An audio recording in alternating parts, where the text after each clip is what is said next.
두 발로 운전하는 건가요? 네? 두 발로 운전하는 거 아니죠? 일로 오세요. 잠깐만. 오늘 힐링하러 왔는데. 원래 이겨야 힐링이 되는 거예요. 나를 되게 무시하네. 아니, 무시하는 게 아니고. 논란 생기겠는데요, 이거.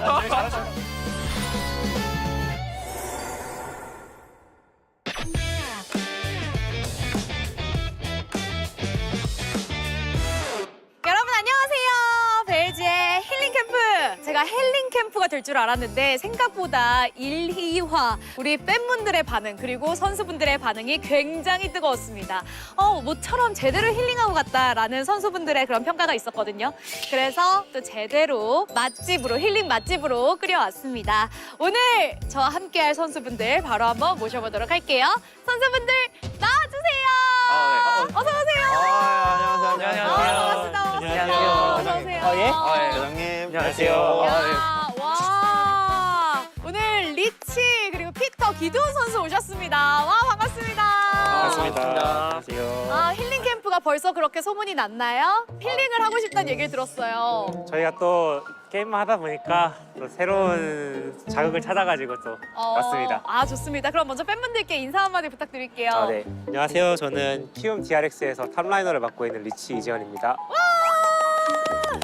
안녕하세요. DN 슈퍼스에서 서포터를 맡고 있는 피터 정윤수입니다. 와. 안녕하세요. 한진보련에서 정글을 맡고 있는 기도훈 김민성입니다. 야, 반갑습니다. 요즘 또 시즌 시작해가지고 너무 바쁘죠? 네. 그러니까요. 뭐 항상 쳇바퀴처럼 굴러가는. 네. 근데 또 제 모토가 그거예요. 잘 쉬어야 경기도 잘할 수 있다. 그래서 이 힐링 캠프가 만들어진 거거든요. 이야. 네, 동의하시나요? 동의합니다. 너무 좋죠. 그래서 오늘 한번 제대로 놀아보려고 하는데 네. 기두원 선수 이제 일어났나요? 네. 일어나서 것 같습니다. 아, 그러셨어요? 오늘 좀 제대로 놀 준비 되셨나요? 아, 저는 뭐 약간 따까리라 여기 리치 대장님이 이제 재밌게 해주실 거라고 믿고 있습니다. 그러면 평소에는 이제 쉬는 날 뭐 하세요? 저는 보통 집에서 잠만 자거나 강아지랑 산책하거나 놀거나 합니다. 아, 숙소에서 잠을 자거나 네. 이제 이벤트가 있으면 이제 대길이 형이랑 같이 밥을 먹던가. 기도원 선수는요? 저는 집에만 있는 것 같습니다. 아, 그러시구나. 전형적인 내향인의 삶을 살고 계시군요.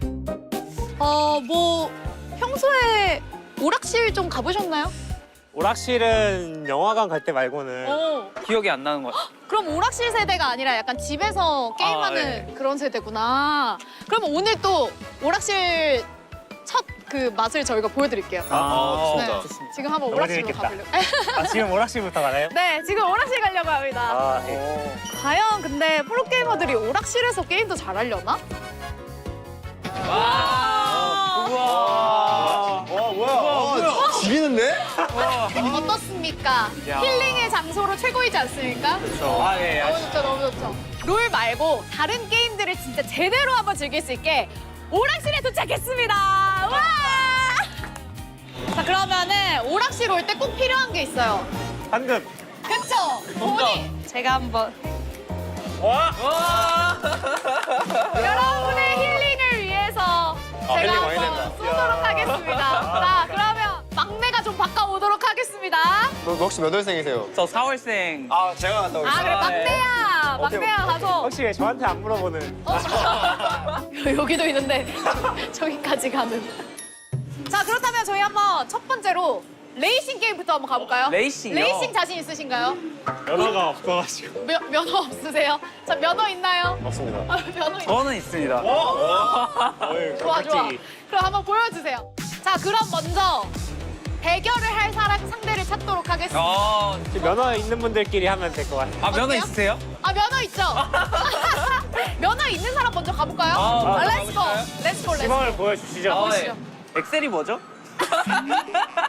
혹시 장롱 면허. 이거 두 발로 운전하는 건가요? 네? 두 발로 운전하는 거 아니죠? 면허 있으시다면서요. 면허 있으시다면서요. 난 이게 멋있는데? 아, 똑같은 걸로 하네. 아, 그럼 다른 걸로 할게요. 스피드. 아, 뭐야? 아, 아니 차 차이가 이게 뭐야? 차 선택이 중요한데. 오케이. 엑셀은 왼쪽 거예요. 그거 브레이크 아닌가요? 알게 됐네. 아, 내 차. 이게 내 이게 차. 기어가 있는 아, 내 건가요? 차 경차가 봐. 뭐야? 아, 내 차 경차가 봐. 뭐야? 와, 진짜 뭐야? 움직이는데? 튀어. 보디인데 이거 보디. 오! 빨리 부스터 뭐야? 오! 간다! 오! 야, 비켜! 와! 오! 렛츠고! 아니 그 면허 있는 거 맞으시죠? 장롱 면허신 것 같은데? 갈게요! 비켜주세요! 윤수 씨가 잘하네. 와 1등. 오케이, 보이고 있어! 따라잡을 수 있어! 가자, 피터 잡으러 가자! 나 이 똥차! 와. 와. 1등 뭐예요?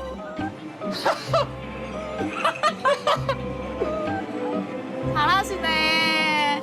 엑셀이 뭔지 몰랐는데 이겼네요, 다행히. 혹시 이건 뭔가요? 에? 이거는 뭔가요? 자, 과연 면허 없는 자들은 어떻게 운전을 할 것인지 아, 뭐 지켜보겠습니다. 어떻게 해? 간다. 그래도 차가 간다. 와, 나 확실히 차가 좀 좋은 거 같네. 오, 1등이야, 지금. 비주. 와. 운전 잘하는데요? 바로 터보. 와!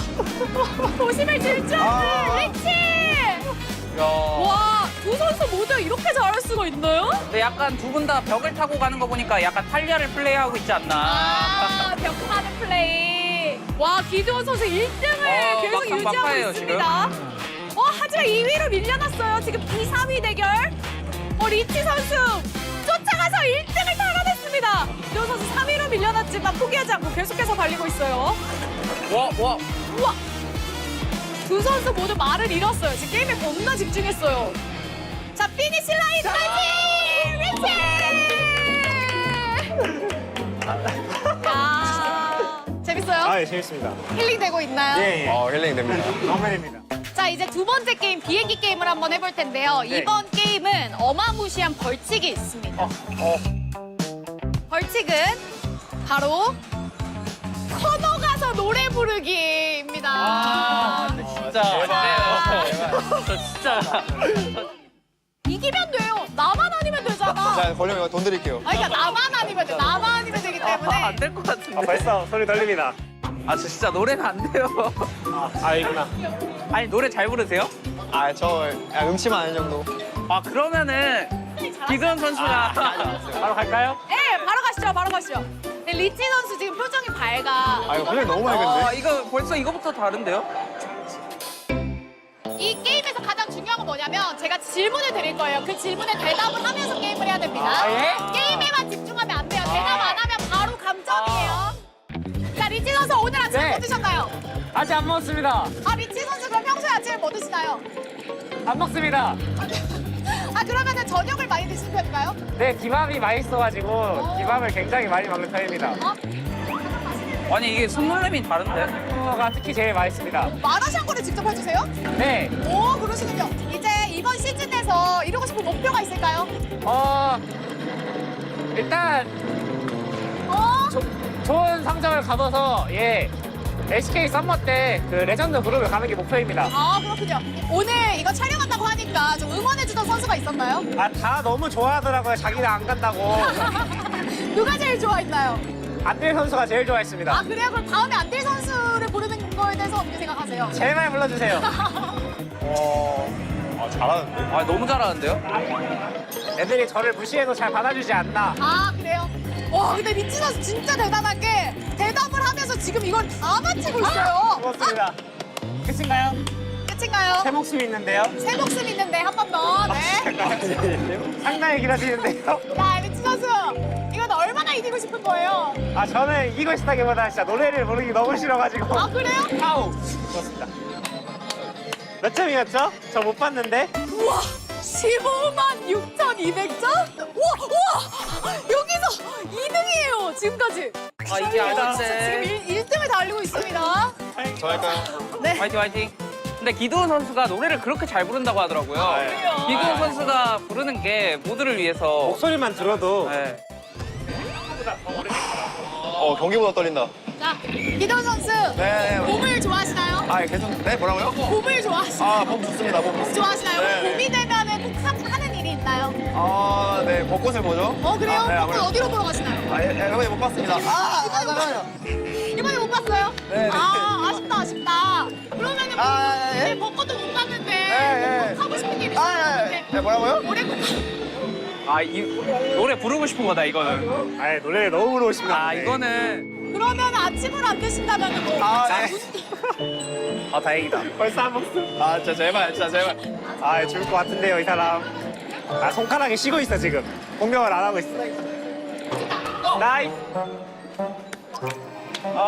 제가 방금 점수 똑똑히 봤어요. 58,900점. 그래도 2등이에요. 그러니까 근데 네. 아나운서님이 꼴등하시면 아나운서님이 부르시는 거잖아요. 아니 저는 인터뷰 지금 인터뷰만 하는 거예요? 지금 목 나갈 것 같아. 지금 나갈 것 같아. 저는 제가 지면은 벌칙을 겸허히 받아들이도록 하겠습니다. 좋습니다. 역시. 당연히 3명에서 해야죠. 그쵸. 네, 선수가 불러야죠, 선수가. 58,900점은 이길 수 예. 있나요? 좀 어려울 것 같은데 제가 한번 해보도록 하겠습니다. 오케이. 좋습니다. 상당히 어렵네요. 무빙이 근데 말이 안 돼. 비행기 뭐가 좋아요? 자, 피터 선수 오늘 아침 드셨나요? 오늘 아침 아직 안 먹었습니다. 아니, 분명 이게- 벌칙을 겸허히 받으신다고. 평소에 아침 드시나요? 평소에 아침 드시나요? 평소에 아침 요새 먹고 있습니다. 어떤 거 드시나요? 이모님이 밥 해주셔가지고 먹고 있습니다. 이모님이 해주시는 밥 중에 가장 맛있는 밥이 뭐였나요? 뭐였나요? 이모님이 해주신 밥 중에 점수가 왜 이렇게 잘 올라이네? 네, 에바잖아요, 진짜. 에바지. 아니, 벌써 3만 점인데? 그래 어떤 메뉴 가장 좋아하세요? 어떤 메뉴 치킨을 가장 좋아하는데요. 이거 큰일 났어요. 자, 치킨을 가장 좋아하시고 그럼 혹시 평소에 즐겨 듣는 음악 있나요? 평소에 즐겨 듣는 음악. 음악 말 안 합니까? 소영 그 기아84님 노래 듣고 있어요. 그럼 한번. 안돼. 아, 지지. 졌어요? 500점. 여행 좋아하세요? 500점. 아, 지지. 열 좋아합니다. 네, 좋아합니다. 기두 선수가 벌칙에 당첨됐습니다. 축하드립니다. 감사합니다. 감사합니다. 아쉽다.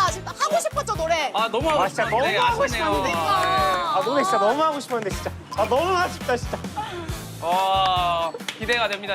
뭐 그냥 하는 거죠. 야, 기두 선수 대단하다. 엔들리스? 다릅니다, 짱타. 아, 저는 노래방 자주 가기 때문에. 엔들리스. 불러오면 이거 엄청난 고음의 노래 아닌가요? 저는 모릅니다. 야, 이거 락 같은데. 마이체. 와!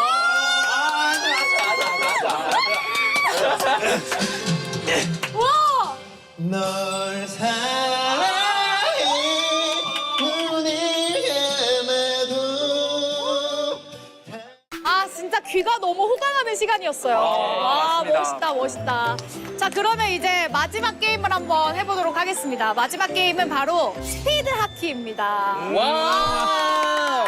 이거 너무 간단한 게임이잖아요. 그렇죠. 네, 서로 골 넣으면 되는 건데 규칙을 하나 더 하자면 영어를 쓰면 상대 팀에게 득점이 플러스 1점이 됩니다. 그래서 뭐 예를 들어서 렛츠 고 이런 거 안 되고 Let's go. 리치야 이런 거 안 됩니다. 예, 예. 이름도 영어니까 가장 꼴찌는 음료수 내기. 음료수 내기. 네, 그렇죠. 저희 그러면 제가 혹시 대지를 짜도 될까요? 에? 대지를 혹시. 대진 한번 짜보세요. 반응 속도가 중요한 게임이잖아요. 네. 이제 03지끼리 하고. 이렇게 피해 가시겠다. 이렇게 피해 가시겠다. 내가. 가위바위보 하죠. 가위바위보 하죠. 까비. 가장 이긴 진 사람? 사람이 이긴 사람이. 대진 짜기. 좋습니다. 이긴 사람이 되는 가위바위보. 저는 아나운서님과 한판 하도록 하겠습니다. 나를 되게 무시하네. 아니, 무시하는 게 아니고.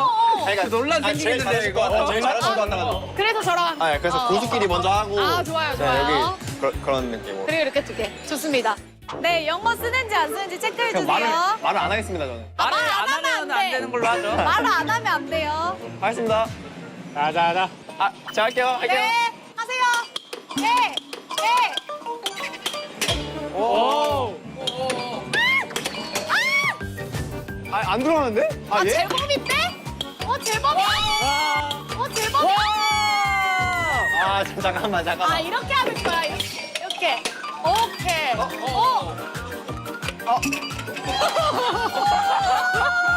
잘하시는데?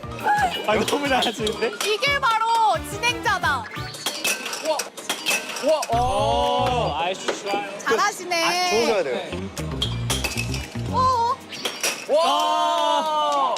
이게 승부욕이 올라오네요. 감 잡았습니다. 잠깐만. 한진 뒤에 이름 뭐죠? 불효입니다. 알았어.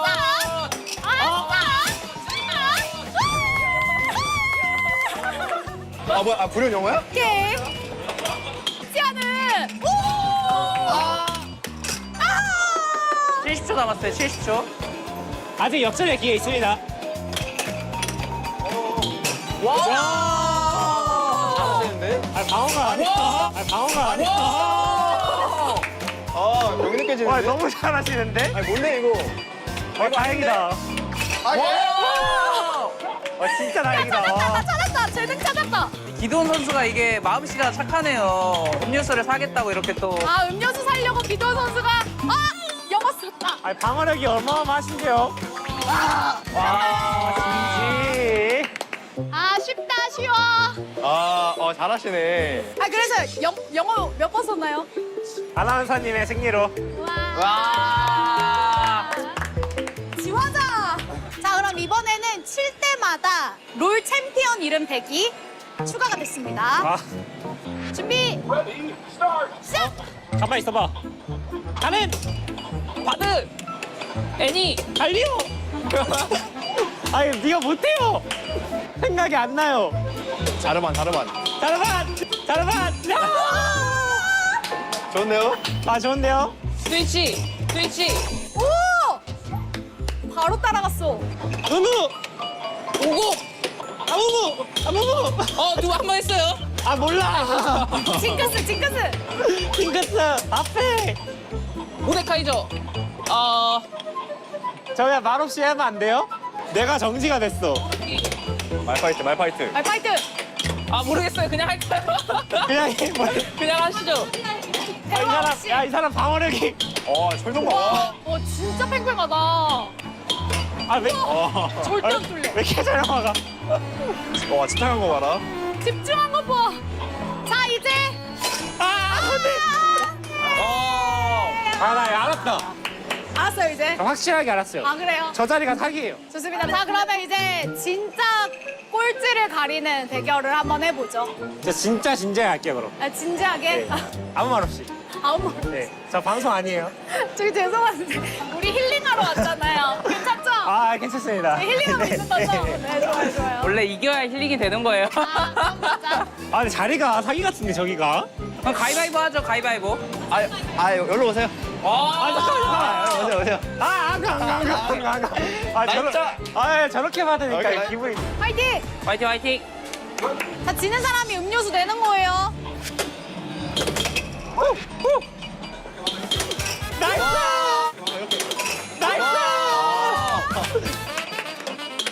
우와! 나이스! 이제 감 잡았다. 와. 예? 왜? 자책골.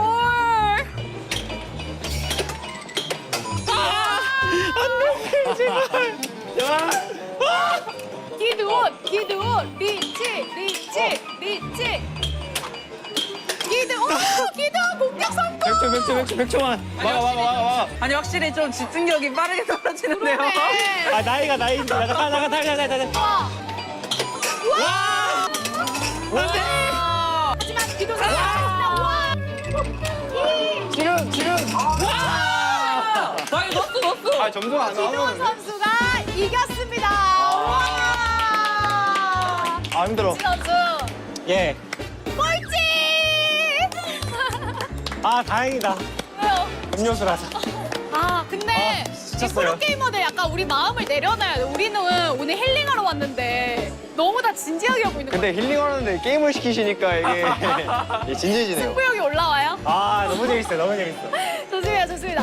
자, 그러면은 우리 오락실에서 이렇게 또 재밌게 놀아봤으니까 다음 장소로 또 한번 가서 힐링을 이어가 보도록 할게요. 네. 렛츠고. 갑시다. 출발. 렛츠고.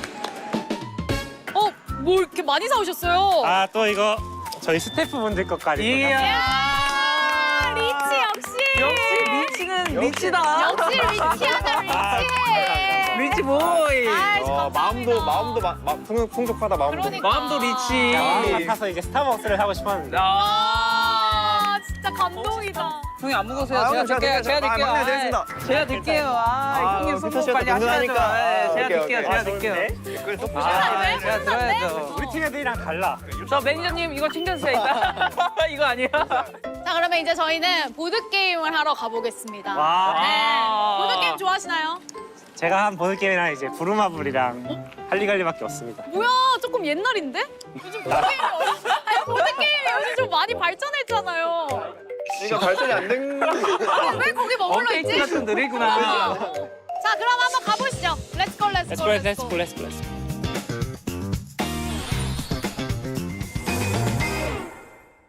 힐링 캠프를 찾아주신 김민지, 박하양. 와! 이기려고 오신 건가요? 아니면 뭐 즐기려고 오신 건가요? 이기면 좀 즐겁더라고요. 와! 게임 하시고 계신 거 맞죠? 달리기 잘해요? 너무 긴장돼.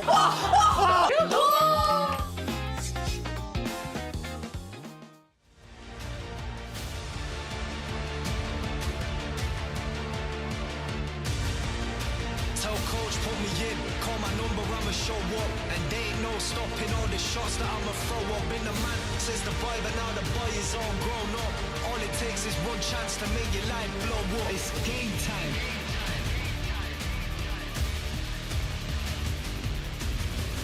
Make the ground shake, make the ground shake, make the ground shake, make the ground shake.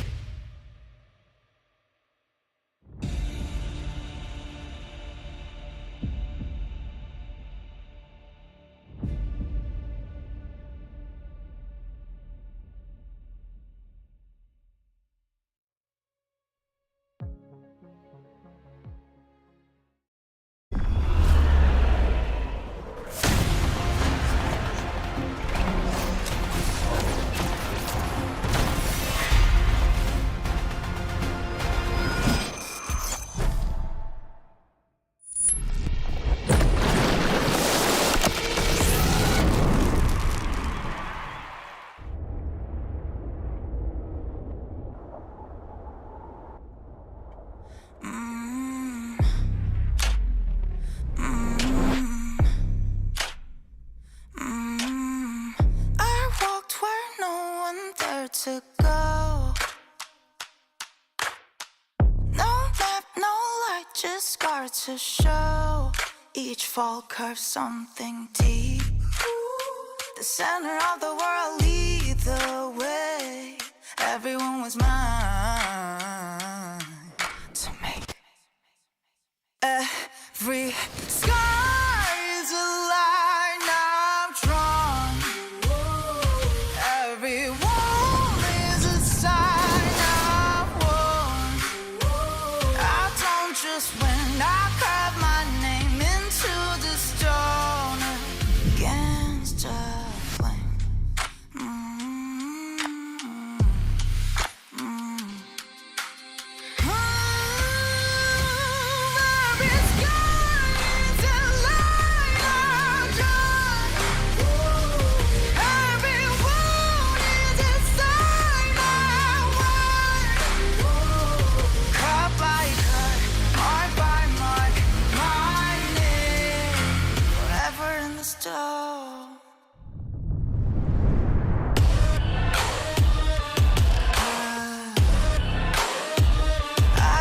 Just when I lift my mark into the stone.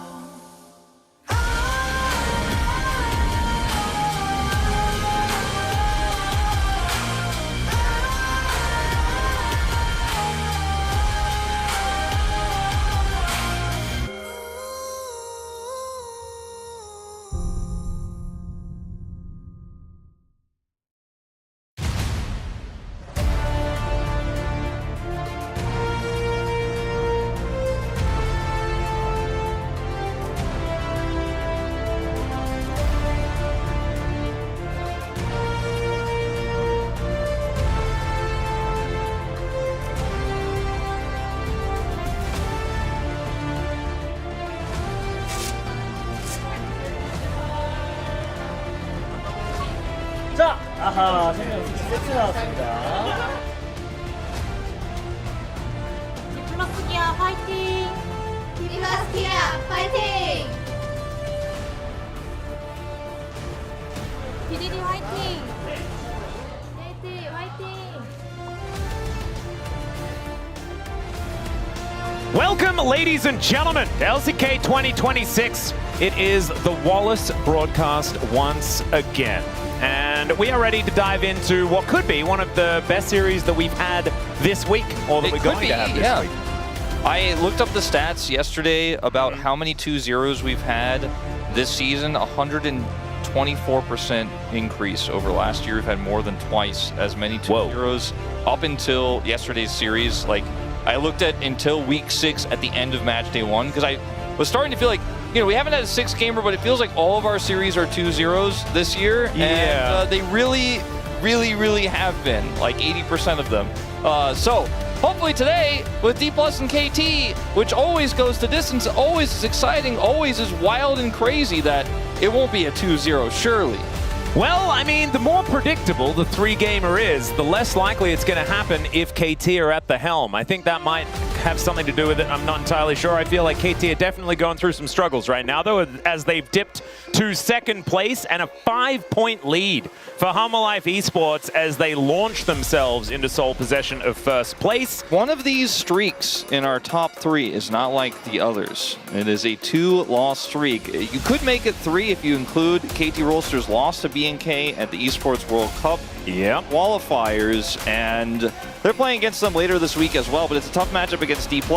We talked about how the series always goes close, but right now I would, and I did predict D+, but I would also predict a 2-0 for D+ in KT's current form. Yeah, I would too. I think that KT have certainly fallen off the wagon. The old, the roller coaster may have dipped off the tracks and is now plummeting back to earth. It's what it's sort of feeling like here. But they're now on a 3-match and 6-game losing streak, if we're including, like you just mentioned, Wolf, the BNK FearX match in the road to EWC qualifiers. And they're going to need to figure something out. I'm not sure what the issues are, whether it's internal struggles, whether it's just not quite figuring out the meta yet or anything like that. I think the meta should be fine for this squad, though. I don't think that anything's really changed in a drastic way. I mean, Rise is worse, but that's about it. Yeah. And BDD's champion pool is not something that we've ever really brought into question. So that is not going to be the big issue. I think that KT certainly, maybe they need some of the healing that was just in the show before the show. If you take my drift. Yes. As Sheer vs Perfect as a challenger matchup from way back when, and they are both leading in solo kills, even with 13 apiece. Kind of crazy. It's wild. 13, so one of them will likely take the lead after this series, you have to imagine. We do see a lot of solo kills right now. I mean, they're up there at 13, but you see a lot of other solo kills that are 10 plus in that list. So it is a very much bottom-centric meta, and so the bottom lane is all the jungle attention. The top lane, the solo kills happen. As we walk onto the stage here, there's been a lot of rumors about some internal strife at KT. I saw Kuro was outspoken about this on his stream. Yeah. There's been a lot of discussion about whether KT are unable to get on the same page in terms of what they think they should be doing in-game, but you could really feel a massive difference in their matches this week and last week versus their core success. And it all started with that loss to Hanwha Life Esports, a series where they got completely thrashed. Frankly, it was not a close series, and at that time I think all thought, wow, Hanwha is just the better team. I guess they're our first place team. But maybe the problems were starting as early as that matchup, and they just have not been solved yet. It's hard to know, like you said. It's hard to speculate, but D+ on the up and up right now as well. It was one of their tougher matches as they had a pretty easy-going second half of round 1. And they're ramping up here again in round 2, but they are competing to try to get that second MSI spot. It is not impossible that this squad actually could represent the LCK there if they can continue to find form. Yeah, exactly right. And Road to MSI is also something that includes a lot of teams, right? It doesn't matter whether you finish in 6th or in 1st, you're still going to be there with a shot. And if DK can just continue finding that success, then they will definitely be up there as already in the running right now.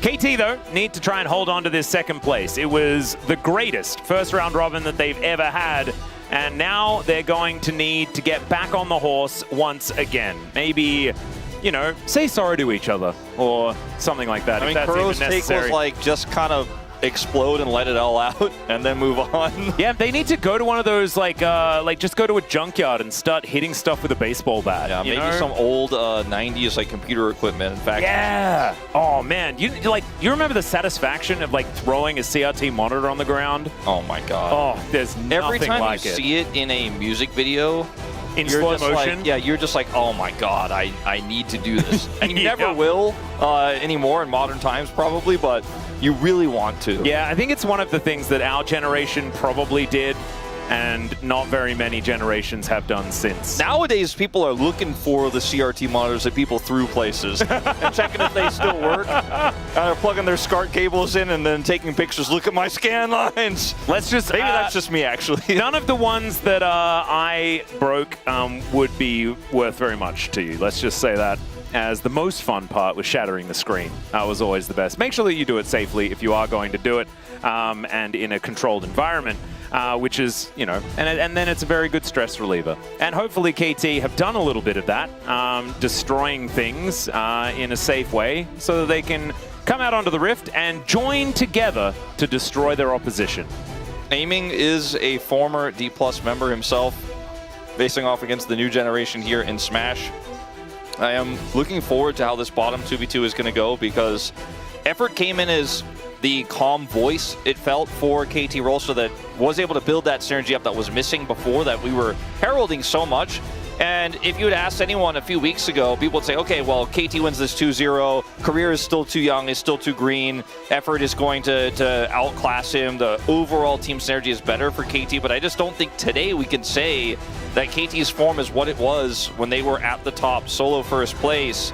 And now they're just trying to fight to keep top 2 in their sights, because if the week goes as I predict for KT, I have them losing both matchups. Gen.G also looking pretty good right now. They'll lose second place at the end of the week, and KT will actually pass them. And it's a far cry from what we saw earlier on. And this is the thing, because Gen.G's momentum looks completely different to that of KT at the moment. So I think the KT might find themselves slipping back. And look, if they end the season in 5th place, I'm not even going to laugh, Wolf, because it's just 2 KT. To start off so well, have a catastrophic failure, and just finish somewhere in the middle. I may cry, but I won't laugh either. Yeah. Let's get into the draft. Let's see whether KT has pulled it together, as D+ do have first pick this time around, as they had right of first selection.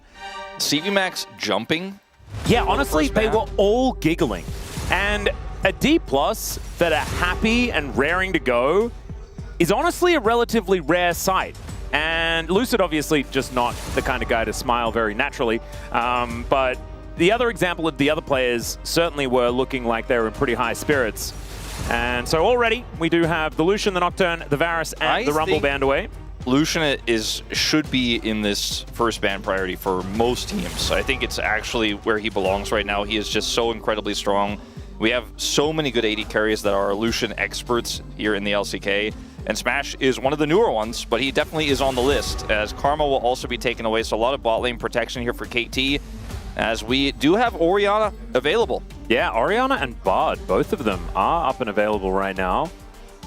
Ashe Seraphine also a possibility, but they banned the Nautilus here with first pick, and they can't get both picks right now. So I think the Orianna is probably going to be the go, even though they banned the Nocturne away. Yeah, I would agree.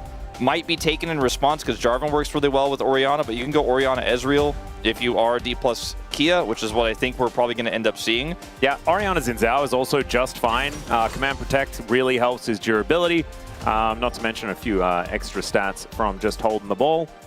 And will be a pretty decent Shockwave target. Ashe Seraphine looking like it's going to be on the cards here for KT, but they will lock in the Jarvan first.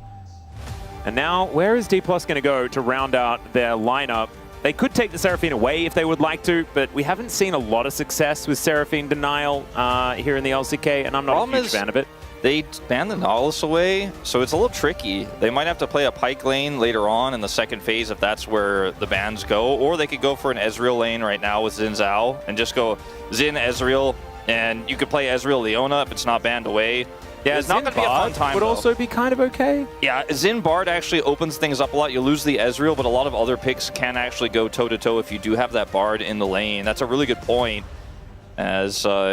Because you'll have to get through another ban phase, right? Yeah. So you need to make sure that there are 3 things that can work. You'll lose the Bard for sure if you don't lock it in right here.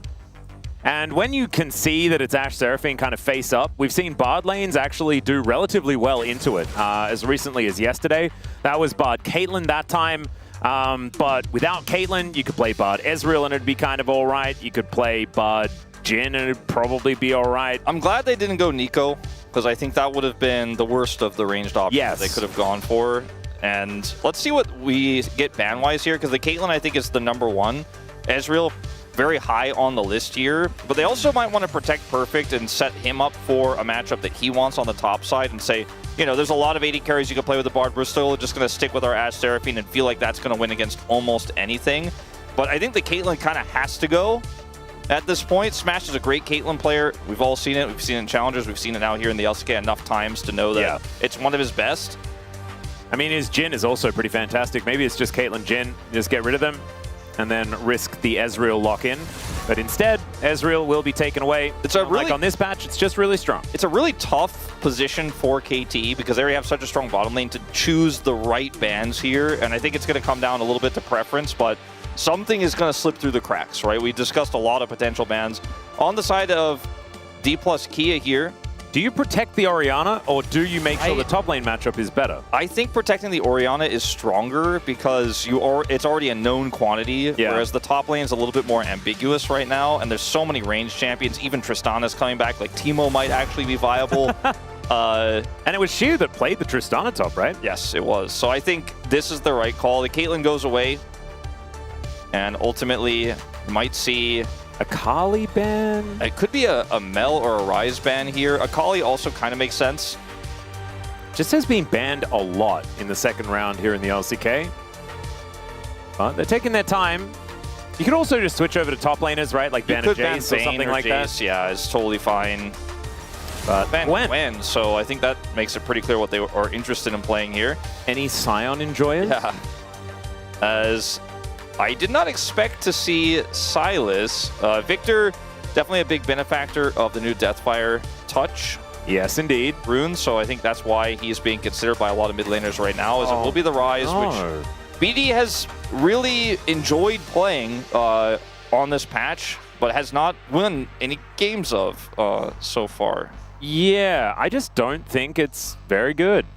Smash cycling through some options here, though. Jhin and Misfortune are probably the two best ones. I don't hate the Misfortune, but I think Jhin is a little bit more strong with the Scion. I think that they're inevitably going to lock as their final pick here.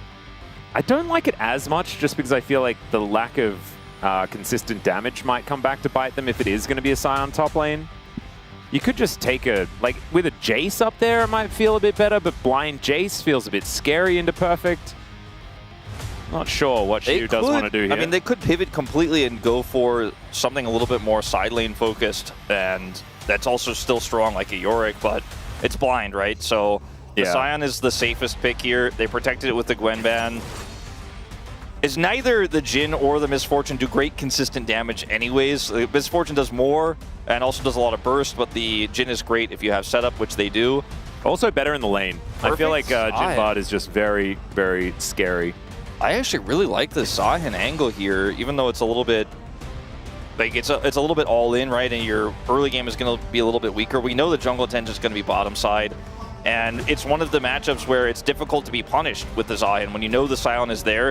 A lot of people like to punish the Scion with a pick that hard wins lane where you generate advantages, but that's meant very little, again, in a bottom-centric meta where you're not really sending anybody topside. Generating a small lead in the lane against Scion has been pretty useless because he just becomes so hard to kill later on, even if he's like 0 and 2. He's also really good in the early levels anyway, right? Yeah. Like, his just base damages is just kind of insane. So, like, going Zahin here is basically saying, you can't punish my Zahin's weak early game, and I'm going to be a larger threat later on and get on top of the Jhin, can try to fight through the Orianna. Very difficult for the Orianna to zone the Zahin away. And there's so many different threats here, and so much frontline for the Encore extension for KT. I do like KT's draft a lot better. I think as long as the bottom lane doesn't have any errors, any disasters down there, I think KT kind of just naturally become large, scale really well. Actualizer comes out for the Rise, and it's a fairly easy comp to play. I don't know what Rune BDD is going to go, but I think it's probably going to be Deathfire Touch. It has not worked out for Rise players so far, though, on this patch. Yeah, we saw it in both series yesterday, and in our first one, it was against Cassiopeia, who actually did use Deathfire Touch, and it worked well. Maybe BDD has a different idea. Let's get into the Rift for game number 1.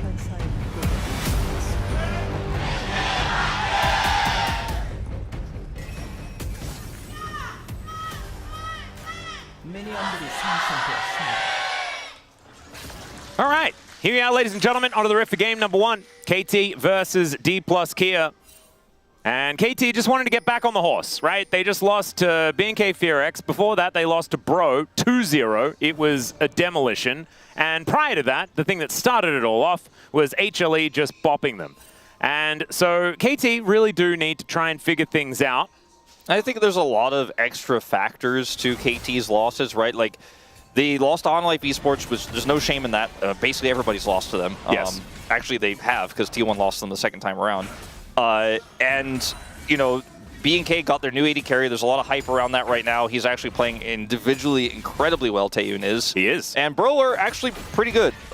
Even though they're not great in the standings, I think they're a really strong team. And if you have just even a slight off day, you could lose to them. It's the way that KT lost, though, in those games that makes you a little bit worried. They just were not on the same page, are making uncharacteristic mistakes in terms of judgment on team fights and target selection. And Perfect's form, we talked about it, like, you know, in the past, we're like, okay, 10% of the time he's best top laner in the LCK, and then he started hitting that every time until recently. And now it feels a little bit more like old Perfect, where you're not sure what you're going to get, which is a little concerning because he's a really important part of this roster right now. And really is a confidence player, right? And we were talking about it a lot yesterday, about the power of confidence here in League of Legends. And when there is any sort of turmoil or conflict in the team, does make that confidence very difficult to get, as BDD just watches a whole bunch of minions die. Is able to put on a fair bit of pressure here towards Showmaker. Has gone for the Death by a Touch once again. It's hard Showmaker for with the Comet. Rise to apply it a lot early, especially with Showmaker positioning defensively against it. And he is obviously not going to have the safety that the Phase Rush provides. But you can see BDD is trying to get some value out of it here, as he will. Yeah, just walking Showmaker down. Showmaker is Oriana, has drank both of his potions though. BDD also was the guy who we had in our pre-show. He had the quote of like, from his stream, like, why are they doing this? Why'd they take my phase rush away? I'm not enjoying this as we have an all-in down here. Yeah, Smash also isn't enjoying this as he just stands in the beat drop, flashes out of the way of effort as now Korea comes on over. Cuz walking over a ward. Lucid somewhat in the vicinity, but Smash had to use both of his summoners. Korea used his heal. KT just kind of walked him down. Yeah, that looked a little bit bizarre, the movement there from Smash.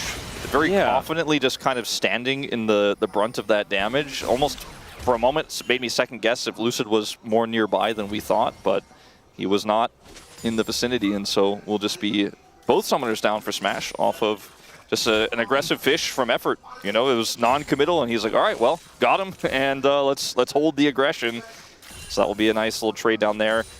Because they're both going to back, it's not going to be a lead that's translated in CS or gold just yet, but the summoner being down means that a follow-up could be very problematic here for Smash. Ooh, BDD just ghosting after Showmaker here. Does get the flash. He's like, you know what? I can get a flash here. And he does. Korea comes on over though. There's the Meep Slap. As Wind becomes lightning will mean that BDD has to flash as well. So both of his summoners are now on cooldown, and we were talking about this together. The fact that Showmaker just has the support of Lucid and Korea like all the time in the early game, and that seems to be continuing here on this patch. Yeah, really good supportive Bard play, and he's actually coming back down at a potential flank angle in the bottom lane. Doesn't like he's gonna do anything with it, but sometimes Bard can really trip up the Ashe Seraphine if he comes in at a funky angle. Yep. Especially if he's delivering a jungler, which can be very helpful. Right now, though, Korea is just taking damage here from aiming.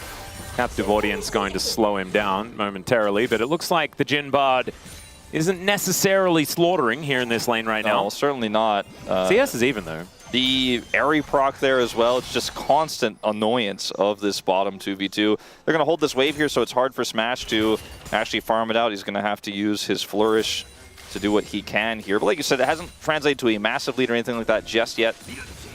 And with no jungle attention, it's actually fine. Speaking of jungle attention, Showmaker is down his flash, but his positioning is just too safe. Ooh, Lucid gonna face check Cuz here, just immediately dives on top of him. As the attack dissonance, halves the health bar of Cuz. It's Korea once again. I mean, I love it, like Bard just, a Bard that roams all the time really does seem to cause a ruckus, but the fact that you're rewarded for it as well, just being able to go and pick up all your chimes, just feels like the path of chimes is calling Korea at the right times here today. Yeah, effort has kind of just been glued to trying to pressure this lane. Actually has a significant experience advantage over Korea as a result. Korea's a full level down right now, and will be possibly for a moment 2 levels down. Yeah, we'll see whether that means that Smash is ahead in experience. He might be able to benefit from that one, but Korea certainly does need to get a few extra levels in his buttons. As effort not quite finding the buttons there. And Showmaker and BDD just waiting for some minion waves. Right now, BDD with about a 5 CS advantage. And Lucid rotating over yet again. Pretty aggressive start here for KT in these lanes, you know, especially the mid and bottom lane. Top lane, you know, small advantage game, but nothing really to write home about. But it hasn't translated, I think, to the leads they were hoping for. And, you know, BDD losing his flash, for example, really weakened his position he had moments ago. It's perfect. Does have his passive stack. Yeah, ulti does avoid the Q from Xiu. That does mean that Grim Deliverance is now on cooldown. So Xiu looking a bit worse for wear health-wise, but cooldown's feeling a little bit better. Yeah, very, again, near huge wins for KT in all of these lanes, but just not quite able to get the actual breakpoints to, you know, get kills or build that CS advantage. But you can't fault them for trying. Like, they have really been applying the pressure. It's just been great defensive play from D+, and they've responded incredibly well. The roams from Career, also the attention from Lucid in the mid lane. And this bottom lane went very badly, right? Smash got rooted, but he's recovered. His flash is almost back up, and they actually didn't get the advantage they were hoping for out of it. So D+ are really in quite a strong position here, basically dead even.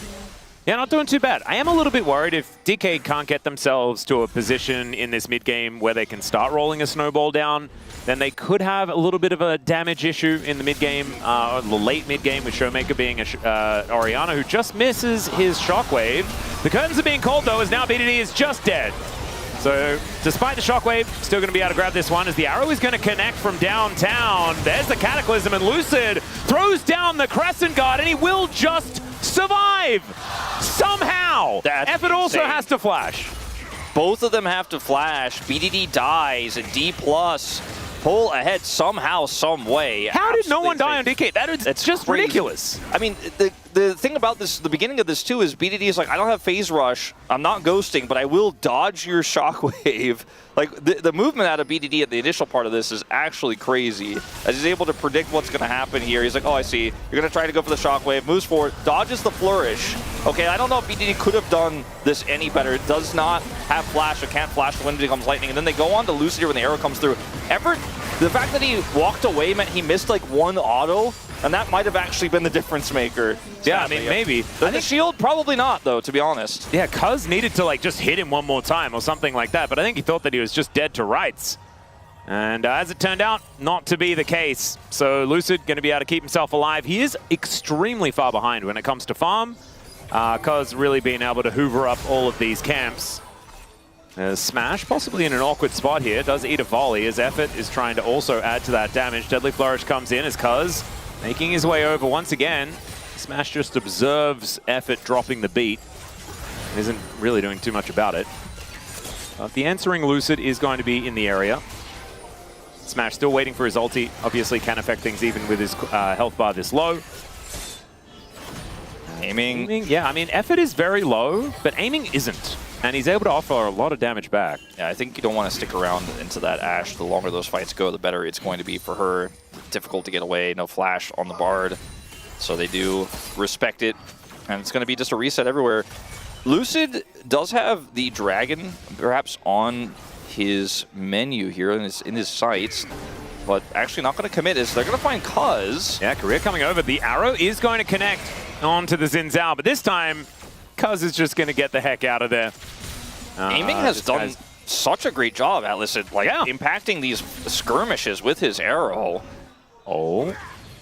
Getting into the brush there. I think they know that there is vision as the shockwave once again is avoided. Three Talon Strike, though, going to connect there onto Cuz, who's taking a lot of damage. And despite the missed shockwave again, they're able to get themselves a kill. The Tempered Fate comes down. Lucid, what is with this guy walking away with no health? Crazy, twice in a row. And BDD this time flashes the shockwave, but doesn't get hit by it, but this doesn't have the damage. Sitting on a catalyst in inventory. He's just tickling them at this point. And once again, Lucid escapes with his life. 2 kills to Showmaker in this early game now. And there was no arrow to bail them out or try to set anything up further since it was used in the river scrap moments before. And a lot of this game really has been, to me, Career's impact outside of lane. Even though this is not initially set up by him, it's him being here that actually offers the extra damage. They get the kill, and it's really difficult for the follow-up to come through. The Tempered Fate denies BDD that extra damage. Career is having a great game. He is. And I swear, like, these Xin Zhao buffs, we saw yesterday, Kanavi benefited from them quite a lot, escaping with slivers of health. I think that's twice that Lucid's been saved by patch notes. Yes. That is kind of absurd. I actually hadn't even, like, considered that aspect of it. If this was last week, he'd be 0-2. As it turns out, 0-0-2 feels a whole lot better. DK moving towards 1,000 gold in the lead. And with the Orianna, this accelerated, man, it feels so much better in this game. Oriannas that are not able to get off the ground just feel like they don't do very much at all. As Magical Journey is going to come on through here. Great Encore is going to land as Aiming trying to throw this damage down. Hits another point-blank arrow this time as Lucid. Yeah, Crescent Guard, that'll do it. Career may not survive, though, as he doesn't have damage mitigation. Has to flash to get out of the way of Cuz. Tempered Fate to stop any follow-up, and he will keep himself alive. Cuz's flash is like just a few seconds away. If he has that there, I think he is able to kill Career, but Career had the flash advantage, is able to escape barely, like Lucid, who escapes a third time barely. Is it just that KT are not allowed to get kills today? I guess they're That's not what it feels killing team. What is the K word that they are in this case instead? I wonder. Not entirely sure. Kyle? Maybe they're Kyle's team. Kyle's team. Good old Kyle. I wasn't aware there was a Kyle in the KT in the ownership program. Yeah, no, that's what it was. You thought it was Korea Telecom. No. Kyle's team. That's what it means. Well, Kyle's not enjoying what he is seeing right now. Smash Impressive. Yeah, aiming is just going to kill him by the looks of things. Magical Journey is going to deliver Cuz over towards Career as finally KT are on the board. Maybe it's Killing Team after all. Maybe Kyle was just a guy. I'm not sure. Career is going to die as well, though, so that means Killing Team going to rack up 2 for aiming. And that feels very good. Okay, well, suddenly the game is dead even. And this was, I think, a miscalculation by D+, as aiming has been in these opportunities so many times in this bottom lane, but just wasn't able to actually have the real kill pressure. But this time it's just kind of served up to him by Smash on a silver platter. I guess Smash just assumed he finished the recall, or I don't know what else he was thinking there. And unfortunately, the Magical Journey allows Cuz to chase Career down. It doesn't have flash from the previous play. Cuz's flash had just come back up, so Career is up a creek without a flash. Indeed. In the river there. Or a paddle. No paddle either, yeah. Yeah. We do have some stats for you guys. The first time, Lucid got away with 5 HP, and then the second time, it was 76 HP. So, just wow, he was like 14 times more not dead the second time. He was very less dead the second time around, but it was still pretty close, to be honest. And still hasn't died. It's just the bottom lane that has fallen down so far. Good news for aiming, though, as he is sitting at 2-0-0 with a 1.2k gold advantage. And DK, their lead is very quickly dissipating. Yeah, Showmaker is still huge. And it's going to take a while for BDD to hit that actualizer, but their comp is a little bit more well-rounded than D+'s in terms of its damage, because this Ashe is also accelerated. So I favor KT's position overall right now. A lot of the wind is out of D+'s sails for the moment. If the Ashe wasn't the one who picked up these kills, like even if it went over to like if Seraphine or Jarvan here, I'd feel way better for D+, but the fact that aiming was able to get both of those means that he is sitting on a ton of damage and is a real damage threat right now. Not into the Scion that they put to be a brick wall to deny him plates down here, but into anyone else, and eventually the Scion. It just takes a little while. Yeah. It does have a lot of daggers. It's just daggers sort of everywhere. Ashe does like to shoot fast. She does. It's going to be a armor penetration third, I imagine. Unless he does want to go very quickly to an Infinity Edge. But I would recommend being able to cut down some tanks being a pretty good thing to do here for aiming in this game. Yeah. So eyes are going to be drawn to Showmaker to try and bail them out here of this sticky situation. DK have been able to continue building advantages with that early game as, oh man, nice cap jack there from Career as the Encore is going to be avoided. Smash realizes he can walk out of Effort's abilities, and that is going to keep him alive. All right, well, that was a really big moment for Career there. And obviously won't have Mikhail's for a potential team fight, but I think he's very happy that there's no arrow on the other side. Is perfect. Back in the lane he wants to be in, as we do have this Herald potentially brewing into a team fight, but there's no ults for KT to actually challenge. I don't think they can actually get in here, and D+ should be able to secure this. I mean, they have all the tools to deny KT's entry. They have the Orianna Prio as well. KT, I think you should just let this one go. Well, they are backing away. You can see BDD was considering a back angle himself. Instead, decides that he is just going to head back towards the top side. Showmaker is going to find him there. And so D+, like you say, we'll just... Okay, never mind. I thought they were going to go back to the Herald. They decide instead, they're just going to farm. Okay. That's, I think, kind of not ideal. It was definitely a very strong decision that was made. Like, it was a very clear decision, but I think given the lack of ultimates for KT and how their comp wants to explode through the mid game and the setup that they had, I think they definitely could have continued there, but they didn't want to risk it. But I think for KT, you're kind of breathing a sigh of relief that the Herald doesn't go over. You actually get some extra time to get your ults back online, and maybe you'll get a team fight you're looking for. And, you know, the next pass on the Herald, maybe you could even start it up yourself. And because it's heading over there, there's a lot of vision to clear. But eventually, once aiming hits this mid lane, starts clearing that wave, they absolutely can have a go at it. Yeah. Lucid going to go back and buy some stuff and then head back towards the Herald perhaps. But the Cataclysm comes down from Cuz here. Deadly Flourish comes in. Tempered Fate avoids the arrow very nicely. His Career is going to flash away. Showmaker there with the Command Protect, and now Cuz may find himself overextended. He has to flash to get himself out, but he will at least escape. We're back once to Kyle again, team. Yeah, we're also back to like 2 ultimates being on cooldown, so KT may not be able to fight the Rift Herald anymore. Yeah, but it's also just not going to be Rift Herald time for DK either. It was an incredibly high value Tempered Fate there from Career. He was able to deny the arrow, buy space there. The timing of Effort's poke as well didn't hit. So Nidus is able to escape. Now, he doesn't have Flash, but Dragon is on the menu here for KT, and with Ocean Chemtech, you know you're getting high value, Soul. Oh, so yeah. Double Dragon does feel very strong here, as in trade, they're going to try to catch BDD. Yeah, Shockwave going to hit this time around onto BDD, and he is very likely to be dead, but instead just ghosts away. Doesn't Just need unable to phase get in rush. there. Yeah. Didn't even need Storm Raider's Surge Wolf. No. Nobody needs that. No, apparently not. No one's ever going to play that. Sad to say it, but it looks unlikely at this point. Maybe like Talon will come into the meta or something. Hey, there you go. Have some fun. But that ends up being a pretty big win for KT. Now, Mountain Soul, though, for a Scion. Oh, God. Quadra Mountain Soul? Yeah. KT need to make sure they keep getting these dragons. I mean, if they do, though, like, what is Smash ever going to be able to do to them? Yeah, He's built another serrated Dirk. Is this lethality Jin? Oh, no. I actually don't even... I can't even really... Usually I'm not the guy to criticize items too much. That's kind of Ox's thing, but I'm not a big fan of this one into this composition, even though there is a Seraphine on the other side, and you feel like, oh, we just get a little bit of extra burst. Killing the support is easy if we can punish him, but it's been Career has been found in the jungle more often than not. I think KT kind of downloaded Career. They kept punishing him in the jungle repeatedly this game because they're like, okay, he's just never with Smash. He's always trying to make a play, so there's only a few places he can be, and Cuz has been kind of hunting him down this game. Even though he hasn't really died that often, he keeps losing his Flash and has just not been able to make the same impact he did in the early game. This game is still very close, D+, 1,000 gold ahead. The next team fight is really going to be the game changer, and we still have not taken this Rift Herald.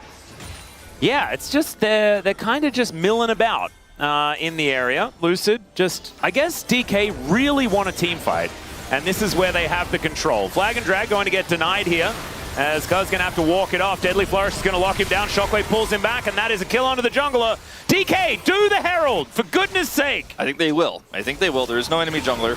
And some Merc Treads, I think that will get some high value. Now finally picked up here for Cuz.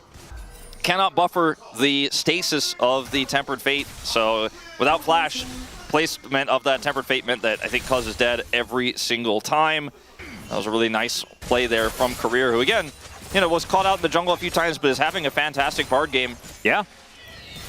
And Aiming and Crew are just going to get a plate here in exchange for the Herald. And in fact, BDD, not knowing where Lucid is right now, decides to back away and give this turret over to Showmaker. Showmaker is so far ahead right now. He's moving towards a 40 CS lead on this Orianna, starting off 2-0, now moving to 3-0 as he's taken every single kill on the map so far. And yeah, this Orianna is going to be a very, very big problem. Already has Dash Cannon Seraphs complete, and we'll see what that needlessly large rod is going to turn into. If he just goes Rabadon's Void Staff now, my gosh, he's going to be hard to kill, right? Because he's got that shield, he's got the health from the Dash Cannon, and then just builds 1 trillion damage after that. He has some flexibility too. Like, he could build into Azonias if he wants to. There's a lot of different options he has right now based on the team fight they're looking to take. If he wants just the damage, he can get it. And he has the raw stats of the rod right now. Yeah, Shadow Flame also an option. Yeah. This timing here of this Tempered Fate is huge because it denies Cuz's exit and they get the kill and it leads to Herald. By the way, like, he gets the eye maybe 10 seconds before Baron spawns, barely able to get that Herald at all. It was almost just eaten. As Cuz is not where he wants to be.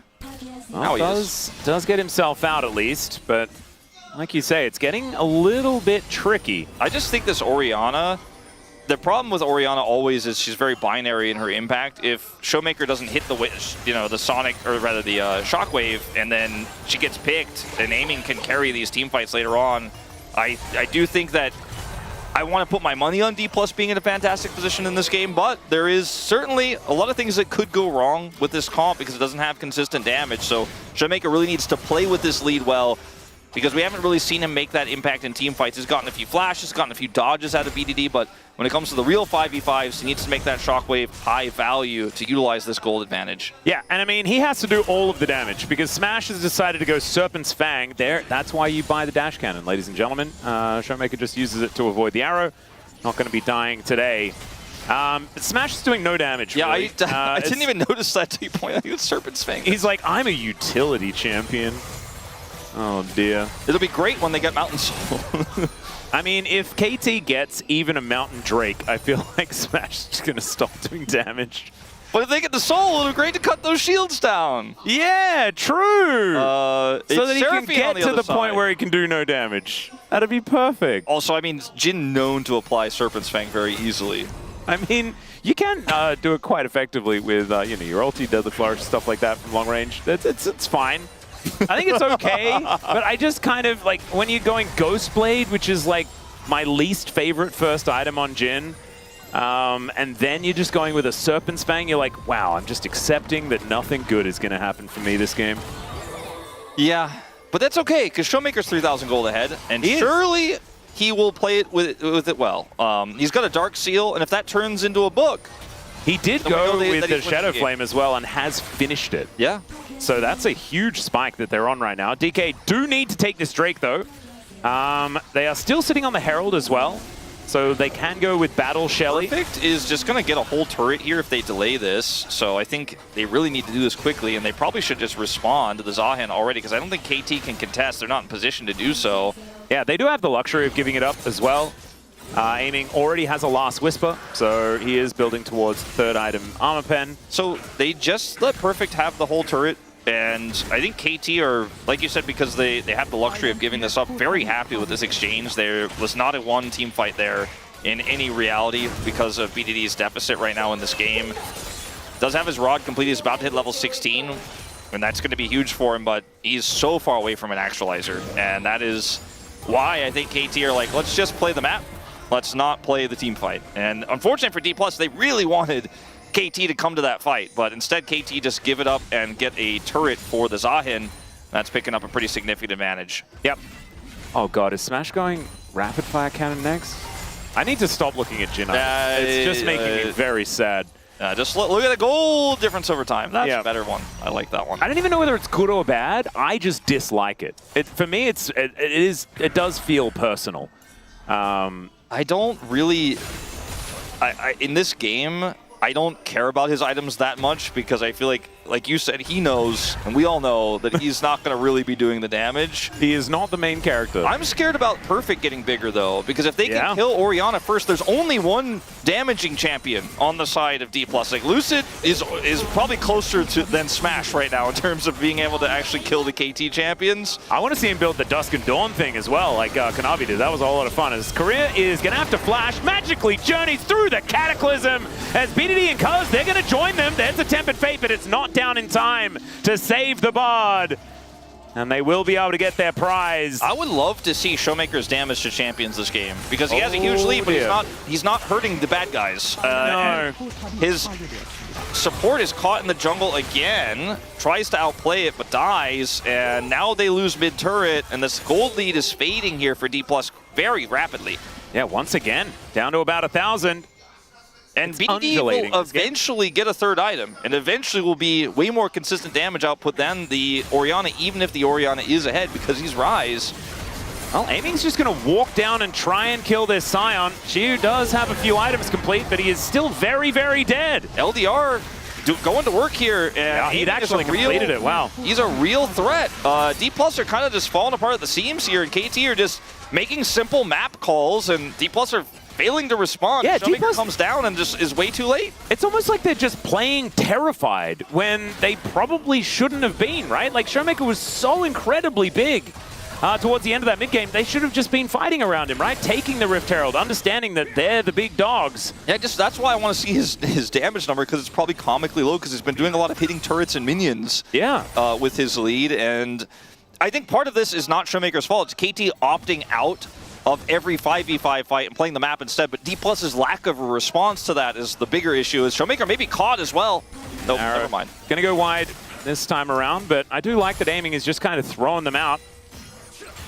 That's perfect, just clears out the wave. He is gonna look to go back, but he now has an 850 gold advantage over Xiu, who is even on farm, but that assist and the entire turret. Okay, just damage dealt. Showmaker, 10,000. Xiu, 21,000.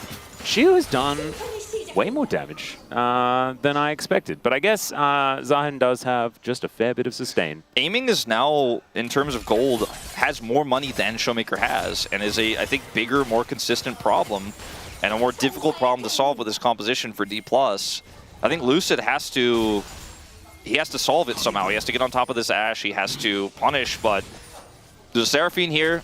Aiming did take Ghost in this game. He's got extra mobility. As Lucid is going to get collapsed on. Yeah, just gets cataclysmed. Let's see when this ulti is going to come down. As the Tempered Fate comes on through, Lucid now realizing that he's just going to have to try and fight. And unfortunately, that is not going to work out for him. Now a potential flank angle from Perfect as well. And Smash was just trying to deal with some minion waves.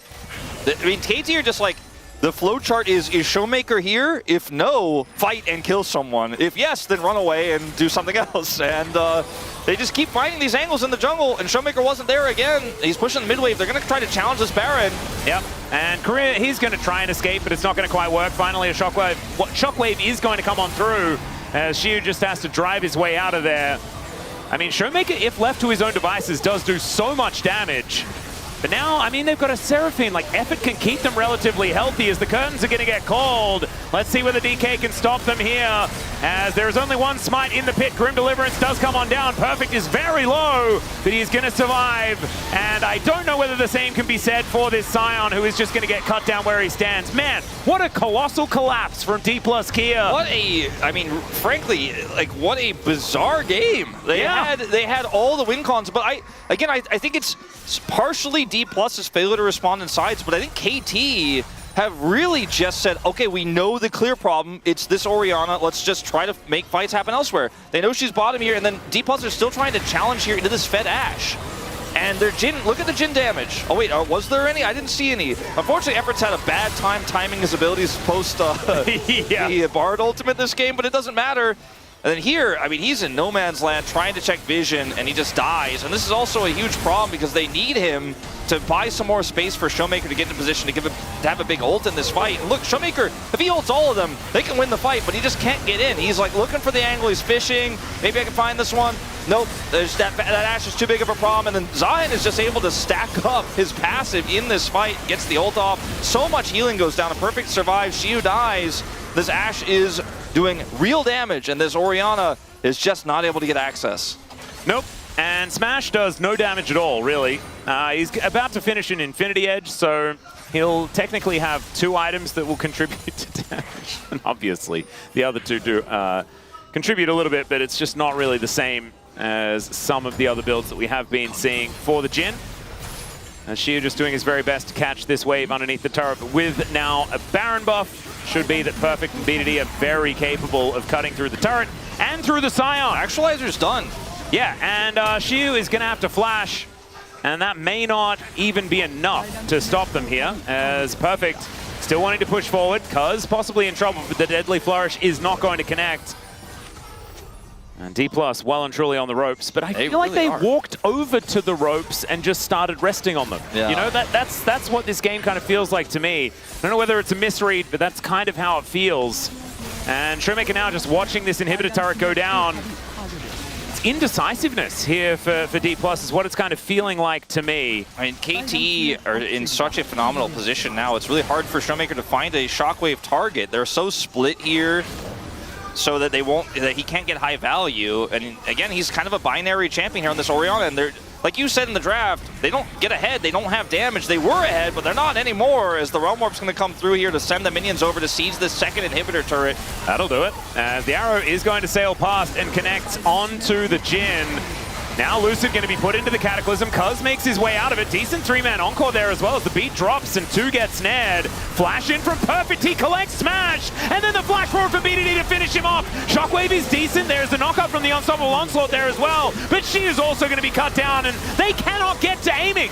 He just shoots them, and there is 0 response. KT will be able to take down these Nexus turrets, and D+ Kia, man, the drawing board needs a visit, and it needs it very quickly, because after a great early game, nothing really happened, and KT, they will just win the game. I mean, Showmaker was just way too passive, way too patient this game. He needed to be dropping waves in the side. Like, it almost felt like Showmaker played this game to maximize his gold lead over BDD because he was pushing sides, he was getting turrets, he was doing a lot of damage to structures, right? But he wasn't actually joining his team in skirmishes where they needed him so desperately. I think he should have been willing to give BDD a few opportunities to take turret plates, to drop those waves, to then fight with Lucid, because Lucid was looking to scrap. He and Career were in the jungle trying to find KT members and punish them when they were moving around the map a little bit. I don't want to say in a fragile way, but kind of they were spread pretty thin because KT were trying to avoid those fights. And as D+ with this comp, you got to find those fights, you got to force them. Showmaker ends the game 3-0-0. And it's almost like the first few shockwaves that whiffed, that he missed in the early game, he was just like, I guess I'm not pressing R this game. I can't hit those. I mean, he did manage to hit one underneath the turret onto BDD towards the top side of the map, but this is a weird damage graph as well because it's just kind of Xiu hitting perfect all game and doing the most damage out of anyone else. But ultimately, KT just made better choices at the end of the game, and the main thing is that they were willing to make choices. Where DK took forever to take a Herald, took forever to go to a Drake, and if you're not able to make those calls cleanly, then it just does not work out. But they have an opportunity to fight back. We are going to go to a short break. When we get back, the space, and then game number 2. We'll see you soon.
바텀에 탱커 보내놓을게. 오케이, 좋아.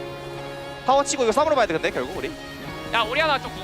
걸라면 앞에부터 봐도 돼, 앞에부터 봐도 돼, 봐도 돼. 뭉치지 마 일단. 뭉치지 마. 야, 풀 뺄게. 볼게. 천천히 빨리. 아, 상호야, 천천히 볼게, 천천히 볼게. 나도 볼만해. 너. 진 높을. 천천히 나 딜가 안 나, 이번에. 나 좀 봐줘. 나 버려. 볼만해. 나이스. 이거 좀비 죽여야 돼. 그냥 카운트 됐어. 그 바드 노공이다. 다 살아있어, 아직. 괜찮아. 들어올 때 봐. 실드 7초 하라마. 죽이자. 야, 아래쪽 봐봐, 아래쪽. 봐도. 봐도 노플이야, 봐도. 짜고 박았다. 잡았어. 네, 끝났다.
Every scar is a line I've drawn.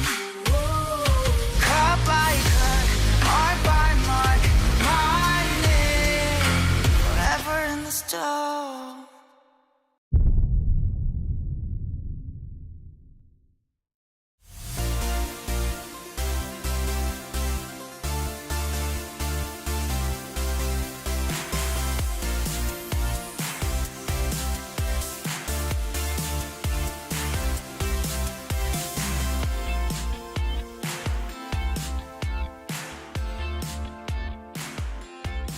Hello, everyone. Welcome to the space. It was the back foot for KT for most of that game. However, they were able to battle back and win game 1 against D plus Kia and trying to stop this 2-game LCK losing streak and 3 games overall. Digon here alongside the Plaid brothers. It's Wadid and Hooney dressed in plaid to break down that game number 1. Hey, good to see KT back after the last week. And yeah, I think it was really rough from the early game. We could see some low lows from the KT, but high at the end.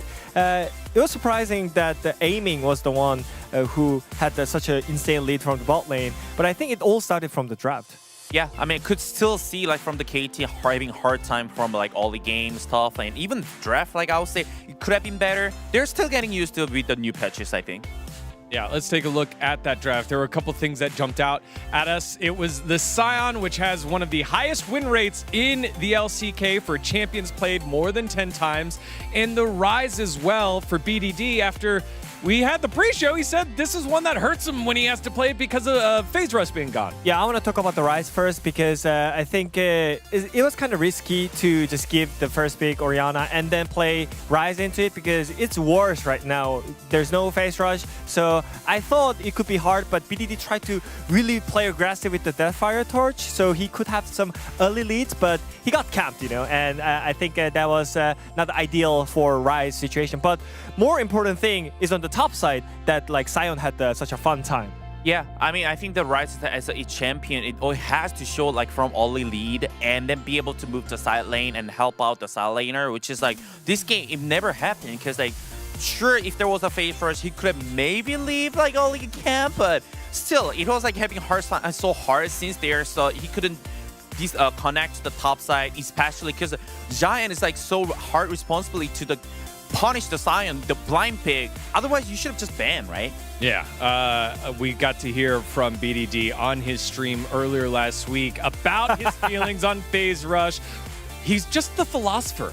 Why did they remove phase rush and they brought back Deathfire Touch from before too? Why are old runes coming back? And why did they suddenly add Storm Raider's Surge? And despite all that, he still picks Rise here in game number 1. So I thought they were doomed from the draft, KT. But aiming saves the day with the playmaking. For sure. Yeah, let's take a look at highlight number 1. Aiming on the bottom side of the map, fakes a recall, and Smash just loses track of him here. Yeah, I mean, aiming was just clearing the wave like 15 seconds ago. Oh, we don't see. Oh, they can play on top side. They are just hard focused on the Seraphine there, which is like, yeah. Where's the aiming? He's not in base, by the way. He's in the brush. I think Smash here, he was kind of tunnel visioned on Seraphine. He was ulting. So that's why he lost the track on aiming here. And he got the double kill. And it was the start of the snowball from the KT here. Yeah, because before this point, it was a very controlled early game. They had focused down BDD. He wasn't able to escape a couple of ganks. This happens. Now all of a sudden, KT have a foot in the game, and so they just wait. There was a couple fights that they could have opted into. They decide not to, and they find their fight here in highlight number 2.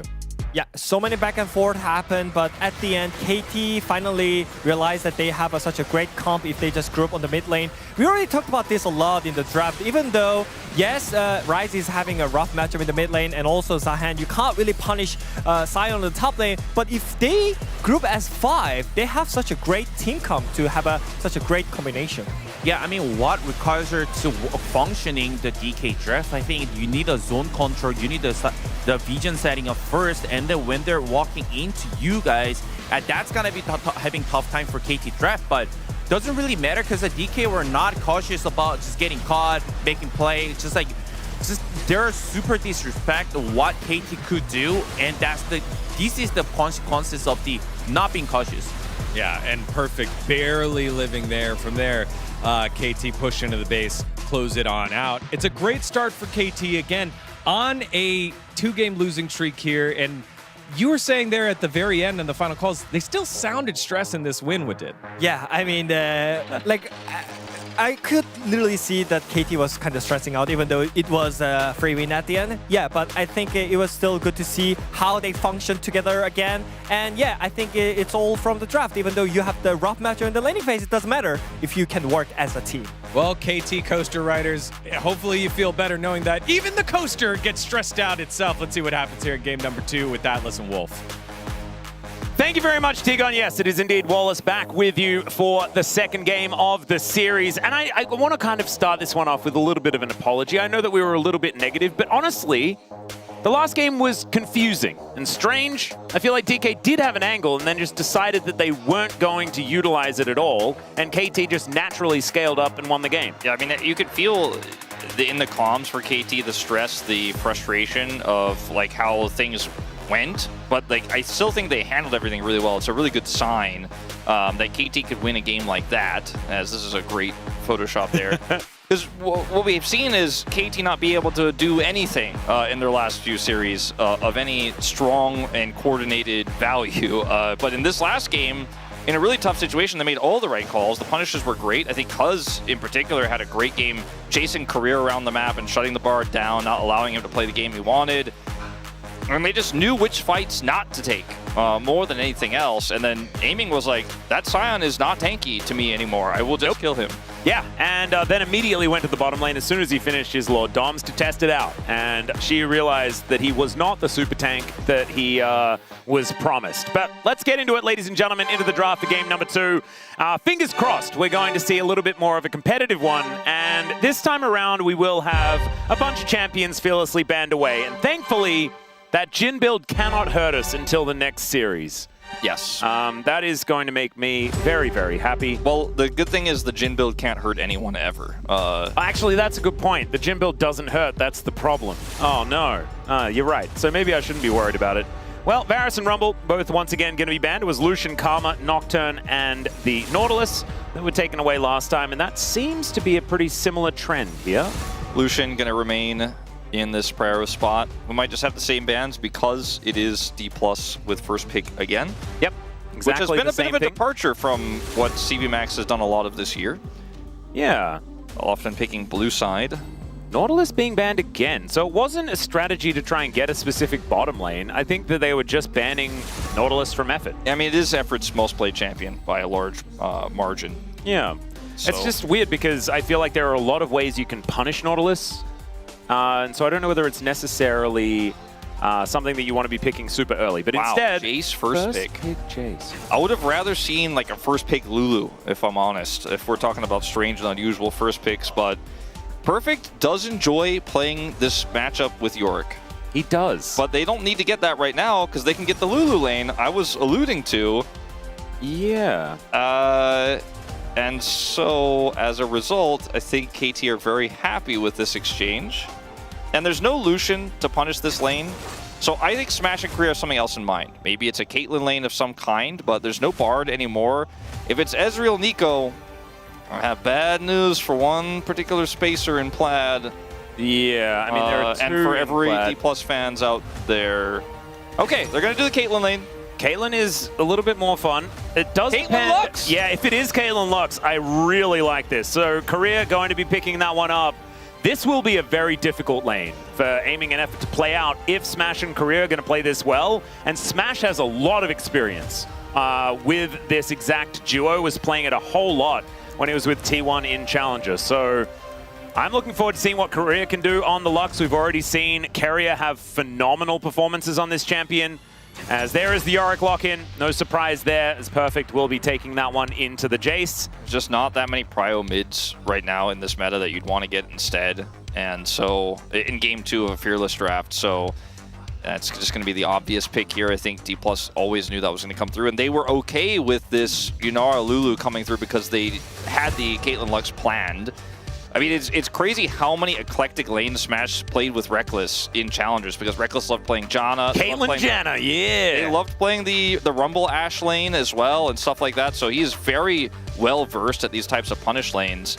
As the Twisted Fate feels like a strong ban for how Showmaker and D+ have been trying to play a lot of their recent games, including at EWC, the qualifier there.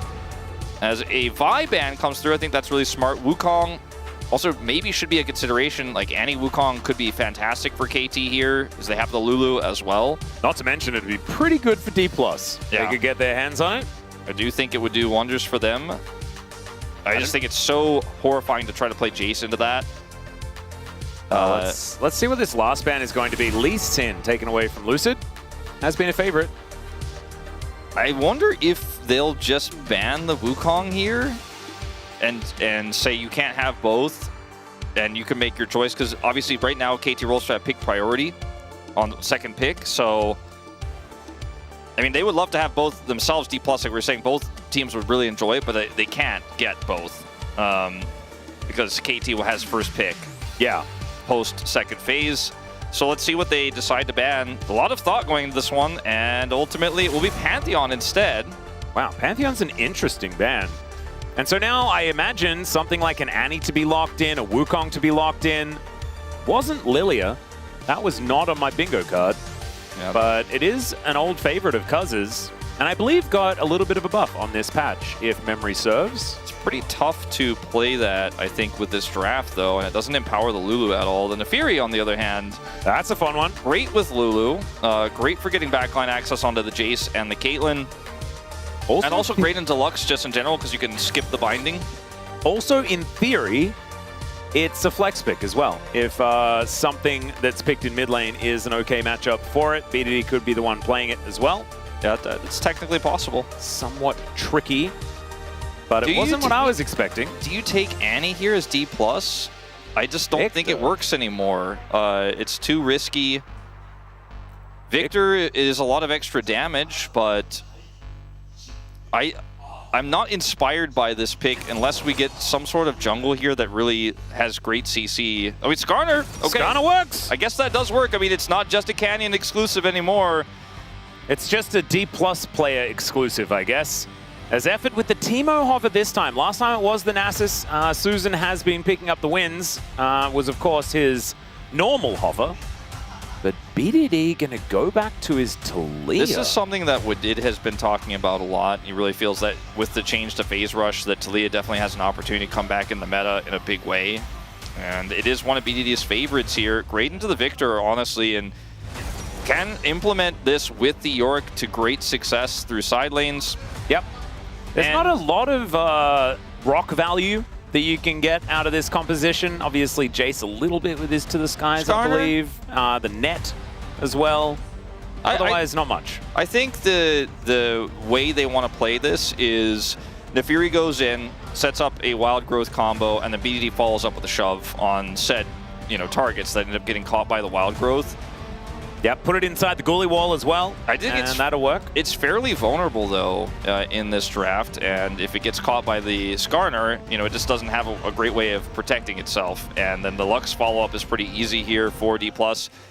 I was pretty down on this draft for D+ until we got the Skarner pick. I think it kind of saves it for them. I don't think they won the draft, but at least it feels very even now between these two. My trust, and if you're a D+ fan watching this, I think what you really need to be focused in on, what you're honing in on right now, what you're holding your hands together and saying, this is going to be a game 3. I know it because you trust Smash's Caitlyn. You trust that bottom lane. And we'll see what Career can do on the Lux here.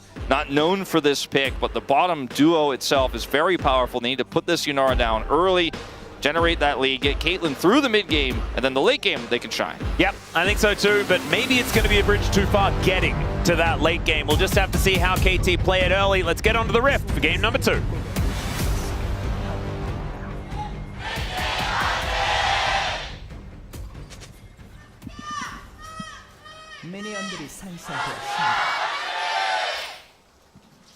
All right, here we are, ladies and gentlemen, onto the Rift for the second game of this series. See whether DK can have a better time this time around. Mainly because, and the reason I'm focusing on them is they're the ones that sort of stopped playing the game halfway through. And I'm really hoping that that does not happen again, that we see them find a little bit more of that confidence to be able to get some success here in this one. It just felt strange. It was a weird game. Flat. Again, I think KT did a good job of avoiding those fights, but still, D+ dropped the ball. I think there were a lot more plays they could have made, a lot more confidence. Like, for example, the Herald they didn't take, and some of the other stuff that just felt a little bit bizarre. They had several opportunities to push Dragon advantages that they didn't go for. Heal is going to be traded. Yeah, Aiming was able to get to the wave, stack up the Q, and feel pretty good for these early trades. It's really good for Aiming when he is in range of the Caitlyn. Obviously, at level 1, if his Q is stacked. So, till level 2, Career is just going to try to offer as much poke as he can. And then once level 2 is hit, then Smash and Career will have a much better time. They don't have it first, however, so they'll have to wait. Yeah, right now it's surprising that Smash and Career are getting shoved in by this Yunara Lulu.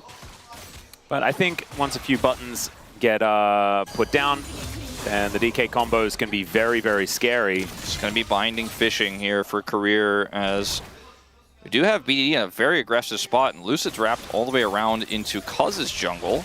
And Cuz is looking to try to kill at level 3. Yeah, this isn't a Fury move. You can definitely do it. On-target ability is pretty powerful. BDD also teasing a bit of a rotation in, and now he's trying to catch Showmaker. They're doing a lot with this pressure, but unfortunately, Cuz is going to lose a lot of his jungle for this. Yeah.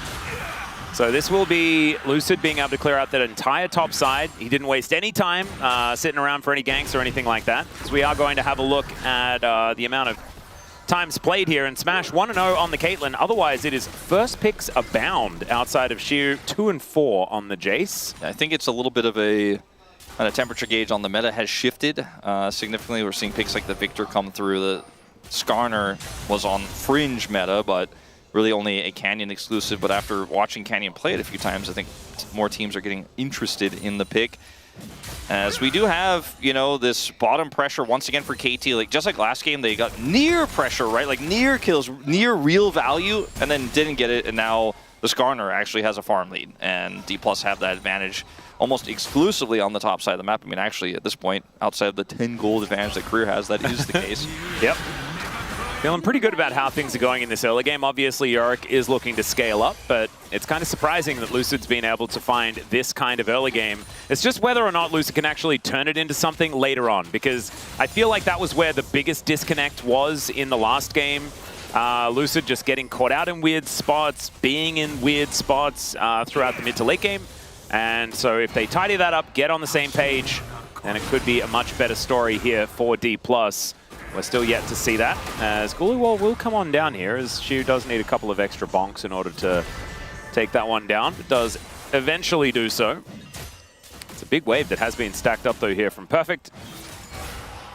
It's really, that's what you want to see. Yeah. Really going to be tough for D+ to find their first in this game. The Skarner gank isn't going to be possible unless a lane is overextended without vision. Bottom lane was where they had a lot of control. There's tons of vision there. That was part of the sacrifice of Cuz. And trying to gank mid lane to this Taliyah, again, it's possible, but it just requires BDD to be kind of unaware, and he's got a lot of defensive vision there as well. So, the lead that the Skarner has, like you said, what does it necessarily mean? It actually doesn't even have it anymore. Yeah, Cuz has been able to actually find a whole bunch of camps here, as Lucid moving towards the bottom side. A lot of pings out from KT. They know exactly where he is. Now we are going to get some value out of the Caitlyn Lux. Great double binding there from Career. They do avoid the snap trap. You can see there is a lawnmower coming down. Yeah, Cleanse is on cooldown now as well. Oh dear. Light binding will connect there onto Effort. Effort's so low. He may just have to heal out. He's actually going to just get away with this potentially, but Aiming is going to be alone then. Yeah, Lucid is going to spot that both of them are still here. We should be able to guarantee some of these as the flash in from BDD, but there is the turnaround from Showmaker, finds the last BDD's auto! face, man. Oh, that is such a big mistake. You can't miss those if you're going to flash for the all-in. Oh, man, that is And that's the kind of thing that does not happen in pro games too often. That's a solo queue moment right there from one of the best mid laners of all time.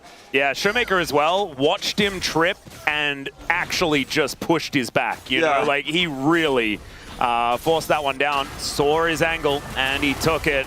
But man, that really should be reading KT 1-0. Feel like BDD did have him dead to rights.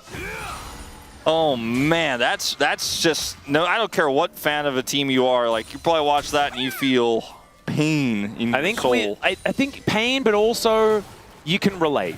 Yeah. You know, we've all had those moments where it just doesn't quite work. But you know, that's the whole thing about watching the LCK is you're like, I want to see players that don't do that. BDD doesn't do that. He never does that. He's never done that before, like ever in his life, surely. As Showmaker here drops the ult out early. BDD was like, you don't have mana. I've got just enough mana for my combo. Hits level 6 as well. And then he hits the shove. Like, he does the hard bit. Yeah, and then the easy part. Yikes. He's just too far to the right. The big rock, that would have been very dead Showmaker. And he wanted to guarantee. Yeah. He wanted to guarantee that it wasn't going to be flashable, right? That's like the kind of thing that it's just so hard to put into words, but like you said, everybody knows the feeling. Oh, yeah. And like, because he knew he had it. Like, the hard bit he'd done. Yeah. Oh. So sad. Anyway, Aiming is looking for a little bit of an angle here as he has pressed his R button. Lucid looking for a little bit of a battle against Cuz. Could be in trouble as he decides he wants to just drive away. Will be able to do so as the doggos get a bit confused about where to go. The other one is actually Lucid's doggo. I don't think this will matter too much for the grand scheme of how the mid lane matchup is going overall for BDD in the short term here, but it does really hurt morale-wise. As Talia's a little bit more setup than, you know, burst damage. And speaking of... Yeah, ulti comes through for Cuz, and Showmaker, he has no flash. He is just very dead, ladies and gentlemen. And that is BDD able to get his revenge in the end. So nicely done there from KT. And the fact that Cuz is getting this ball rolling, that is very, very helpful here for the Nefiri. Now, the Yunara is having a terrible time and is not able to farm as Aiming is just really struggling on the other side of the map where the jungle attention isn't. And Lucid does have flash and ult available, so it's really hard for him to farm. This cannon wave as well is just going to be more damage to this turret. Smash might be able to get even an additional plate here. They have vision, and BDD is here, but he does not have Weaver's Wall. See if Lucid really wants to heavily commit. Aiming's fairly low. They don't have vision of BDD. They do know that Lucid is there, though, as Effort spots that out. BDD moves on over. The seismic shove interrupts, and Lucid may have to flash to get out of this one, but he is very tanky. Slurkle not really bothering him either, as he will just be able to careen his way out, just drive his way out. What is the mode of perambulation for a lawnmower called? Is he, like... pushed?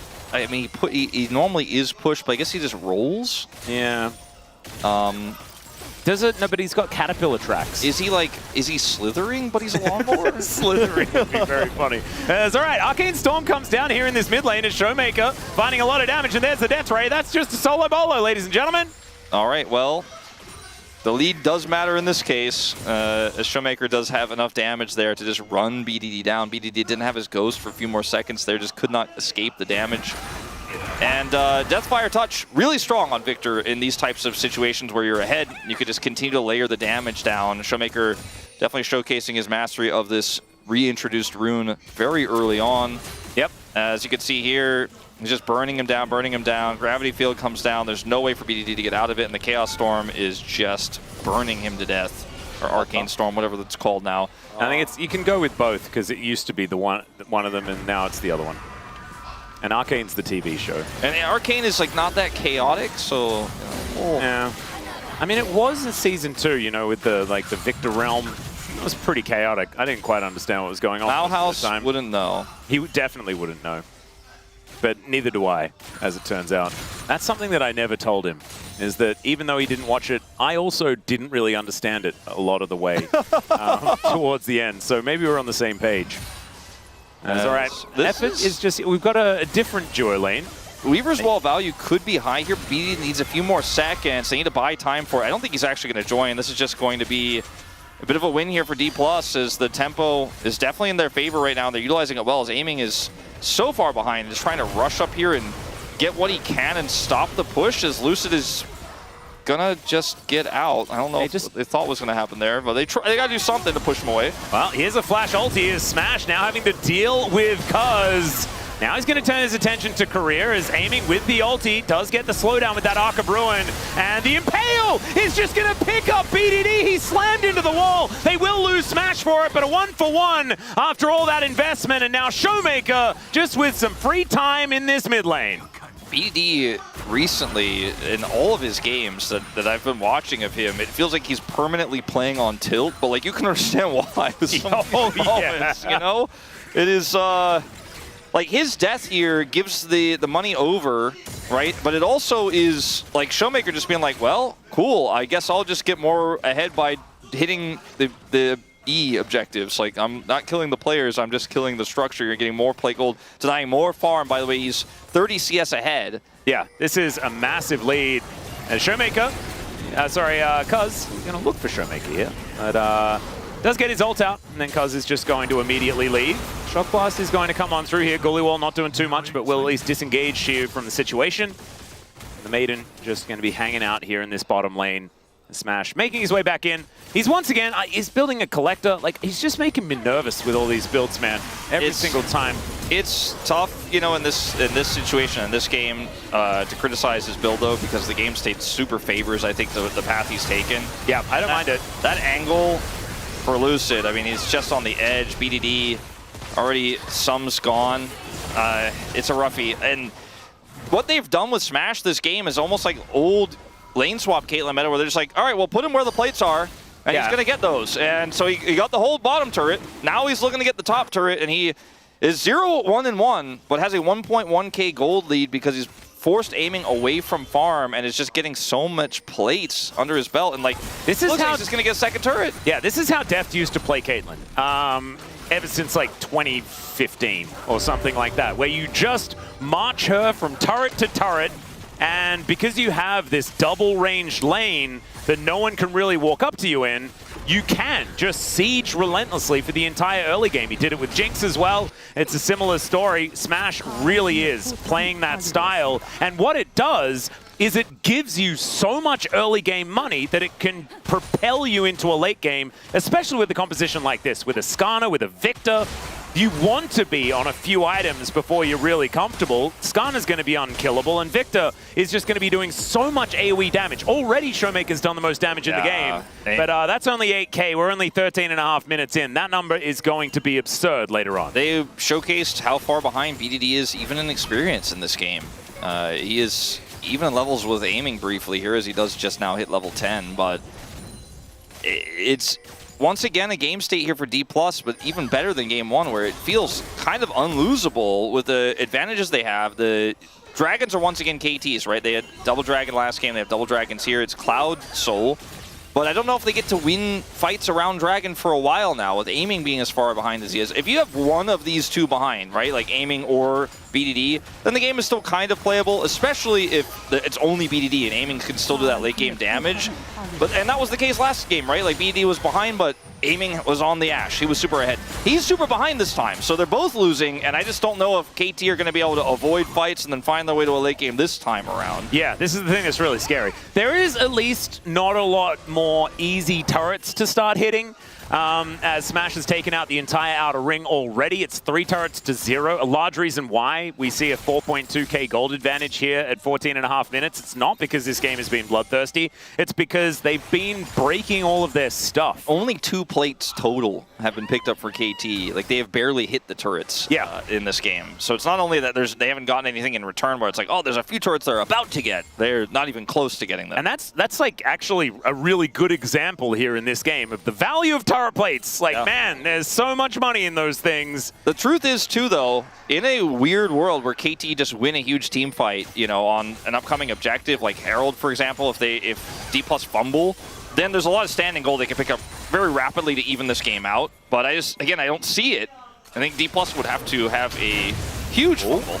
Oh, man, the footwork there from Lucid, or at least the Caterpillar track work there from Lucid as the flash from Cuz. He's just going to look and try and turn it onto a kill onto Smash. He will be able to do it as now Lucid finds the Impale and Shu finds the skies. Showmaker is zoning another 3 people away as now Perfect gets a rock thrown at him and it's a double kill for the Jace. Flash forward, light binding from Korea. This guy's Lux is looking pretty good, ladies and gentlemen, as the shove does pick up Showmaker, but the Death Ray is going to help Korea claim the kill onto BDD. That is an ace for Smash and here for TK. And at that moment when Smash died, it looked like maybe this was going to be that insane fumble for D+, but they played the follow-up in the fight so well. With the lead that they have, when everything's used on the AD carry, they have another carry, and they have a great setup for him. So when we watch this initially, it looks like, okay, Lucid may have kind of messed this up because he can't heal for Smash now. Smash is with a Lux, right? So there's not a lot of CC here.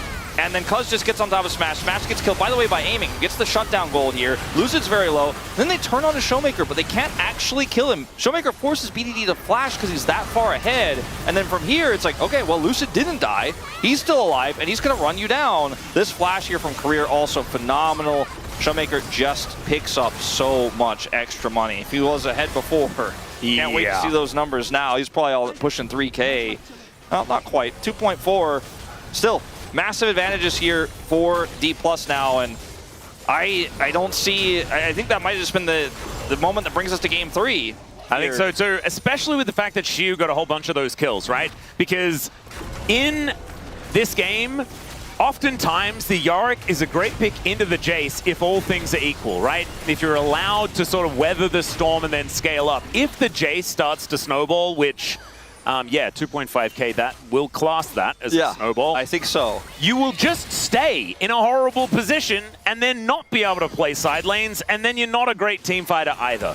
And so it's sort of the rough end of the stick that you kind of get if you find yourself in this position. And that is precisely where Perfect is right now after that incredibly well-fought team fight from DK. When you consider how several of these moments went for KT, like BDD barely getting caught by the Impale in the top lane, barely messing up his all-in on the Showmaker. It had kind of a butterfly effect on this game, though. Yeah, honestly, if he like just flash killed Showmaker in the early game, I feel like KT would be on their way to a perfect game. That's the kind of like swing that I felt happen in that moment. You got to be winning somewhere, but when your mid lane is just kind of self-inflicted losing, and then the bottom lane is obviously struggling into the matchup, it's hard to say like that KT messed up what happened after that, right? Like, because now the choices they can make are so limited, and D+ is so far ahead that Showmaker kind of just walks at them and kills them. And Smash is well and truly on his way to his second item, which is going to be a huge spike for him as well. Once he hits that, Serpent's Fang? It's, don't, I mean... Not this time. He's going Infinity Edge. There's, and actually, there's like, a pickaxe there. Yeah, for a 2-item spike, I really like Infinity Edge and the Collector for Caitlyn. If you're not ahead, I feel like it's terrible, but he is so ahead. Yeah. And okay, Cuz is going to immediately lose half of his health, but does manage to get the ulti off onto Shu, and BDD was lying in wait. Gets the shove and helps take down this Jace. The problem is on the cross map, it's a pretty heavy cross Wait a second. Here's a money delivery over to Showmaker. Lucid going to be able to help take down another inner turret. So what was that? That was Shu for inner turret mid lane, inner turret bottom lane. But BDD's going to get the bounty. Oh, never mind then, Wolf. And it also gets all of the plates in the top lane as well. So yeah. He's only 2,000 gold behind now. Is Shu here also playing pretty respectfully? But I think just there's too much collapse, and even the wild growth connecting on him, he is just not able to get out. And the kill goes over to Cuz, which is okay, but I don't think ideal. He's the only gold lead right now after that shutdown. And Lucid doesn't care. I mean, he's wearing his super cheap belt from the thrift shop, and he's got his bandle pipes. He's just on the corner playing some music. You want to throw him $1, he'll still be happy. Okay, Wolf? Yeah, he's on the men's fashion subreddit. He's like, I bought this at Kohl's. Look at the value. Can I pull this off? And like, he knows he can. And all the comments are like, yes, man. Oh, my God. As it turns out, he just looks good in anything. Yeah. Cuz going to take his menagerie over towards Smash, though. And he is kind of making it his business to just try and kill Smash as often as he can. That has been twice so far. has at least been working, is now KT finding themselves out onto the map. Relatively aggressive position as Lucid just throwing rocks around, and he can do that.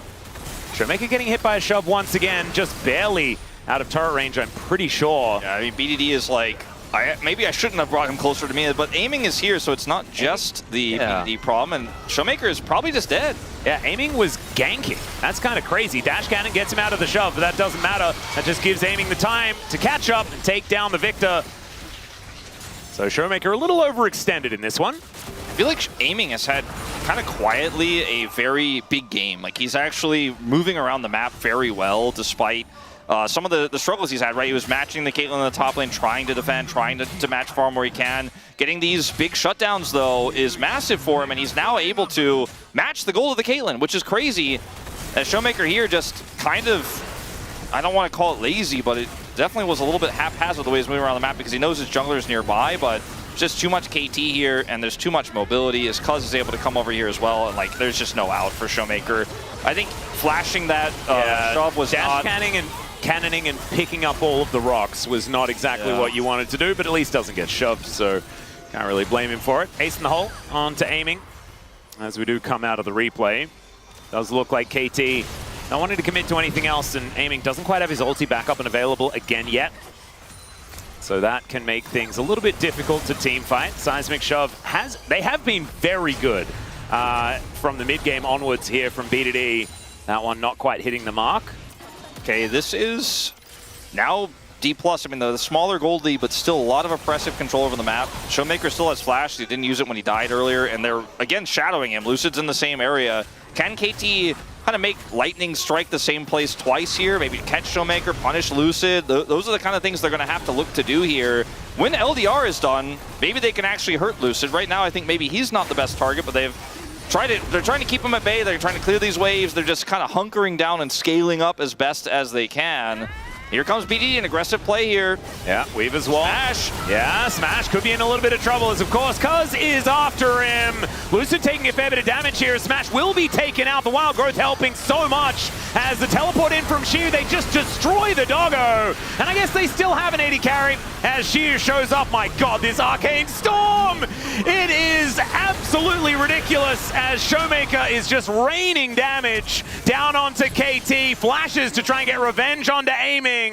Sends him scurrying home, and now Effort going the wrong direction, but may actually survive as DK, they got Baron on the mind. Yeah, and D+ here are going to be able to turn this 6,000 gold lead into 8K plus in a matter of moments, and that's D+.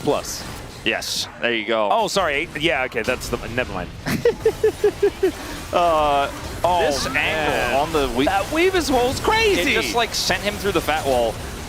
Cuz flashes here because I think he thought he didn't have enough burn damage there. And it doesn't have flash, and Lucid was waiting for the ult. Like, he was like, I know exactly what you're gonna do. He's so ready to answer that, and then he just instantly dies, and then Showmaker just kind of walks towards them with his massive wallet. Circle get big. And that will be Baron. This is, I mean, the damage is absurd. It's actually wild.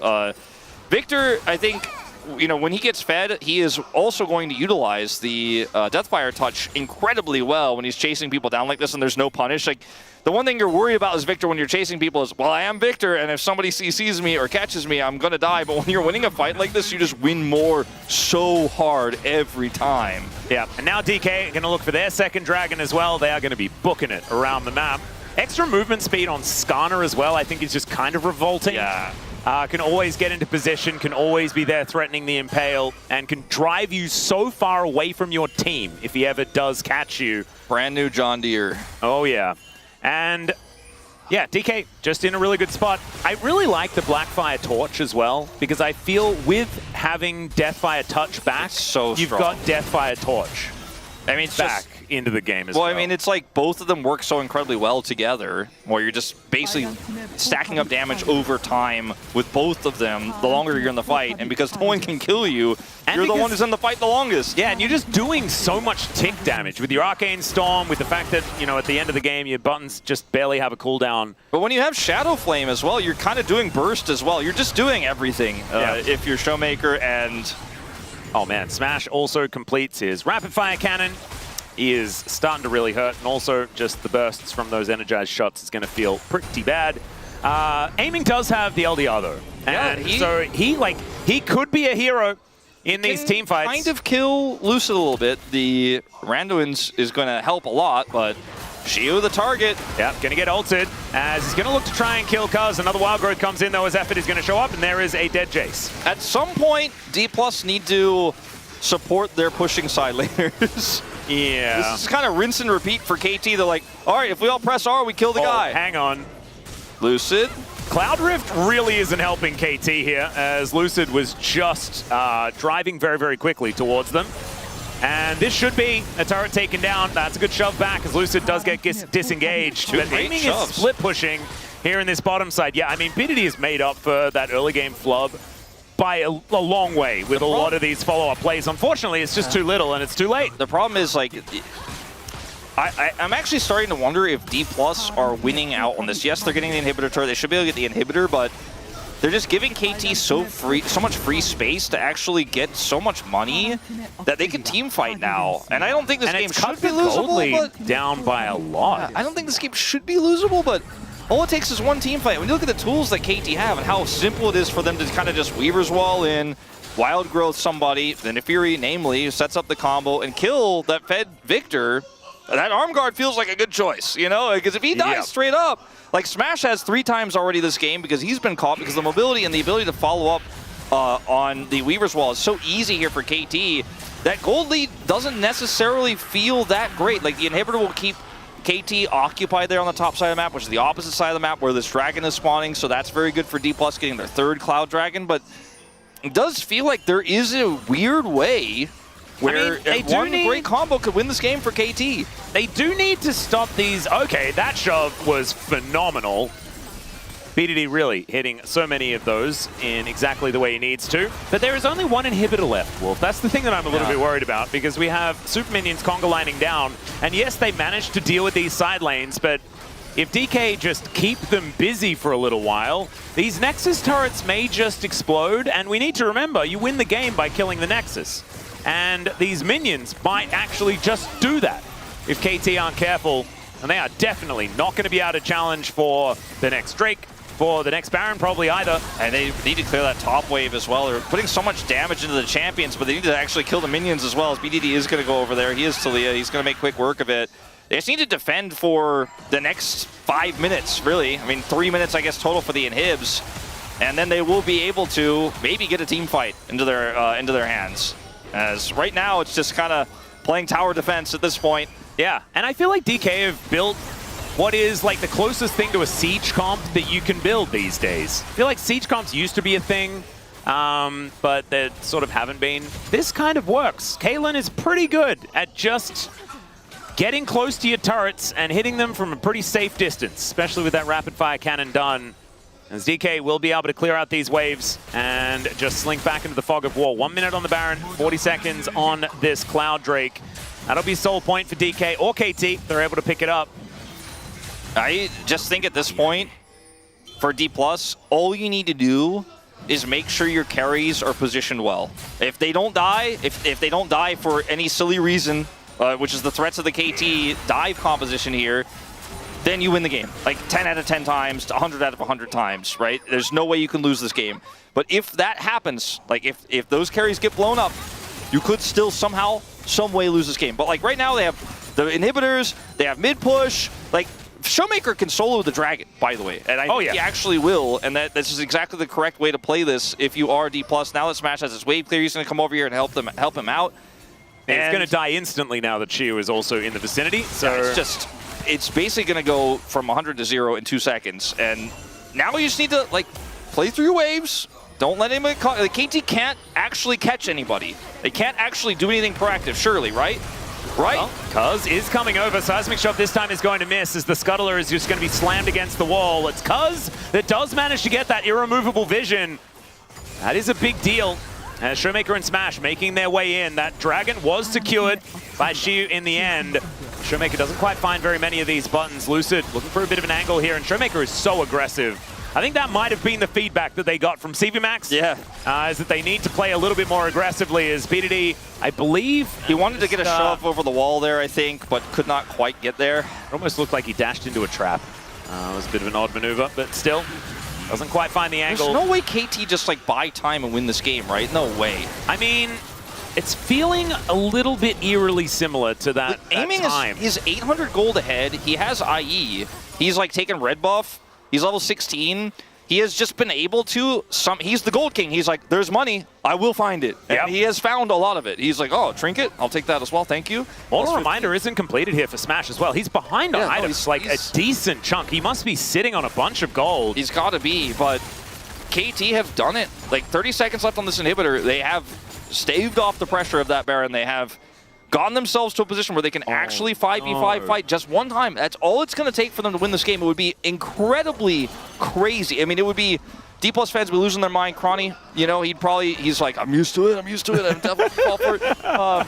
If they lose 0-2 to KT in this series where they had great positions in both games, but this second game position was even better. I mean, unbelievable lead for Showmaker. Like game 1 lead, it was there. Game 2 lead was like, my God. He still has his arm guard. There's one team fight here for D+. Is all it's going to be, all it's going to take. But like, I don't trust that they can get it done with what I'm seeing on my screen right now. Yeah, I'm a little bit worried, especially now with KT's ability to push out these waves. And she was moving towards the top side. That is going to create a pressure point. And it's obviously very easy if DK are ever given spare time in side lanes to just destroy inhibitors, right? They do not fight back.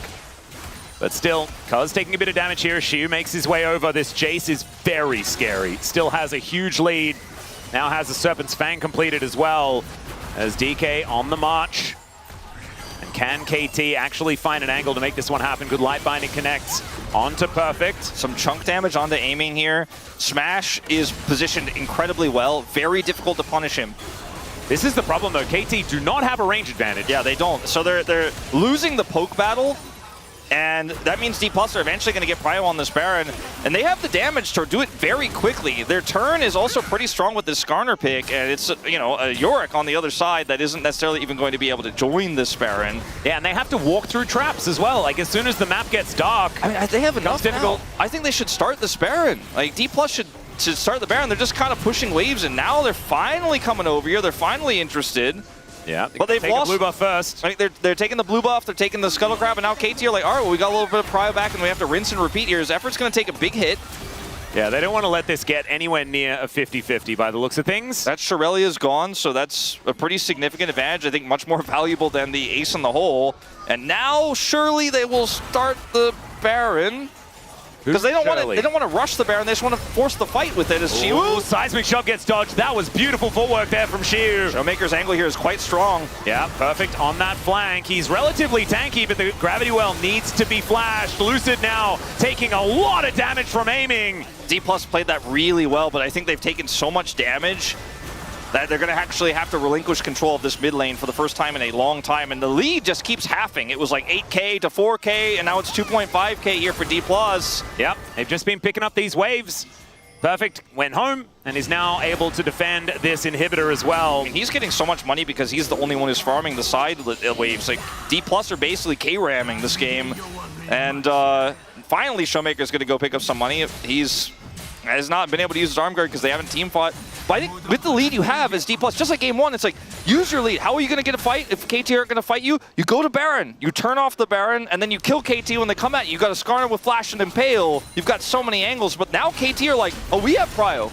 It's actually our control over Baron that you're going to have to be defending, which I feel like should have never happened in this game. Yeah, and at least Mortal Reminder is now done for Smash, but KT, they were able to walk over and actually clear vision around this Baron. This is unreal that they're even standing in this position right now. Well, DK, they will be able to push them away. 13 seconds, though, on this Cloud Drake. DK just needs to send one person over to take it out. And we'll see whether they do manage to take it. Quadra Cloud Soul allows you to run pretty fast. And for Baron in exchange, okay, Lucid should be fine here, but D+ will eventually have to pull the trigger, right? Like, I know light binding is, you have to hit it to start something, but maybe Lucid could find a flank. BDD is actually looking for his own angle right now with Cuz. Yeah, so good defensive vision is going to be there. They see Cuz, but Lucid going to get slowed down as he drives his way out. Weaver's Wall to try and catch Korea. That seismic shove so close. That could have been a really pivotal moment. I mean, D+ run away, but they lose control of the Dragon as a result. Yeah, and you got Showmaker now just dealing with this mid wave as well. DK somewhat out of position and is 50% health onto Lucid. He's taking so much as Smash gets over the wall, and Cuz is gonna follow Smash, takes him out. No AD carry to start this fight, and KT are able to regroup. They're gonna get their own soul point. They get soul point here, and D+, I mean, all they can offer is a final spark. Career gets hit. Oh no, that's slow, actually a huge deal.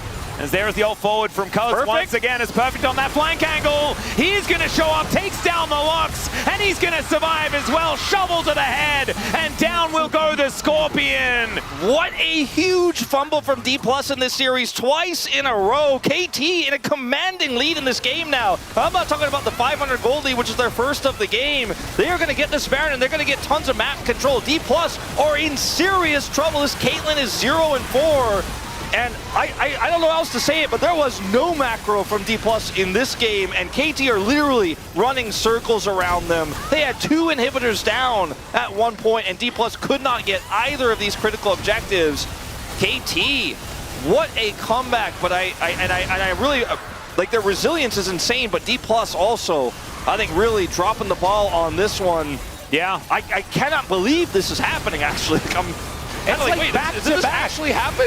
Back-to-back indecisiveness, really causing a problem. That being said, KT have been utilizing this composition well. The fact that Cuz always knows that he's going to kill Smash every single time. The Wild Growth combination with the Neferi is just so difficult to deal with. Is it an issue that, like, I mean, looking at it, is it because D+ couldn't ever find the angle to engage with Lucid? Like, I mean, that's I think what D+ defenders will probably say here. You know, they have a Lux, they don't have a Nautilus, they don't have a Leona to just press R and go in.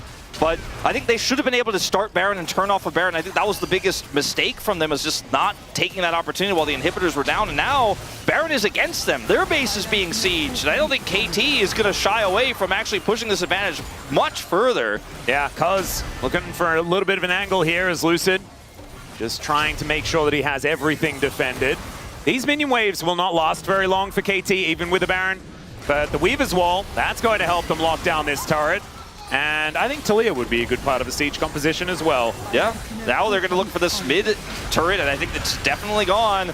Yeah, and like think about this, right? Like we were just watching DK in this position. They weren't able to put on nearly this much pressure, even though they were, I guess, able to get 2 inhibitors in their push as well. But I don't think KT are going to be stopping here, as they're fishing for seismic shoves. Shiu in a lot of trouble is aiming. He just presses the R button and takes out the Jace. He might be in a bit of trouble, as now Cuz is going to get taken down. Smash able to grab that kill, but the first Nexus turret is going to get taken down, and Lucid just gets shoved back. That's another kill, though, as the Unara is going to fall. 2 Nexus turrets are on the floor, but DKs stay alive. Yeah, there's so much of a wave here on the top side. BDD is just going to go proc that crystalline overgrowth, and I think they should be able to get this before D+ can respond, because they have to deal with the minion wave in mid. Now, pushing this third one is a little risky with Showmaker here. They have a huge wave. I think they should just back away. It's just not going to be enough, I don't think, here. Showmaker is Victor. He's going to clear this one up, and the inhibitor will survive. And I think that's still the right call for KT to just walk away there. They lose more, and then it's a disaster.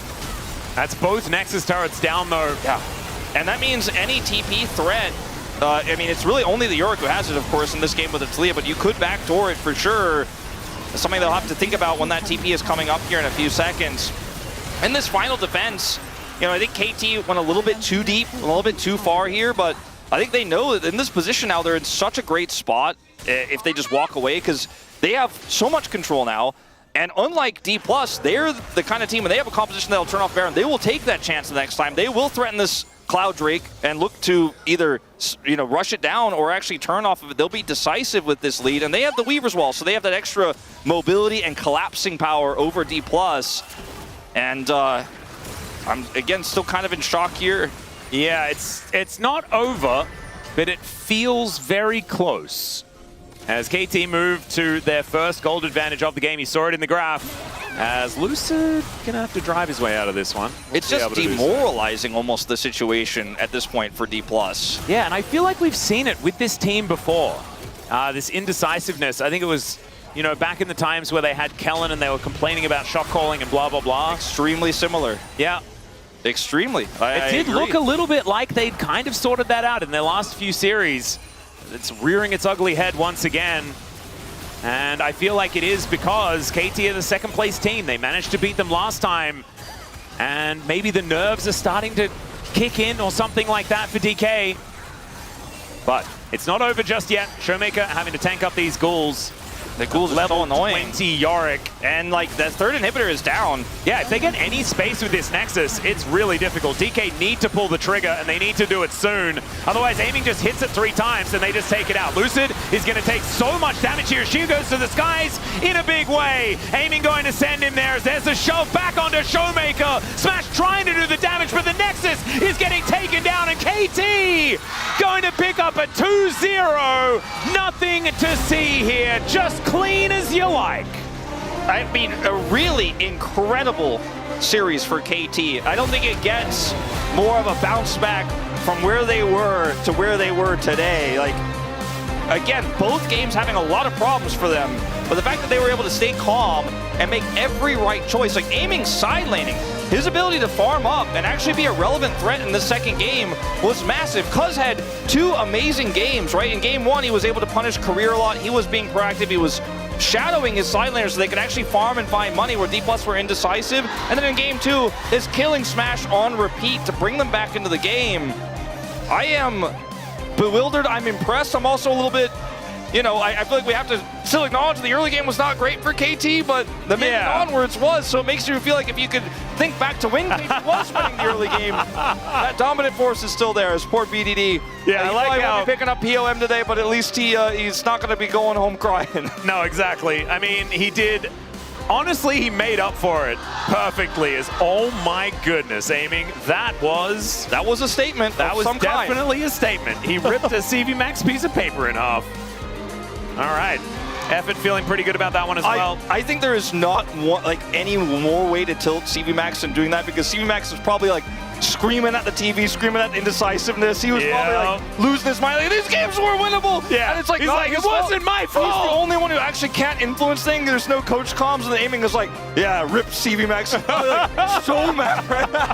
I want to see what his hair looks like after that. Oh, me too, but I don't know if we will. We might be able to check it out backstage. We'll have to report back, ladies and gentlemen. That sign we'll get says it figured out. It is summer. I mean, there were a lot of signs about. Oh no, I didn't want to ever watch this again. Oh dear. There were a lot of signs about summer of KT. You know, they'll bounce back. They did today. It's raining today. A lot of people are saying it's the start of the rainy season, which means it's summer, which means KT is certainly going to be at their peak right now. But it didn't start off that way in either of these games. With its plays like this, with this comp that is so good at executing targets, that kind of kept them in this game. The problem was there were 2 targets they had to kill, right? Showmaker was even larger than this Caitlyn. They just couldn't coordinate it well.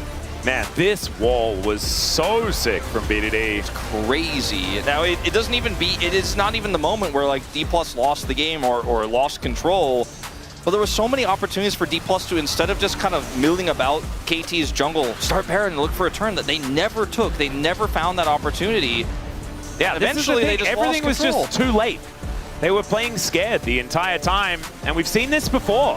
I think many, many times where a team is just more willing to go for the Hail Mary and understands how to play it out. And that was KT today. Just makes you wonder. This is a great flank angle for Perfect. Makes you wonder who's at the helm of D+ in these moments, because we saw Kellen was too quiet. Maybe Baron was a bit too aggressive, a bit too decisive. Career comes through here and, you know, again, is a rookie, right? He doesn't have that veteran voice, so maybe that's part of why D+ are still struggling when things don't go the way they should have gone. Yep. And the final moments for KT. Yeah, BDD just telling them to slow down. And feeling like they're a bit more animated this time around, now that they're staring down the barrel of a 2-0, try and get back on the horse and claim a solid position here in second.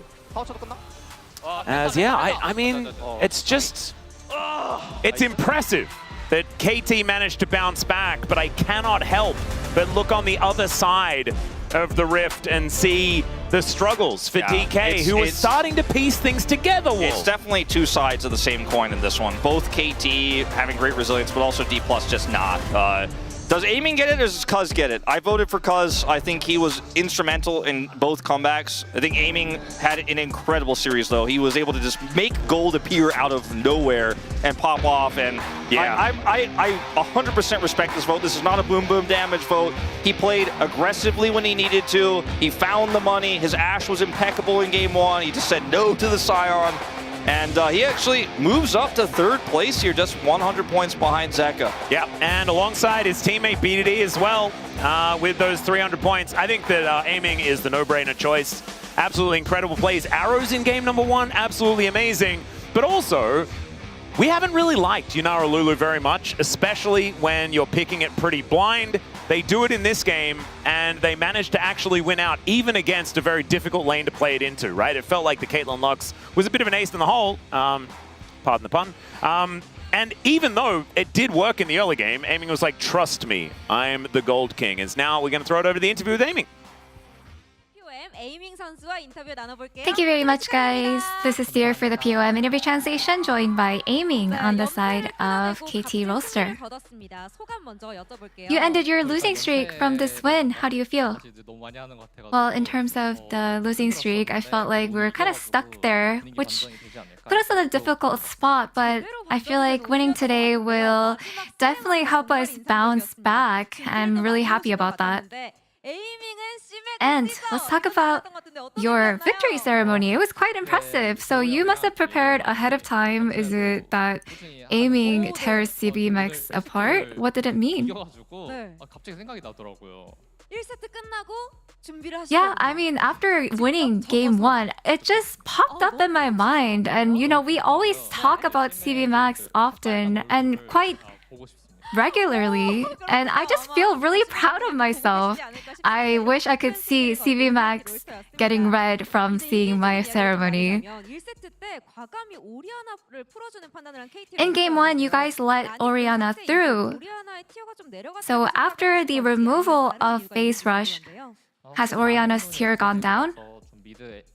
After Phase Rush has been removed, it just feels like the mid-mage champion's survivability is actually a lot lower now, so we just wanted to keep her available. And in game 1, the enemy Orianna scaled very well, and perhaps that's why you guys weren't looking for the fight head-on. So what was the setup for that win? I think from the bot lane, with the Ashe Seraphine comp, we just knew that we had late game. So with that mindset, we actually had a pretty comfortable time playing the game out. So I think in the end, with the setup in the beginning and the early game, I think we were able to win through team fights. And yeah, your Ashe was roaming in every lane, and you were able to support every lane. So what was going through your mind? I'm the AD carry, but I like to play through side lanes. And if I have any opportunity and see any angle to push through mid and pressure all those side lanes, I try to really actively look for those angles. And in game 2, your Yunara was amazing. Did you see that fan sign? There's a really funny fan sign about your Yunara with your face in it. How confident are you with Yunara? I just feel like whenever I pilot Yunara, I'm able to execute any sort of gameplay style, and I can play defensively or aggressively. So I think this is definitely a champion that I prefer to play. And from the early game in game 2, the enemy took control of the lane priority, pressuring you guys with big gold lead, but you guys were able to catch up slowly. So what was the biggest factor for the comeback? Yeah, once the 2 inhibitors were broken, it just felt like it would be really hard to play out the game. But when we have the inhibitor minions spawning, it just feels like it actually gives us an advantage because the enemy cannot see us. So I just felt like this would be our opportunity to actually turn things around. We just wanted to keep ourselves calm and just play through the macro. And KT was undefeated this season until facing their first losing streak. So this momentum must feel like a major turning point for the team. What kind of effort have you been making? Yeah, we were on an 8 winning streak in round 1, and our confidence was really high. And reaching this point, we just realized that, maybe we were just lucky to get that winning streak up to 8 winning streaks. So I just wanted to make sure that we were able to win through our skills, not just rely on luck. So that's just something that we talked about a lot. And your next opponent is BFX, who recently handed you a loss in road to EWC. So what is your mindset for that payback? After that blow from BFX, it still hurts. It's really painful. I just really want to recover and get our revenge. Congratulations once again, and that is all from Aiming and back to the space. Thank you. Thank you so much, dear Ayaya, as it is a clean 2-0. Nothing to see here. It was KT back to their league-leading dominant ways. No mistakes at all. No notes. What notes could you possibly have for a game like that? Laura on Twitter also saying not washed yet. That was a little bit of drop, after the rise. That's how the roller coaster works. And it was great. I think I just liked the plan in the draft. I think it was so much easier to pull that off. So they had such a better team comp. So that makes, I think, KT having such an easier idea coming into the game. Yeah, I mean, BDD was definitely having fun on the roller coaster. Oh, yeah. for sure. He was having fun, but Aiming was whole time trying to repair the roller coaster. I mean, I think that's how they secured the wins. Yeah, it was that was a crazy game. I think just real quick before we get to the Palms, if you're a D+ fan, you're on the opposite side. Oh man, no, we don't talk about that one. That hurts. That hurts so much because I thought at some point the game 2 was for DK and we were kind of preparing for the game 3, but for sure. Yeah, I mean, again, I thought it was really hard to end the game with that comp. Like, they have Jace top, they have Caitlyn Lux, they have the Victor mid. So, I don't really see the synchro between those champions. So I think CB Max and DK, they are trying out some stuffs again, to just win the lane, but maybe not outside of the lane. Yeah, I mean, there was 7,000 gold ahead, early game, and which is they are maybe, I don't know, just they just kind of, I feel like they forgot how to end the game, and it's they were this ahead and then slowly losing gold and getting caught. In game 1 and game 2 is showing the too much of the weaknesses for DK there. All right, let's take a look at the Palm votes as it did go the way of Aiming. 9 out of 13. Bunch of shouts to Cuz there in the jungle. And one analyst giving the shout to the resilient BDD. I cannot wait to see that comment. Yeah, what's the comment? I really want to see the comment. Yeah, that's going to be I can't wait. Interesting one. All right, we'll start with you guys both voting for Aiming. That ceremony, man. That's the weekly ceremony. It's so best. It's that's the best. I don't know. It's monthly. We were thinking about the comment, and after seeing that, there's nothing more. He just cut the CB Max in half! Where did this come from? He just cut the CB Max in half! I can't believe he prepared that. Oh my god! Wait, you see him side-eye look across? He's is he watching? Yes. Oh my god! And the whole time, he's smiling so hard. Ah. This is so good. This is so good. I just don't remember a time where there's been props like that in against the other team too, right? Because we've seen earlier this year we had the backpack dance. You throw it over the backpack and then you do the dance and stuff. But that was kind of crazy there by Aiming. On top of the fact that he had a hell of a game. Yeah, I mean that's why we prepared this clip as well. I think the game 1 it was really rough for KT, but after this Aiming's super play on the bot lane, it kind of flipped. I mean, honestly, it shows. I think it tells so easily. Even goes both way at both games too. Game 1.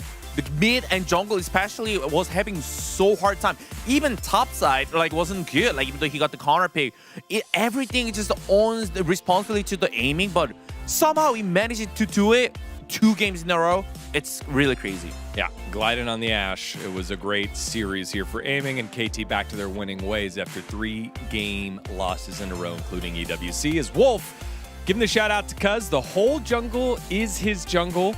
Cuz did constantly gank in the mid lane and had a couple of big dog moments there at the end, but I think early on, Huni, it was a little tough for Cuz. It was not easy game for him, especially because the mid is losing, but still, I think he tried his best, I guess. Is that a little bit of the, except a little bit of the mistakes. But I really like to see his Nafiri in the second game because it's not the champion that he normally picks it.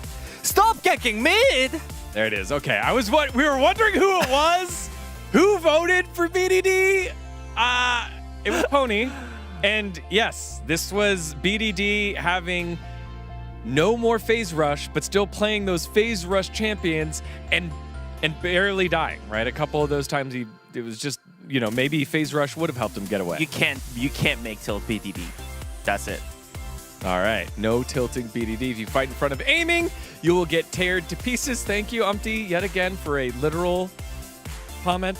Just straightforward there. Yes, exactly. That's the Umpty style right there. I like it. Comments are so good, man. It's so good. All right, Prince. Breaking news. Cuz escaped from the KT's zoo and he's biting people. Again, a big shout out to the big dog performance there. Cuz isn't actually 1 in the zoo or 2 bites me. He doesn't do that in real life. Go with Cuz as well. When it comes to macro, it's always Cuz. He restarted the KT roller coaster. Oh man, I'm not even sure, man. I think at this point we're on the phase where the roller coaster starts to get really crazy. Like we go up and down like all the time, and I think that's the Ray right now. I don't think like KT right now seems like consistent or like rock and steady. I think they will be shaky. Like we can't really trust them, but at the same time, it was good to see them like working all together as a team. Like Huni and I mentioned so many times that they had such a hard time in the laning phase, but I think they did so much better as a team. Yeah, I mean, good takeaway. I think still, like, even though they have a rough week, especially the last week, like, we could still see they're not playing perfectly, like, coordinating not well, but still, we could still see they're playing better than DK especially, and I think that was, like, the main key. Like, they didn't give up. They could easily go tilt, especially game 2, but it was tilt-proof, and they somehow managed to come back. So I think that's their strength. Their roller coaster goes 360 right now. It's not even up and down anymore. It's 360. All the way around, I guess. Yes. Okay. The 360 roller coaster there for KT. Ultimately, what's important right now is stacking up those wins. They get the job done. And they stay solidly behind Hanwha Life Esports at 9-2, and D+ had the opportunity to bounce ahead of T1. They fall to 6-5 on that game score as well. We'll have to pick up the pieces and try to figure it out later on this week. I mean, most people thought Genji might take over the second place against KT, but now they secured the spot. And I think they're having a great form this week, so it's not done yet. No, definitely not. As that was fun battle of the teams on the western side, but our next game are the teams on the eastern side. Ooh, man. It's a big one. For this one. This is like, if you wanted to make it out of the Rise group as we move into round 3 and through round 2, you've got to win these matches. It's B&K FearX with their new look up against Hanjin Brion, looking to go 3-0 for the first time in over half a decade. We'll see if it happens here after the short break.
보니 새로운 분위기에서 한번 해봐야겠죠.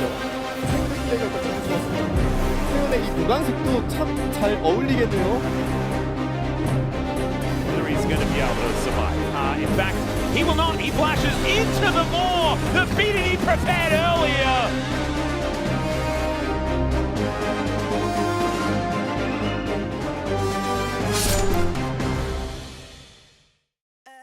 Every sky is a line I've drawn.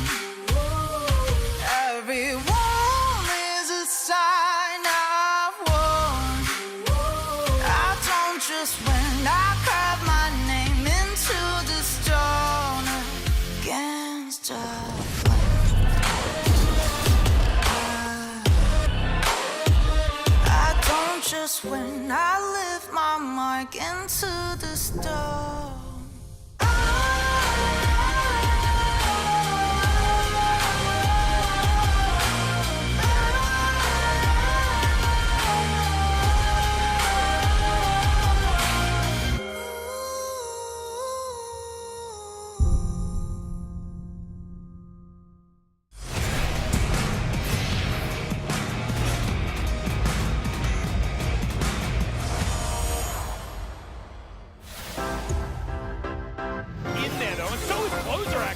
Looking for the backline, finds the pop blossom onto 3. The DS Super's wipeout 2 already, as now it has to be taken by himself. And Clear is actually going to join in there as well, but I think this Ezreal has to try and figure it out. Does manage to take down Ghostic. Hydra's going to die as well, and never mind, he is going to figure it out.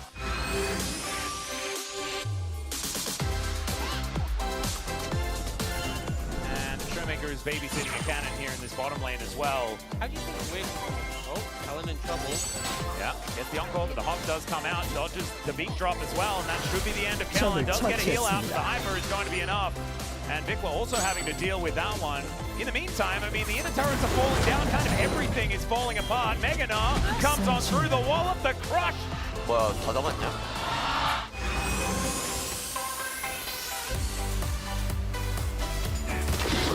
야, 뭐 올 수 있어? 갈 수 있어. 그냥 참아. 참으면 무조건 돼. Trying to get on top of aiming. He picks the angle. The kick doesn't get him over the wall, but Nocco still turns up, and the face call isn't able to save the Caitlyn. It's a double kill.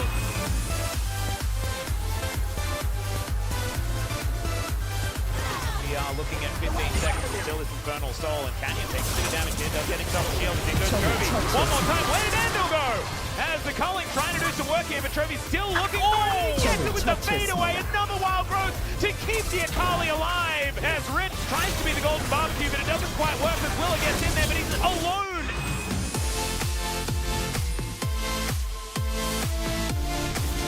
Takes him down immediately. As Perfect's going to get a back on the top side, but Ingo Zeka looking for more. It's not going to get all too much as now Zayas says, I'll pick it up. 3-man counter-strike right into that back line. And that's going to be the end of aiming as the Jax goes so hard with just the one item.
to go. No map, no light, just scars to show. Each fall curves something deep. The center of the world lead the way. Everyone was mine to make. Every scar is a line I've drawn. Every wall is a sign I've worn. I don't just win, I carve my name into the stone against a flame.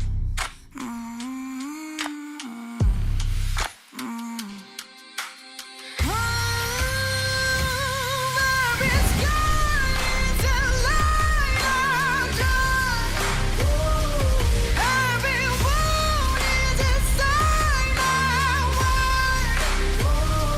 Cut by cut, mark by mark, my name forever in the stone.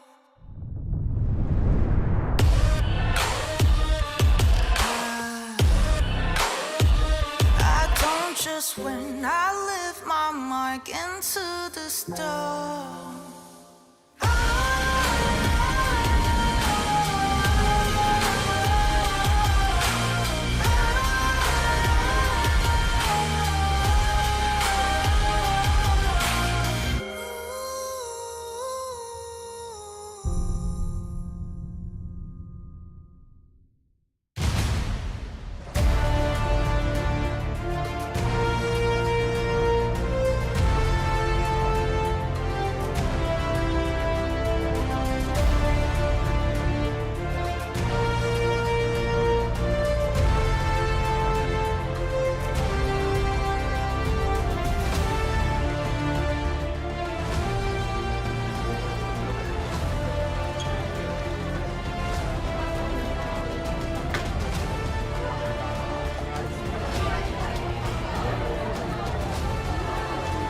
한진보리언 파이팅!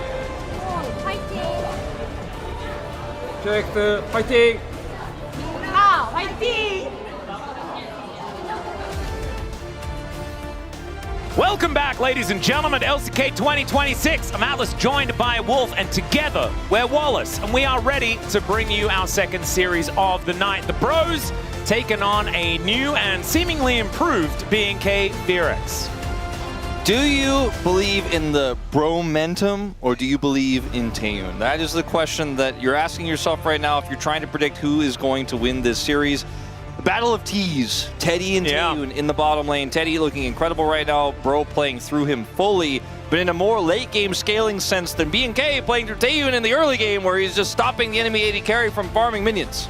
Yeah, and he's doing so. Both of these players are in fact doing so a lot of the time on the Lucian that we have been seeing banned a whole lot more recently. In our previous series, it was banned in both games, and we may see that happen yet again. But this is really cool.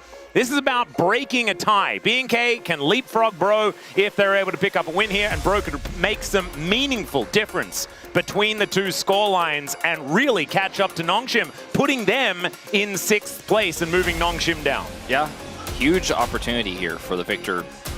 And it's really difficult to predict. I personally predicted Bro at the beginning of the week, but I do think this can go either way, as Bro's on the massive upset over KT, and BNK also beat KT, right? So yeah, it's of course in Esports World Cup qualifiers, but they will be playing against KT later this week, so they have the opportunity to beat Bro and then beat the team that Bro beat officially here in the LCK. Yep, and soar through the standings. Yeah, and Bro did also participate in the road to EWC, and they lost to T1 once again, similar to what happened in that home front that we saw earlier on. As the bottom matchup, this is what we're going to be talking about all day long. Yeah, these are some big numbers for Taeyun in their match against DNS. That was DNS, but I think you cannot deny that his performance was absolutely great in their next match with him. His second match officially on the roster in that Esports World Cup qualifier. Like, I keep mentioning that tournament because it is another consistent performance we saw from Taeyoon. It's half of the games he's played on this roster. So it's not LCK, but it's still relevant. Yeah, he did like 75,000 damage in that Ezreal game. It was absolutely ridiculous. I would not be shocked if we see Ezreal and Lucian consistently banned throughout the series. Yeah, I think they have to be. And I actually think that if you're looking at either of these players, they're the two champions that they both play the most of. So I think it's on both teams to try and keep them out of their hands unless neither of them are going to get banned and we're going to see the trade between the two. That might be another way of playing it. I'm not throwing any shade on Vikla, you know, and Roamer. I'm not trying to say the top laners aren't going to make an impact here, but these two teams have been all about the bottom lane. And it says that your package has arrived at the B&K doors. I love that. Oh, speaking of packages, my mom sent a care package from Australia. Oh, nice. Those are always the best. Oh, you haven't opened it yet? No, I haven't opened it yet because I saw it as I was leaving the house. Oh, now that's the worst. So you've got the anticipation, but you can't. I know, but it's actually keeping me going. You know, it's really exciting to have that waiting when I get home. So that's going to be very, very cool. So I'm also waiting for a package, much like the Bro fans are looking forward to a third win in a row in theory. Now, I think most of us predicted that Bro would be able to take the victory here in this game, but I don't think many of us were expecting what happened in that road to EWC. So I think now, if I was given that prediction again, I would give it a lot more thought as, I wonder what Digon is going to have to say this time around, because last time around, I believe, didn't predict the Bros, and they were actually able to pick up a win, and so people were doubting just a little bit there.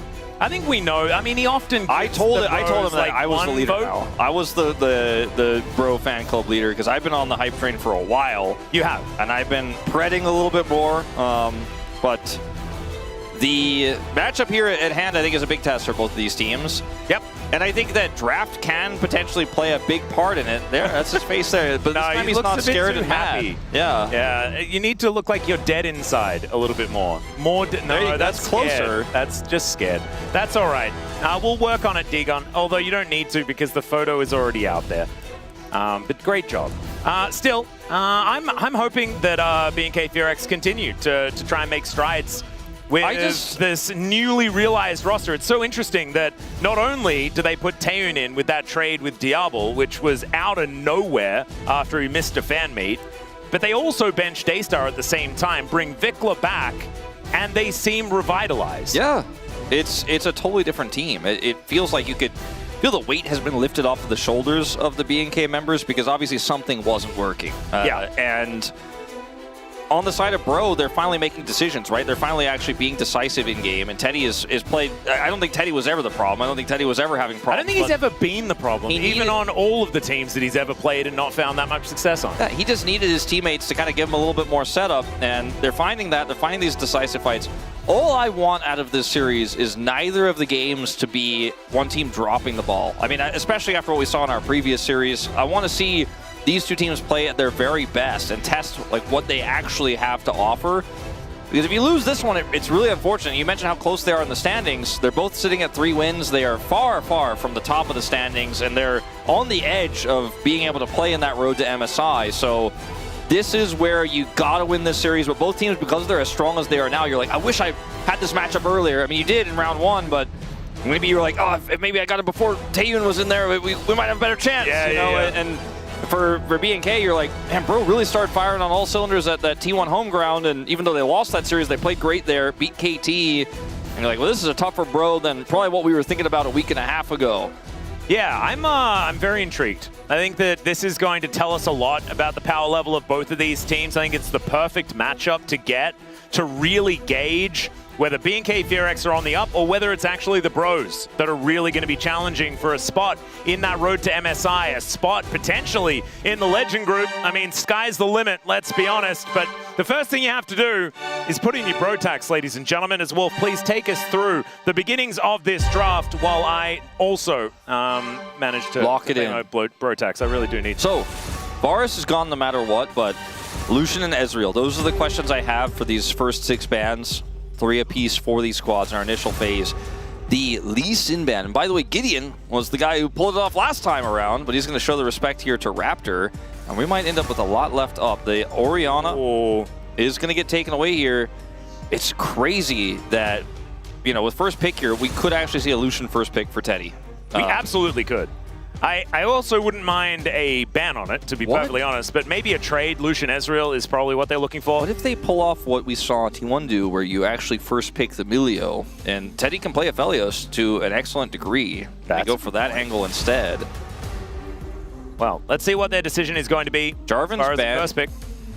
So that's not in the first pick conversation anymore. I don't know if you prioritize Xin right now, then give B&K the opportunity to get the Lucian lane. I think it's Ezreal or Lucian, and they're going to lock in one of them, unless it's the Milio. But I wasn't expecting this, and I was a little bit worried about it. I do feel like the first pick Nocturne has been punished, and it leaves so much left up. Like, Lucian Milio can just go over to Taeyun and Kellen right now. Yeah, or they can pick the Ezreal lane they want. Yeah, true. And that is what it's looking like is going to happen here. And there's no Karma, obviously, but there's a lot of different lanes that Ezreal can play blind that you feel very good into the Lucian matchup with. It's never always going to be a default win into the Lucian matchup, but it is going to be very playable in a lot of these cases. Looking like the Bard is what they're going to prioritize here. So is it going to be like Ezreal Bard into the Lucian Milio? That might be what they're looking for. I mean, you and I are like really selling this narrative of the Lucian and the Ezreal really hard, and maybe we're overselling it, but I do think that even though a lot of other teams don't prioritize them as highly, these two teams absolutely will. Yeah. And it means so much for the rest of the series. Like, if you don't take Lucian here, you might never get to play Lucian as Teddy for the whole best of 3. Well, let's see what Gideon and Aroma are going to be locking in here, whether it will be the bottom side of the map. And with the fact that B&K FearX have locked in their bottom side already, I think you have to answer it. Oh, Nocturne, Nico. So this is something that a lot of teams do find very strong. I think the Nico is just not very good. To be honest, I also think, personally, that's one of Namgung's worst champions. Agreed. And so that is another point against it for me. And you also have a terrible matchup into Bard, because you press Shape Splitter and then you give him the ability to cosmically bind you.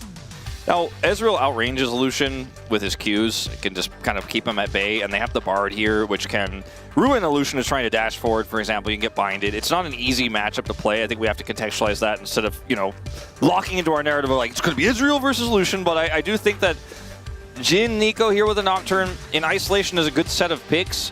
It's just not finding that much success, and the execution has to be really good for it to work. And on the other side, this Ezreal lane is now going to have a Pantheon to play through, and it just feels to me, Atlas, with how weak Nocturne is early and how strong Pantheon is on the other side, it's going to be another of those games where the enemy of Taeyun in the lane is not going to be farming that many minions, and he's going to be having a really sad time. And I really like Pantheon as well into the Nocturne, just because you do have that early ganking power, but then you can also follow the Nocturne with your ulti if you're not quite there in time. And so being able to follow up on these paranoia ganks could be important. But, I mean, the Nico and Nocturne together, in theory, is pretty strong, with the fact that the Pop Blossom can be set up so much easier from the dark. But still, I'm a little bit worried, just because Nico has been really struggling to find success here in the LCK more recently. Yanni going to be taken away here, as we are focusing on mid and top lane for these next bans. For Hanjin Brion, you need casting to be on something that's incredibly robust and sticky, so that you can get towards the Ezreal and allow the Jhin to follow up. Vi-top. Trust Teddy. Vi-top. Let's do it. That would be fun. I don't know if it's the right call, but it would be very fun. Maybe it wouldn't be good, but it does have the ability to get onto an Ezreal. That's to be sure. The Akali was taken away here, as maybe we are just going to stick into the mid lane, maybe get something pretty interesting between Roma and Vikla. I mean, I think they're considering a Sylas pick, maybe, but the Azir is more common with the Akali ban. See what this final ban does end up becoming here for the side of Hanjin Brion. Yep, we're all thinking about what Romer is trying to protect here, as we have not seen Azir really be the highest impact this year thus far. And it's a little bit awkward with Jhin comps with the Azir. It can work, but they're actually going to ban the Akali and the Azir themselves. Maybe Romer does want to just have that extra frontlining Sylas here in this draft, or they could even try to play like Galio, but again, I'm grasping at straws here for I think how they can Aurora fix this would comp. be the best. Aurora would be very good, And if they can have it as a counter pick, that would be even better. But we'll see what gets locked here for BNK Furex. They're going to blind the Renekton, so counter pick will be Vicla's. All right. So, assuming they lock this, and they do. But it does also mean that Casting gets counter pick as well. So he can go for the Gnar if he would like to. The Vayne, another option. The Yorick, I like Gnar more. Although Gnar into the Renekton is the classic. Oh, Gnar win rate is jumped up too. It's over 70% right now. Ryze. Ooh, Ryze was not what I was expecting. Paranoia Realm Warp is kind of crazy. If you can make that happen. Realm Warps from, you know, the Dark sound like they could be a pretty cool maneuver, but I think it's tricky to make work. You can play Cassiopeia here. I'd rather see that than Anivia. I don't think Anivia really fits this draft and what they're trying to do. The damage is too slow. Cassiopeia's damage is going to hit hard. It's also going to be potentially a great peeling tool. But they disagree. Okay. See whether it is going to be some more Deathfire touch coming on through here for this Anivia. Electrocute is still so incredibly strong. It's a good point. Everybody, I mean, it's so easy to apply the Deathfire touch for the Anivia, so it depends on how you want to play the matchup. You want to go for those bursty trades, or if you want to actually just try to be sticky with your ultimate. Yep. Your E is single target, so you do get the full seconds from that one.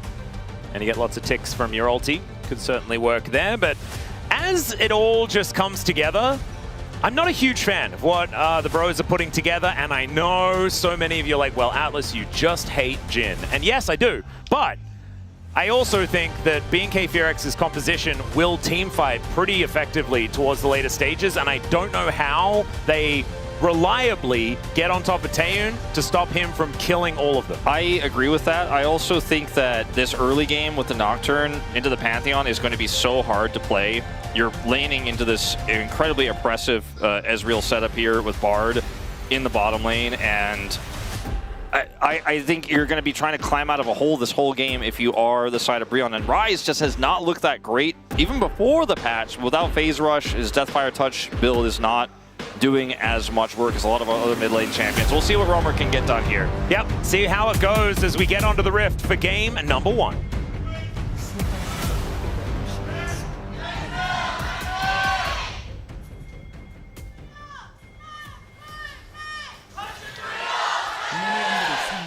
All right, bro fans in full voice today. Like to hear it. As we do have some fun facts here. Apparently this is the first time Vikla has ever played the Anivia in professional play. That's not a shocker for me. Wasn't around when Froggen was running amok on the Rift.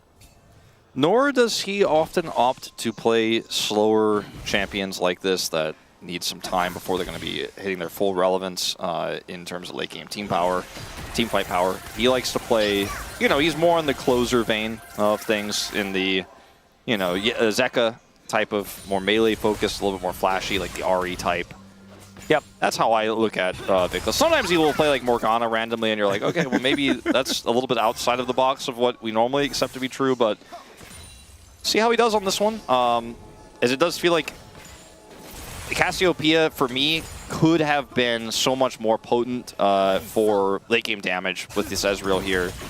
I do think Cassio's Miasma is not as powerful in this draft, I guess, as it's only really the Gnar that you're able to really mess with the grounding. Everyone else is just kind of lumbering around, and Teddy should never really be in range. I guess Dash Cannon from Nico going to be something very, very good to stop. Also, you know, Flash Pop Blossoms, things like that. But oftentimes, you don't have the ability to react, especially when they have Paranoia. So maybe that's what was going through their mind. Maybe they just wanted a good matchup for the lane. We've seen, you know, once the ulti comes in, you can really wall in the Ryze and play with that extra range. And that might be something that Vikla can lean on. But right now, Roma definitely having a pretty good time in this lane for the minute, as Gideon, some early aggression on this Nocturne. Has to wait for the stun, and then he can go in. Wait, that's a lot of damage on Declare. He did not go in. He's like letting the Gromp do extra damage first? Is he just going to look for his Gromp steal? Maybe he's charging, because he does look like he's pretty mechanical right now. Oh, he steals it away. Steal into the fear attempt. And the immediate flash does come out as now Raptor in a lot of trouble. Clear coming on over as the Umbral Blades come in. That's first blood. Gideon just walks up and slashes him. Absolutely crazy. There were a few different ways he could have played that, and I was kind of like not sure how it was all going to go down, but he gets the fast steal on the Grom and has the health advantage. Just goes into that Pantheon, takes him out. And that was a very tricky play. Gideon's had some crazy early games, but this is probably the most aggressive we've seen this season long. Really cute to see a champion that is often touted as needing a bit of time to sort of farm up. He's often the one that is, you know, on the receiving end of plays like that. But instead, you know, Raptor just trying to be as efficient as possible will return the favor by stealing away that Rift Scuttler, but still, I think the damage has been done. Still 400 gold in the lead for Gideon, and he does that by himself. Spell shield on the stun from Clear. Pretty simple to set up. He plays it well. And, wow, almost not on my bingo card, so to speak, of how this early game was going to go. Nope. All right, well, bottom lane, on the other hand, actually going well for Teddy so far. Yeah, has the serrated Dirk back, so... That's the best back you can get. Yeah, good for the early game. Does make me feel like he's going to be building Ghostblade, which makes me sad, but that's fine. It's not always the case, you know. Sometimes we see just the solo Dirk. Yeah. But it does hurt your spike timings. And it's like buying a Hex Drinker in a lane where you're like, you know, I need this, but... So it was like the aggressive version of that. Well, casting doing just fine here towards this top side of the map. And honestly, like, if you do go for the Ghostblade build, but you are sort of ruling the Rift in the early game, it can kind of work out. That's always the question, right? And you can't know that when you lock that Dirk purchase in, so... Yeah. This is why sometimes, looking from the outside in, we're like, this feels a bit risky. Well, Clear going aggressive here as casting spacing him quite nicely. Does have that ward in the brush. As Clear is able to at least wait out the Hyper for now. Boomerang's coming down though, and you can see Cull already purchased here for casting. Just making sure that the investment is in place. And Vikla and Romer both did go Deathfire Touch, so that is going to be what we opted into here. No Electrocute Anivia. Yeah, oh, there's the snare. Decent little Deadly Flourish does come down from Teddy, as Kellen taking a little bit of damage here, but obviously the sustain advantage will be for the Bard. Just have a drink and be all right. This is the first game I think Taven has played since joining this team that he does not just basically from the outset have a massive lead and control over the lane. Seems to be his biggest test so far, as otherwise it almost feels like it is just a showcasing of Taeyun for the rest of the games he's played thus far. Did get stunned up there, but managed to get the cannon. That is the main thing. Level 6 is being hit around the Rift now, as Romer and Vikla both have theirs. Glacial Storm, very important for Vikla to get some control back in this lane. And you can see, doesn't have very much of it at the moment, with a bit of a deficit. It's going to be a Dragon going over to Gideon, who has ruled the early jungle. Man, yeah, that early first blood just really put this Nocturne in a great position. One more camp and he will have that level 6. I mean, people underestimate how much experience the first Dragon actually gives you. He's going to be able to get, after, like you said, one more camp, his ultimate. That sidestep from Romo was sexy. Deathfire touching. Mm-hmm. Sounds weird to say, but that's what they're doing. Honestly, it didn't feel great to listen to. It's okay. You're the guy who made Slurkle, all right? So. That's a very good point. I mean, I'm not going to take anything from I never said sounding bad as a bad thing. I mean, it gets the people going. It makes them listen. When we said grasping for grasp stacks, it was also, you know, it came off a little bit strange, but the the touching is next level. Yep, that's another. Only Zeus and Guma. Will we have some glutinous Greaves though? That's the real question. I had a lot of fun with that one yesterday. Oh yeah, that was very fun. It just honestly though, it doesn't sound right anymore because of yesterday to say gluttonous Greaves. Like I don't think we're allowed to say it anymore. I need to double check the spelling. Maybe it actually is glutinous Greaves. You know, maybe they do just have a lot of gluten. Like I don't actually know. Well, I didn't get the full confirmation. I mean, it depends on like the language you're speaking. Like for example, there's the Smash Brothers player. You can call him Gluttony, but he goes by Gluttony, right? Is Kellen. Kellen magically journeys his way completely out of the curtain call. It's nicely done. He's fine. Yeah, he'll be all right. We'll be heading home though. As Gideon does not pull the trigger on his ultimate there, but that absolutely could have had Kellen not been able to get out at that angle. And this early game has been relatively quiet outside of Gideon's fun adventure, level 3. Yeah, and so 600 gold lead for the Bros is the result. The biggest one is that Gideon just made it to level 6 for free. Still hasn't used his paranoia, but is now threatening it. And if the Bros can hold on to this amount of an advantage before we get to maybe a Herald fight or something like that, then it could be a huge deal. It absolutely should be. As we have Swifties for Roamer. Seeing a lot of different boots here for Rise. I think this is matchup specific, but still feels really quite diverse what Rise is building these days. Yeah, even the keystones we haven't quite figured out yet. It's all right. Gideon and his grubs. Raptor is looking to try and steal some of them away. They do have some priority here as well, as even Clear able to roam his way down. So the Bros only able to get one of them, denying Gideon his grubs. Wow. It's a bit of a worry here for Bro fans. Yeah, not the best. But he needs to press R at some point. Otherwise, this pick is just not quite going to get the mileage I think he is looking for. So you want to snowball the game and start getting those stacks of Ultimate Hunter. Yeah, True Shot Barrage going to be avoided majoritively, as now the Paranoia is looking to come on through. That snare was fantastic. Flash out for the Bard as Gideon trying to chase down Raptor. As Raptor is actually going to try and turn it. Roamer and Vikla just fighting one another the entire time. We don't have any kills, but that is a lot of buttons being pressed in the direction of the opposition. All right, well, I guess at the end of the day, some cooldowns were exchanged. They were! As it looked maybe like Namgo was going to take it out, as we're still exchanging. Indeed. That is just a smite used by Gideon, and he gets the Rift Scuttler. He does seem to be quick on the smite finger today. We'll see what happens when we get to some objectives later on. Raptor's smite was on cooldown. So. Yeah, that's also true. And that helps him win. Raptor won last time in his jungle when Gideon's was on cooldown. Hey! Took the scuttle away.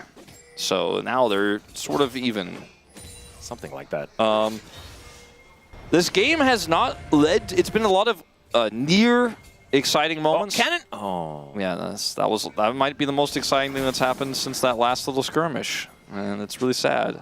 And it does mean that, you know, Taeyoon, he has evened up the farm, but the wave is crashing, and so Teddy will be able to be like a couple of CS in the lead. I'm not sure. Would have felt so much better. Not sure if this comp is going to work for Bro if they can't muster a larger lead than 400 gold here on the next objective. Like, I think they absolutely need to get this double dragon.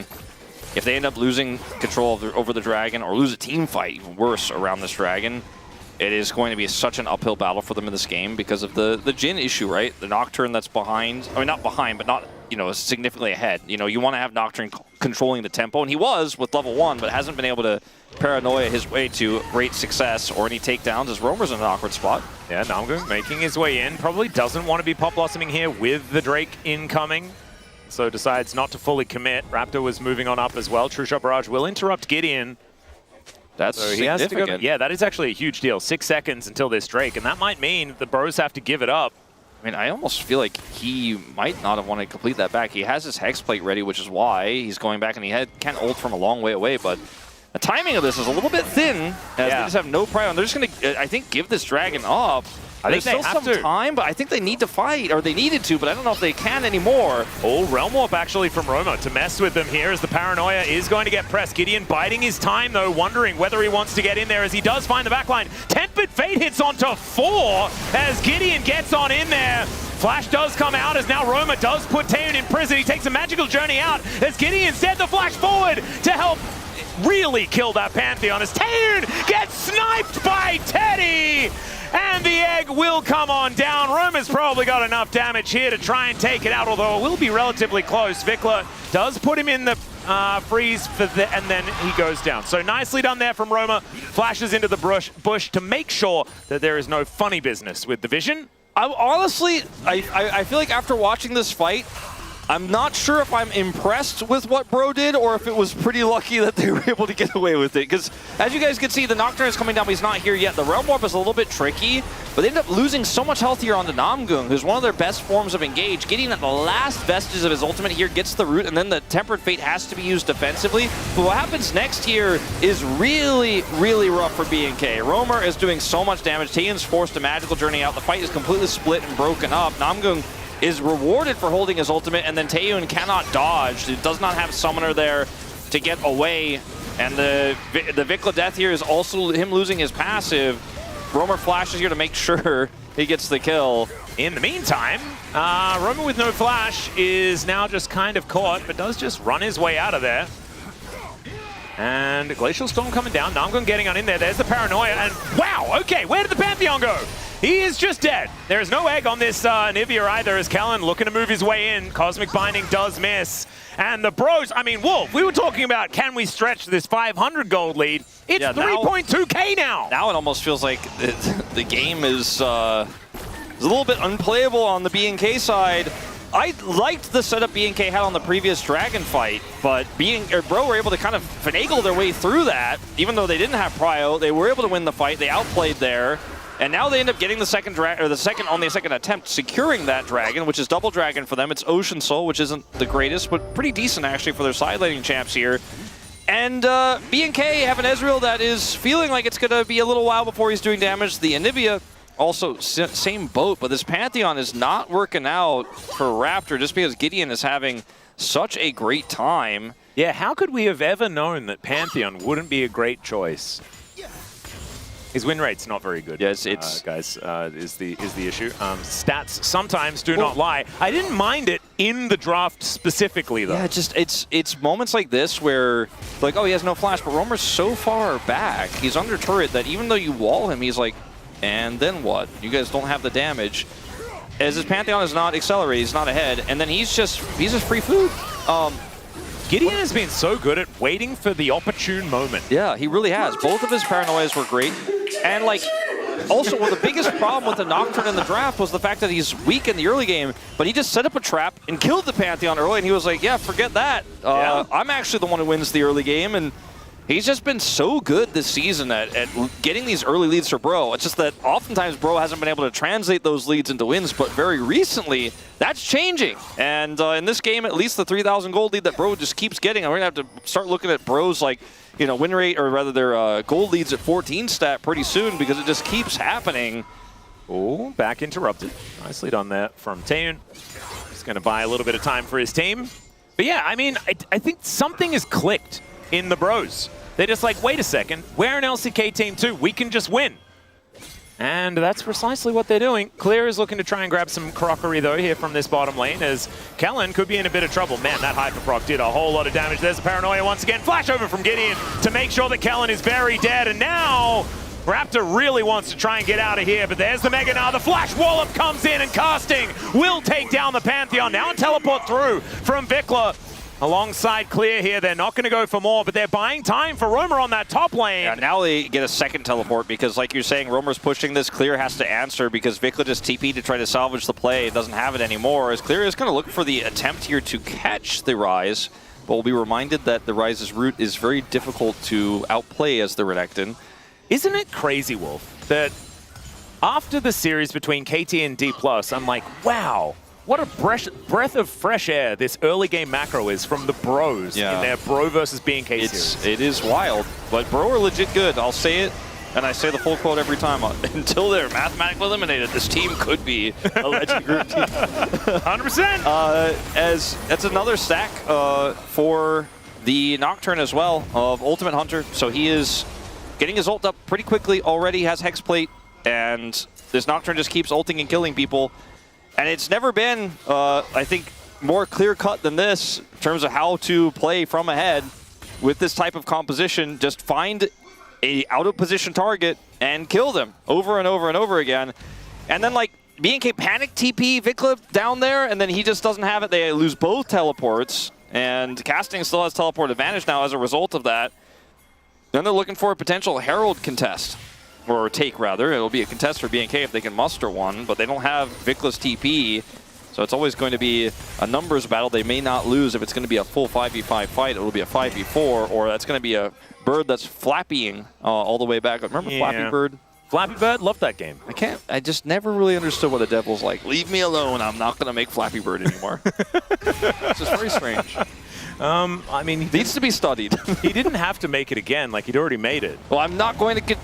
He pulled it from the store. Like, he was like, you can't Flappy Bird anymore. The world doesn't deserve Flappy Bird. I've decided.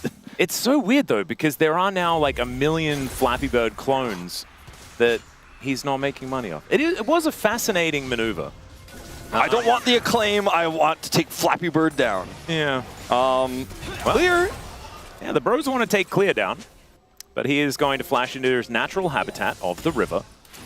Should be all right. Teddy wanders back towards this mid lane as we do have B&K set up here around this spawning dragon in 25 seconds.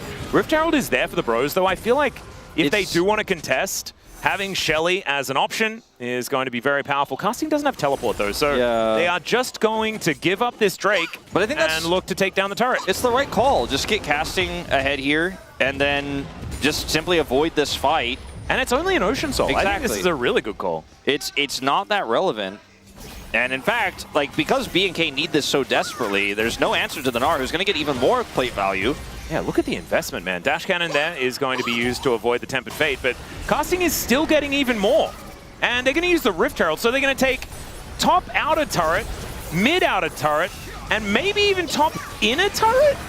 I think it's time to introduce the term Bracro. Whoa, what's that? It's Bro Macro. Oh, the Bracro? Yeah, it's happening right before our eyes.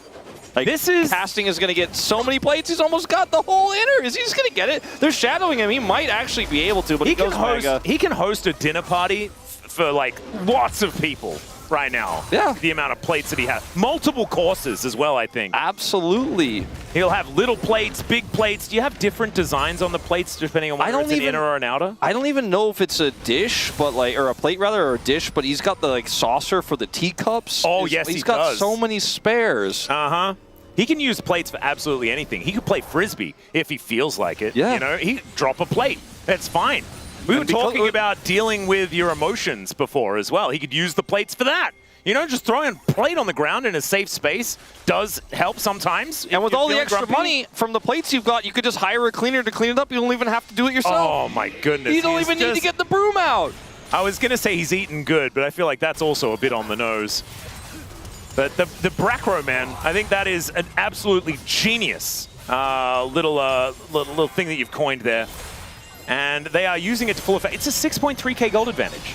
This team is pretty good when they get advantages, and this Nocturne is steamrolling. You and I were a little bit dismissive of the comp, but with how it's been played, they took the lead and they're not going to mess it up. They're being proactive the whole time. They're choosing their battles wisely. And I mean, Vicla's trying to push something down here in the bottom lane. I mean, but he needs to be careful. Gideon is just so gigantic. Yes. He has Stridebreaker already. That is a very difficult Nocturne to deal with. The Ryze lead in terms of rod stacks is quite high, which means at least Vicla will get a lot of value later, but Roamer is going to be a bigger threat faster. He's going to be under threat for a brief moment, but I don't think he really cares. He has TP, so Casting can come take his place here, and then he can TP to the top side. Yeah, and look at the mid lane. Like, you know, the wave is having to be caught by True Shot Barrage here from Taeyun as he rushes back. He does have his transformation now, and Ezreal is at his big item spike, but they're so far behind that I don't know if he's really going to be, like, if the spike is that sharp, actually, for him in this case. Well, this is the thing. When it's late, it just doesn't feel nearly as powerful. And Roma hits his Seraph's Embrace here as well. I mean, you've got 2 items on casting. This Gnar is kind of absurd as well. 1,000 gold in the lead on his spot. Is just ahead, not because he crushed the Renekton lane or anything, he's just left alone to kill a whole turret. Yeah, no, he just went to the thrift store and like traded in a whole bunch of plates for all of his items. This guy, like we were saying, hosting dinner parties, maybe had rich people there. He's really in with the people at the China shop. Oh, yeah. Like, they know him, they give him the best rate. And for B&K now, it's kind of hard to be proactive with your Pantheon comp because you're playing with a Renekton that's struggling in sides and an Anivia. So where do you find the pressure points? It's really quite challenging now. And because their comp has to kind of slow play and poke, they're always going to be vulnerable as Roamer. Oh, almost gets back in as Kellen making his way in. Namgung is going to be there. Let's see whether they can actually keep Roma safe. He flashes. The Tempered Fate can hold him in position, and the Magical Journey will bring them down. True Shot Barrage finishes him off. Man. They were like, we will use all 5 ultimates. At least now, you know, he can use the kitchen sink that was just thrown at him to wash some of these plates. Yeah. That could be something that he could go for. Vicla was ulting, but he wasn't there. But yeah, that was, I don't know if they could have used more to kill him there. They did get his flash, which is valuable. And like I said, where's the pressure point? They found it. Yep. They did find it. They were able to get Roamer, and that means a lot of plates here potentially. And, actually bounties are up, so see if he can get the whole turret. But Stride Breaker here, and the stun. Roamer cannot take the Realm Warp. Kellen comes over, and he, without Phase Rush, almost gets out. Yeah. But, I mean, the True Shot Barrage I'm okay with. The Pantheon ult there felt wholly unnecessary. Entirely. I believe didn't even get an assist, but at least he was there for moral support at the end. And sometimes that's the most important thing. Steric's now done here for clear. So 2 items trying to match that of Casting, who's now finally putting some magic resist together. So the Bro lead has dipped by about 700. 19 seconds on this next Dragon. BNK were allowed to take the last one. Let's see whether the Bros will allow it once again, as Taeyun misses a bunch of buttons here and will lose a fair bit of his health bar. Had to barrier, and he didn't even see the barrier because of the amount of damage Teddy did. And now, potential teleport flank angle. Yeah, that's a Mega Gnar making his way in. The curtains are being called here as well, as Vikla looking a little bit worse for wear. Meanwhile, in the bottom side, Roamer is fighting against Clear, and Casting says, I'll just come out and help you, buddy. As Gideon presses the Paranoia button, now they don't have the information, but the teleport out from the Renekton is good, and Namgung is just dead. Oh no, kind of looked like the Bro lights went out as well. Yeah, I think that the idea was to hold Paranoia there and stop the disrupt basically the team fight of BNK, and then look for a follow-up Nico ultimate. So Namgung was fishing for it, but then he just died. And this is actually going to be Bro Realm Warping. Very cute Realm Warp. Does get them in exactly the position they want to be. Deadly Flourish is going to get Taeyun out of there, as Vikla is teleported back in, Casting with a big Gnar bar. Let's see whether this Gnar can make it happen. Flash is up and available as well. We know that that super play is coming. It's going to connect on only one, though, as Raptor uses that to actually get in towards Roma, but he's going to get executed by this gigantic Nocturne, who will just eggify the Anivia. And I guess the chicken does come before the egg, because the egg just was taken out, and now there's no more chicken as Pop Blossom, as Namgung makes its way back in, and is looking to try and take down Kellen, just kind of solos him on the back end of that play. It's now Taeyun against the wall, and he did manage to keep himself there, as it's a quadra kill for this incredibly fed Nocturne, and the Bros pick up an ace. This situation is quite bizarre. 2 do die on the side of Bro. Obviously, Namgung dying previously as well, so you could argue it was 3 that they do pick up, and it was a very back-and-forth fight. As we're going to go to the initial part here where the collapse comes through, so they end up trying to, with this Gnar TP, grab the Renekton while they're keeping them at bay here. Like, Teddy does a great job of actually keeping them away. And when this ult comes down from Gideon, it looks like they're just trying to prevent any sort of play from happening here as Namgung gets into position, but he's just spotted here by Raptor and deleted. And Clear is able to escape with his teleport. So from this point, you're like, okay, BNK in a really nice position, but they confidently Realm Warp to the Dragon here. Taeyun gets rooted. He's not able to offer damage here for just a moment. And Vikla shows up, but he's super far away. And I want to see what happens with this Dragon Smite, because I was watching Clear and Roamer fighting on the other side of this battle. It's just a Q Smite here from Raptor, but he's the one who's caught by the Gnar here and tries to kind of taxi out with Roamer, but there's just too much burst. Gideon is too fed. And then from here, it's just a really easy cleanup from Teddy. Great play from Taeyun on the cleanup, because he wants to get something back at least. As we're going to also watch Namgung. This fight is so long that Namgung shows back up. Yeah, the solo onto Kellen. Yeah, and then Taeyun here didn't quite work out, and then he flashes onto the wall and just gets destroyed. Yeah, I actually thought, I guess the thought process for that flash was that he was going to be able to do the damage over the wall, and escape, but kind of fail flashed it there.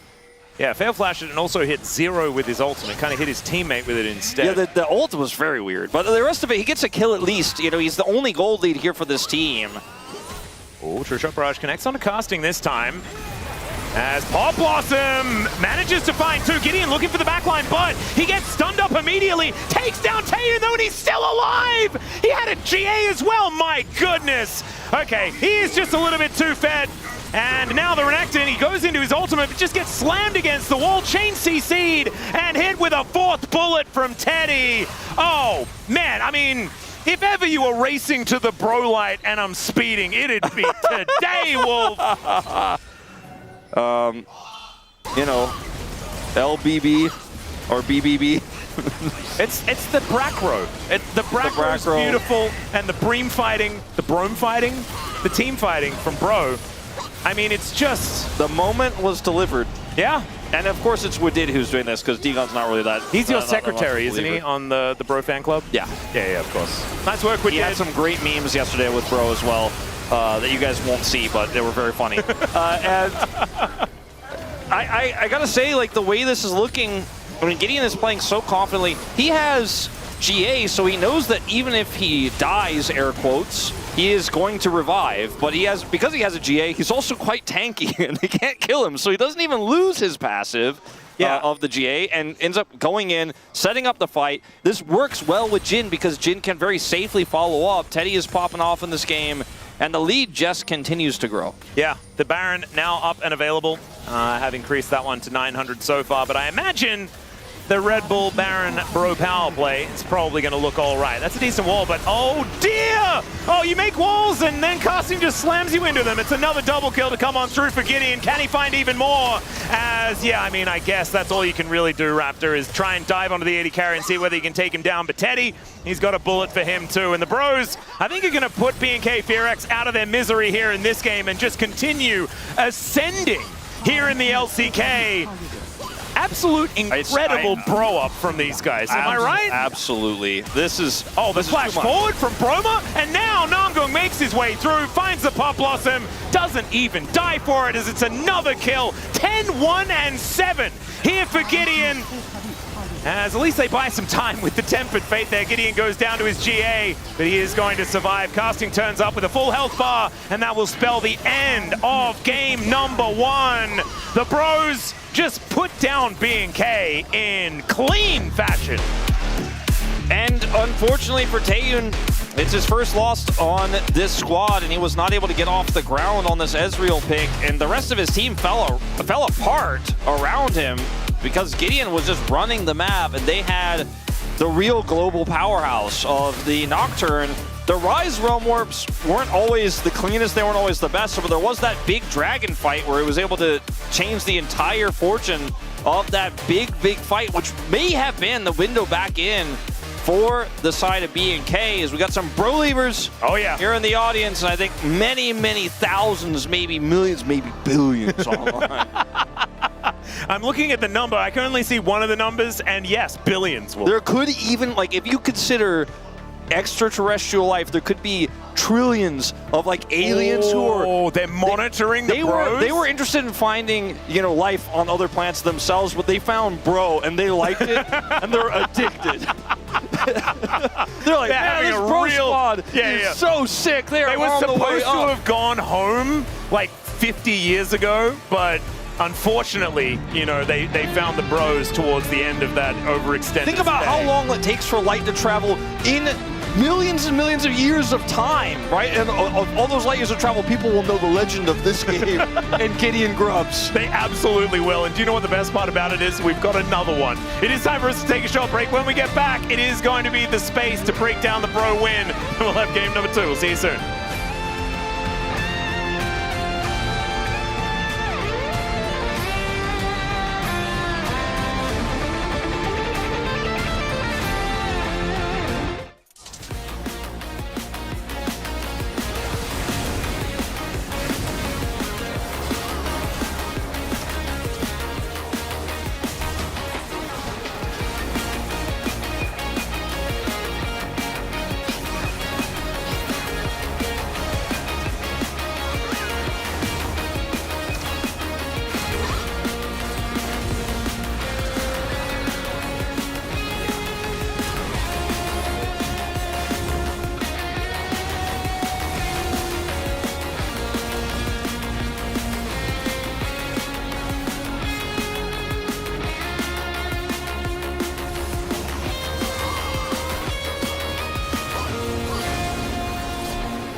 밀어내야 돼. 잡아야 돼. 오케이, 잡자. 잡아야 끝나. 오케이,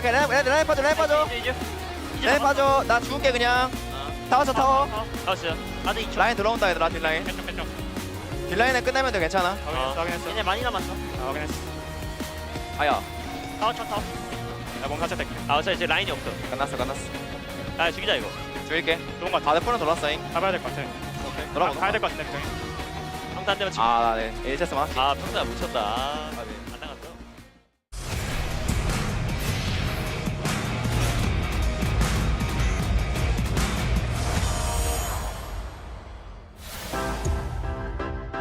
In there though, and so is Closer actually. Looking for the back line, finds the Pop Blossom onto 3. The DS Super's wipeout 2 already, as now it has to be taken by himself. And Clear is actually going to join in there as well, but I think this Ezreal has to try and figure it out. Does manage to take down Pyotek. He's going to die as well, and never mind, he is going to figure it out.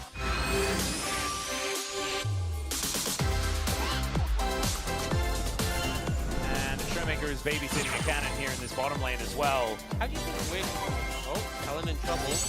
Yeah, gets the encore, but the hop does come out, dodges the beat drop as well, and that should be the end of Kellen. Does get a heal out, but the Hyper is going to be enough. And Vikla also having to deal with that one. In the meantime, I mean, the inner turrets are falling down, kind of everything is falling apart. Meganar comes on through the wall of the crush. 뭐야, 다 잡았냐?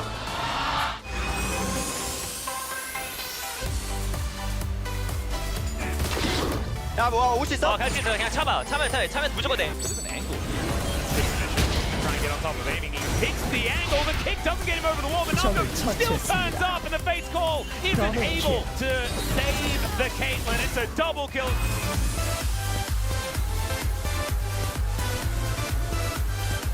We are looking at 15 seconds. Still is Infernal Soul, and Canyon takes a bit of damage here. Does get himself a shield. And goes Kirby. One more time. Where did Andal go?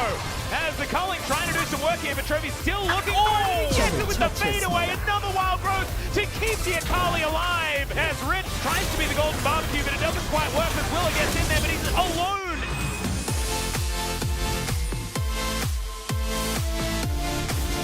Takes him down immediately. As Perfect's going to get a back on the top side, but in goes Zeka looking for more. It's not going to get all too much as now Zayas says, I'll pick it up. 3-man counter-strike right into that back line. And that's going to be the end of aiming. And the Jax goes so hard with just the one item.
Close your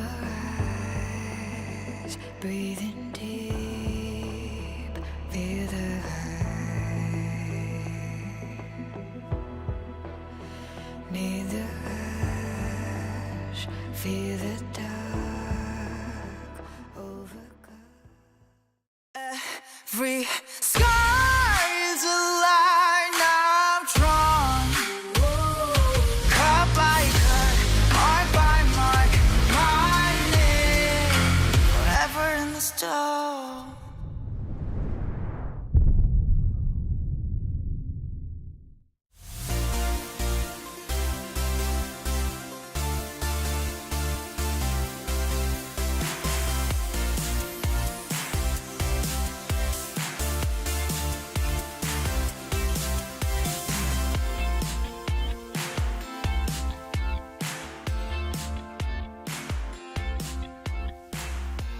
Hello, everyone. Welcome back to the space. As yes, the main shareholder of Hanjin Brion, according to the LCK Kospi, is very happy with Brion's performance in game number 1. It is a 1-0 lead over BNK FearX, Digon alongside Wadid and Huni, and it was such a comprehensive performance here by the bros in multiple spots, including times where you were impressed they didn't fight when maybe they could have here, Huni. I know. I mean, I feel like they are way more calculated, coordinated as a team. It's so hard, even though for pros, like at the pro level, taking small win, especially on the stage, and back off and not play for fight, it's not easy. But bro did it.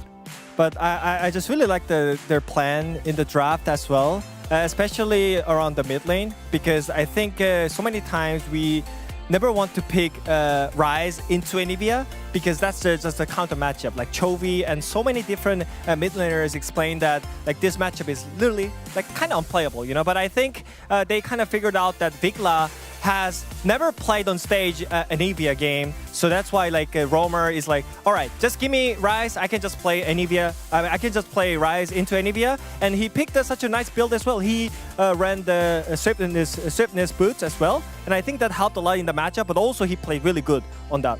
Yeah, it was his first buy. He went back and bought the boots first, and we were kind of like, oh. Different tech, different boot thing. I think it was a nice call out by the broadcast, shouting that one out. Able to help him survive through that laning phase and then get to fights that they wanted, like they did here around the Drake at 11 minutes. They set it up well, and they waited for a long time, turning the lights out and then winning this slobber knocker. Yeah, I mean, this is like kind of what like Anivia want to do it, like hold the choke and just like as much as like zone control.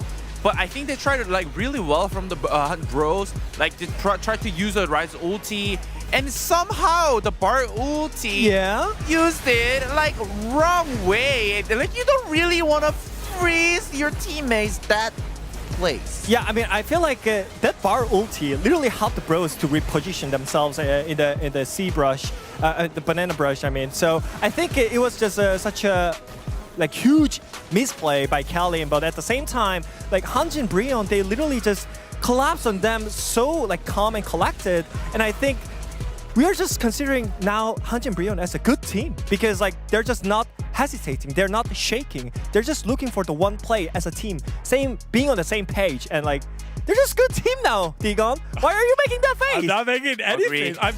I just am happy that you're seeing the way, the truth, the light of the Giga Chad. You know, exactly. You know what being a Giga Chad is being disciplined sometimes. Oh yeah. Knowing when to push, when to back on off. Just like in this last team fight here, it was a time to go. There was no time to back on out here, Huni. It was all about winning this fight, no matter what the cost, including the fact that Namgung is starting off this one dead and comes back into the fight later on. I mean, to me, the crazy thing is like their recognizes it so fast that they decide the same thing. It's like, oh, we gotta use a Rise ulti because we're so split and we gotta regroup. I mean, we kind of can see like the Vigla, the Anivia, the little bit of issues there, trying to press the QW and not work. That really helped the Hanjin Brion, but still, Brion knows like what they need to do and how they need to function the team fight.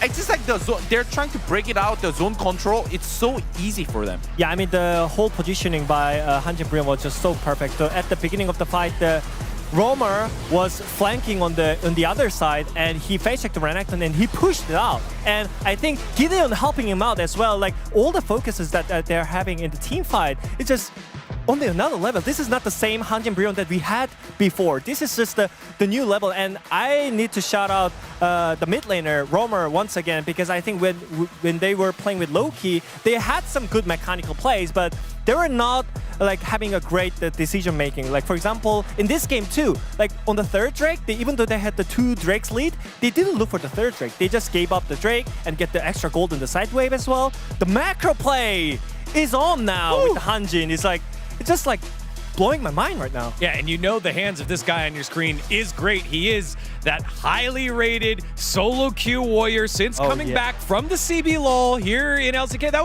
was the talking points we were given during LCK Cup. This is the highest rated player in solo queue right now. He just gapped Vigla. is not even kidding. I'm not even kidding, you know? He just got big lane. And also, I think a big shout out to the jungle as well. Like, I think only the discipline, it's really beautiful. Yeah, Gideon Grubbs getting himself a great start here for Hanjin Brian. Now, again, kind of like Dagon's Fact of the Week, it's time for a bit of revision. It hasn't been half a decade since the last time that Hanjin Brianna won 3 in a row. It was week 7 of 2022, so almost half a decade. 4 years since the last time they've gone 3-0. Just getting ahead of herself a little bit. They've never gone 4-0. We'll see what happens here in game number 2. But when was the last time they went 50-0, Wolf? Yeah, it's never. That's what now. That's what I wanted. That we're going to be answering that question like soon, like in 50 series. That's when I think that we're going to answer that question. Yeah. Or in 47, I guess. Man, the Bros looking absolutely incredible in their first game here. It could be all over if BNK FearX get things together, because I didn't really like the draft all that much. I felt like Kellen's Bud did mess with things just a little bit here, and honestly, the first time Nivea situation didn't quite work out for Vikla either. Maybe if they go back to a little bit more comfort here moving into game number 2, things could work out a little bit better, because it was only really Taeyoon that was on his Ezreal, and of course the clear Renekton, which never really had a chance to play the game. Yeah. That was kind of comfort picks for this team, and maybe just getting everyone into a place where they feel a bit better might be the way to go forward. Let's see where the Lucian lands. That's where I'm really interested in. Probably going to be banned, right? I think in the second game. Wouldn't mind it. Because it is so potent, as BNK will actually opt to go for second pick here. So looking for some more counter picks.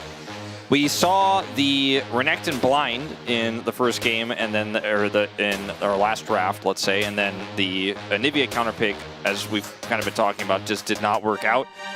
So as we jump into the second draft here, I think a lot of the same bans will remain, the Varus, the Rumble. Yeah, should I just put in Rumble Varus? I guess I need to know where, like, which team's going to be banned. Probably Hanjin will be banning the Rumble and the Varus. But the Varus first. So, like, Varus now. Varus now? Yeah. So that one is just a Varus. Come on, guys. Just get Varus out of the way. Oh, wait, no, they're, yeah.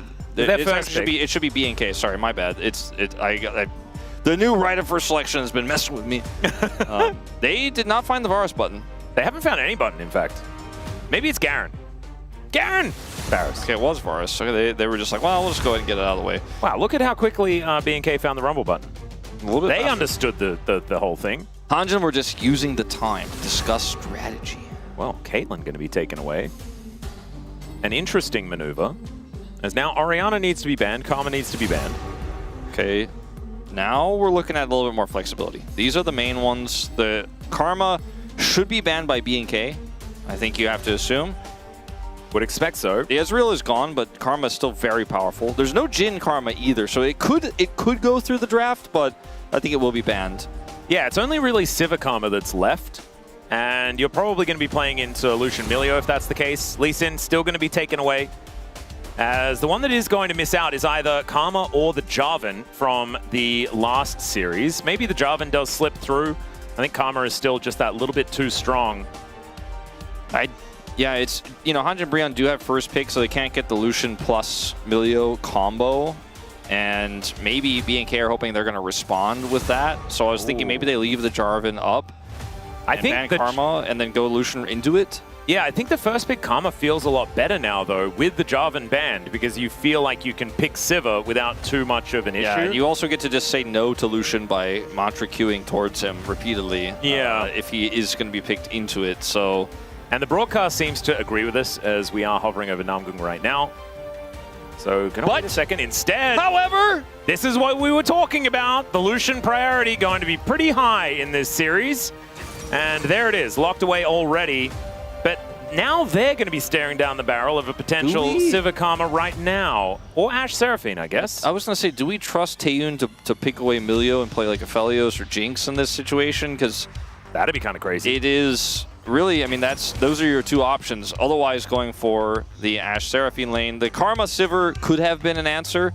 Well, they're not going to opt into that here, as this is pretty volatile, this lane matchup. If you don't hit your roots and your poke isn't doing enough damage as Kellen on the Seraphine, then you actually can lose this lane to Lucian.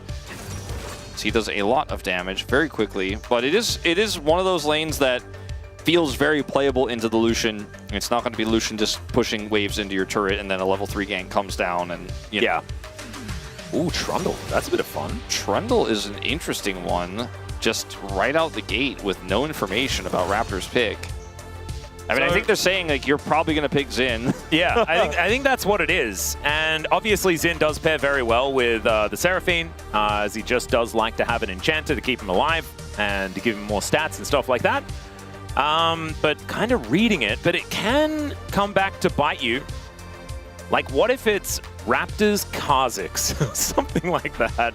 Instead, it's going to be a Vi that they're considering, and that one will be locked away for Raptor. I think this is a great adaptation once you see the Trundle, because Vi works really well with Ashe because of the synergy with Arrow. Yep. And then obviously you can layer then on top of that the Encore. So a lot of great single target setup, or potentially multi-target, depending on how the Encore goes. But the main freebie is going to be that single. You don't even need the Encore. It could just be a root follow-up, for example, from Kellen. Absolutely. I mean, if they're there in the bottom lane, the Vi will be able to make stuff happen, even with just a Vault Breaker. As the Jace is going to be taken away here, as we are looking to get rid of solo laners for now. Okay, the Vayne ban, alluding to a matchup that Casting wants. He does not want to play into the Vayne, but the Gnar won't be it because that's already gone, and the Renekton, same situation. So I am curious what he's got planned here. Maybe Casting just wants to play Sion. Could be. I think that's the more likely outcome if they can pick it away as well, because Sion can be a problem for Lucian compositions. Well, not when there's a Trundle. So I don't think they need to worry about BNK. That is true. Picking it. So, I mean, that also solves, not only does it stop the Xin, but it does, I mean, that's a really good point you raise. It does stop the Sion as an answer. Is it just a Gwen ban here to really make sure that the Sion is comfortable? I think if we see that, we will definitely know what the intent is. Yeah, you almost definitely get it as, never mind, the Akali going to be taken away instead. Pickle are not allowed to play that one. So Ahri is an option here for Vikla if he wants to keep the synergy with this Vi. Took away the Annie already. This is a pick that works incredibly well with Vi and also the Seraphine. It goes back into the single target pick. And it's so, like, if you're playing Lucian, you always want to be pushing forward. You always want to be maximizing your damage in those big bursty trades, but it means you got to dash in, you got to reach for those champions, and that's when you get caught by all of this single target. So it's going to make the game incredibly tough for Teddy to play this composition here that BNK have put together. Yeah, and Bessel was nerfed on this patch, so her ulti takes a little while longer to go off. We'll see whether that is going to be an issue for Clear or not in this game. If there's a lot of setup for it, I don't think it probably will. Well, this is the thing. You've got Cease and Desist, Arrow, Beat Drop, Encore, everything like that. I think you will be probably hitting it. As Aurora going to be locked in, and that is a Nidalee. Nidalee answer to the Ambessa is an interesting one. Wasn't expecting that one, although you can just pounce out of the way of the ulti. He could play another range top as well that we've seen so much of, like the Tristana, but Twisted Fate. Zahin, this is such a bulky composition here for Hanjin Brionne. It's got so much burst as well. Yeah, it's like one of your classic Aatrox comps, except they got new Aatrox. Yeah. He's the other AA champion. The new and improved Aatrox. And the Ahri is just going to be the answer here, which shouldn't come as a surprise to anyone. BNK have pick the comp. Yes, they do. It's like they're like an Elise away from like perfect pick comp. If you hit one form of CC, you hit 5 forms of CC. And I think that and sometimes more. Hanjin are in a decent spot to not care about that because they have Emilio. Yeah, that's the other thing. Also, the burst of this Aurora is so good. It also disrupts a lot of the follow-up in these melees because if they get slowed by the ultimate and then just focus down, there's a lot of burst damage to kill them. And Zahin is going to often be flanking, and if you try to kill him, it's very difficult. He often will need to be killed twice, and there's a lot of counter engages here for Hanjin. Like, they get to punch back incredibly well. Absorb with the Milio, absorb the pressure with the Zahin, Trundle pillar somebody. Once you go in, there is no going out. If you don't win that initial burst, if you don't kill that target instantly, if you fail or you fail to link the CC together for any reason, you're going to have a really tough time. I do think that it's a much easier comp to play, though, for BNK, like by a large margin. It's incredibly simple. Even if like 2 CC miss, Like, once the third one hits, you're like, okay, we hit the other two, and we kill that guy. Yeah, and at least this time around, Vikla is on Comfort, Raptor is definitely on Comfort, and this Ashe Seraphine lane has been very, very difficult to overcome, and they just had a phenomenal performance with that exact lane in the road to EWC. At least Taeyun having a brilliant Ashe performance. Let's get into it. Game number 2.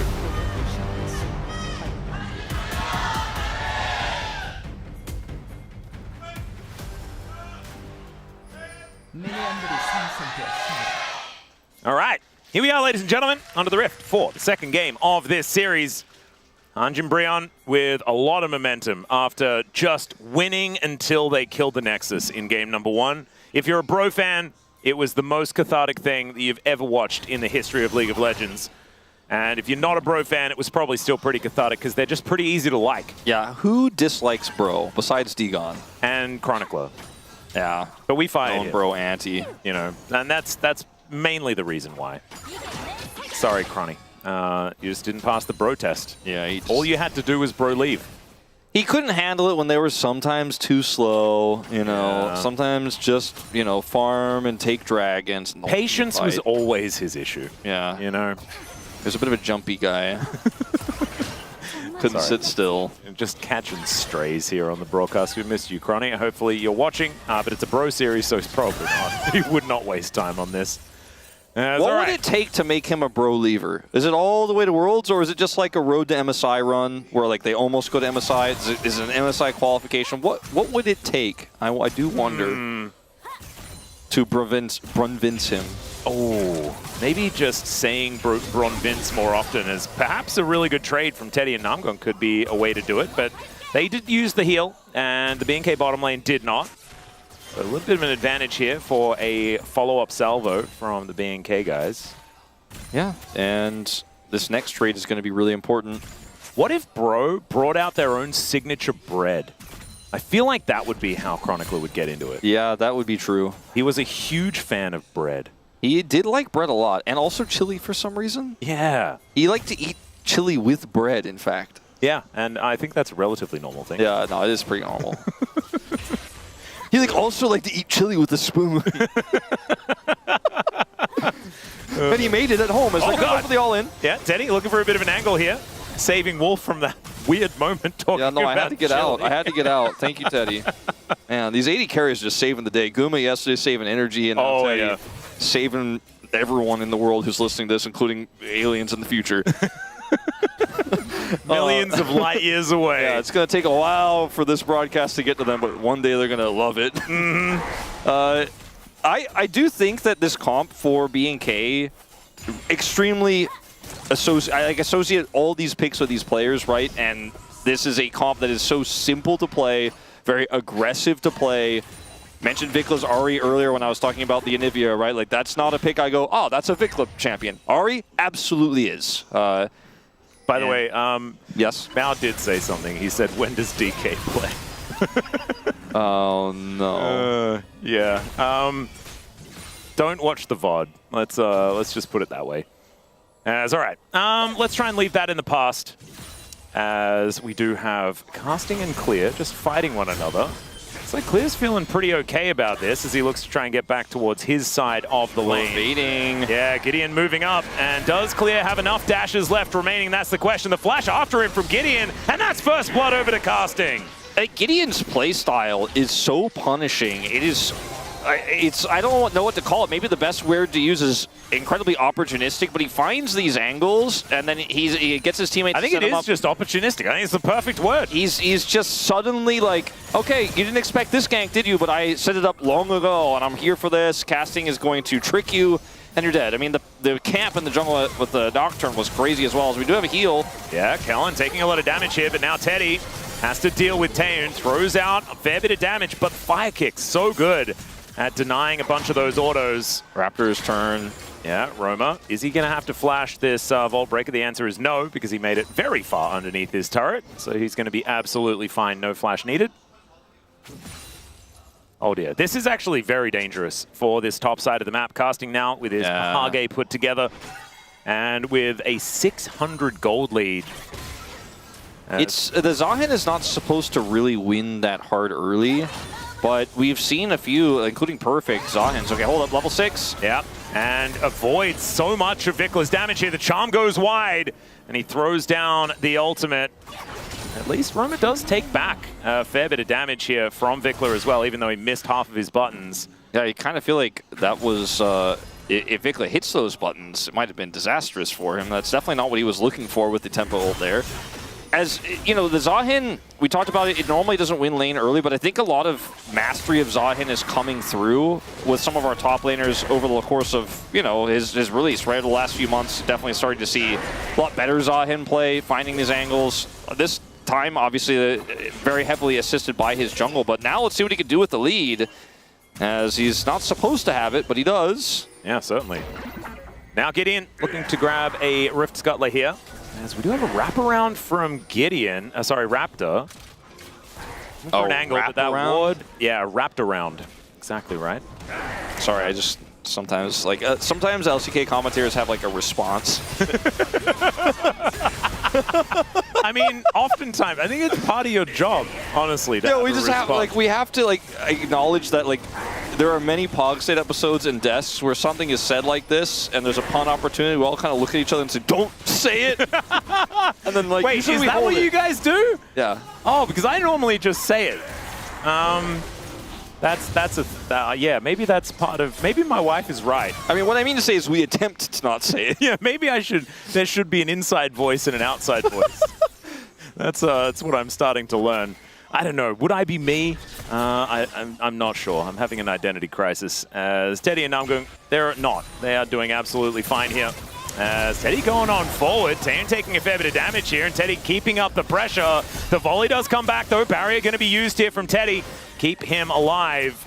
Namgung taking the brunt of the damage as well. There is a fair bit of sustain here. There's the flash beat drop onto Teddy. He flashes away and the mega fire kick is going to be there. Namgung keeping his 80 carry safe is now, oh, the flash over the vault breaker. That was so sick.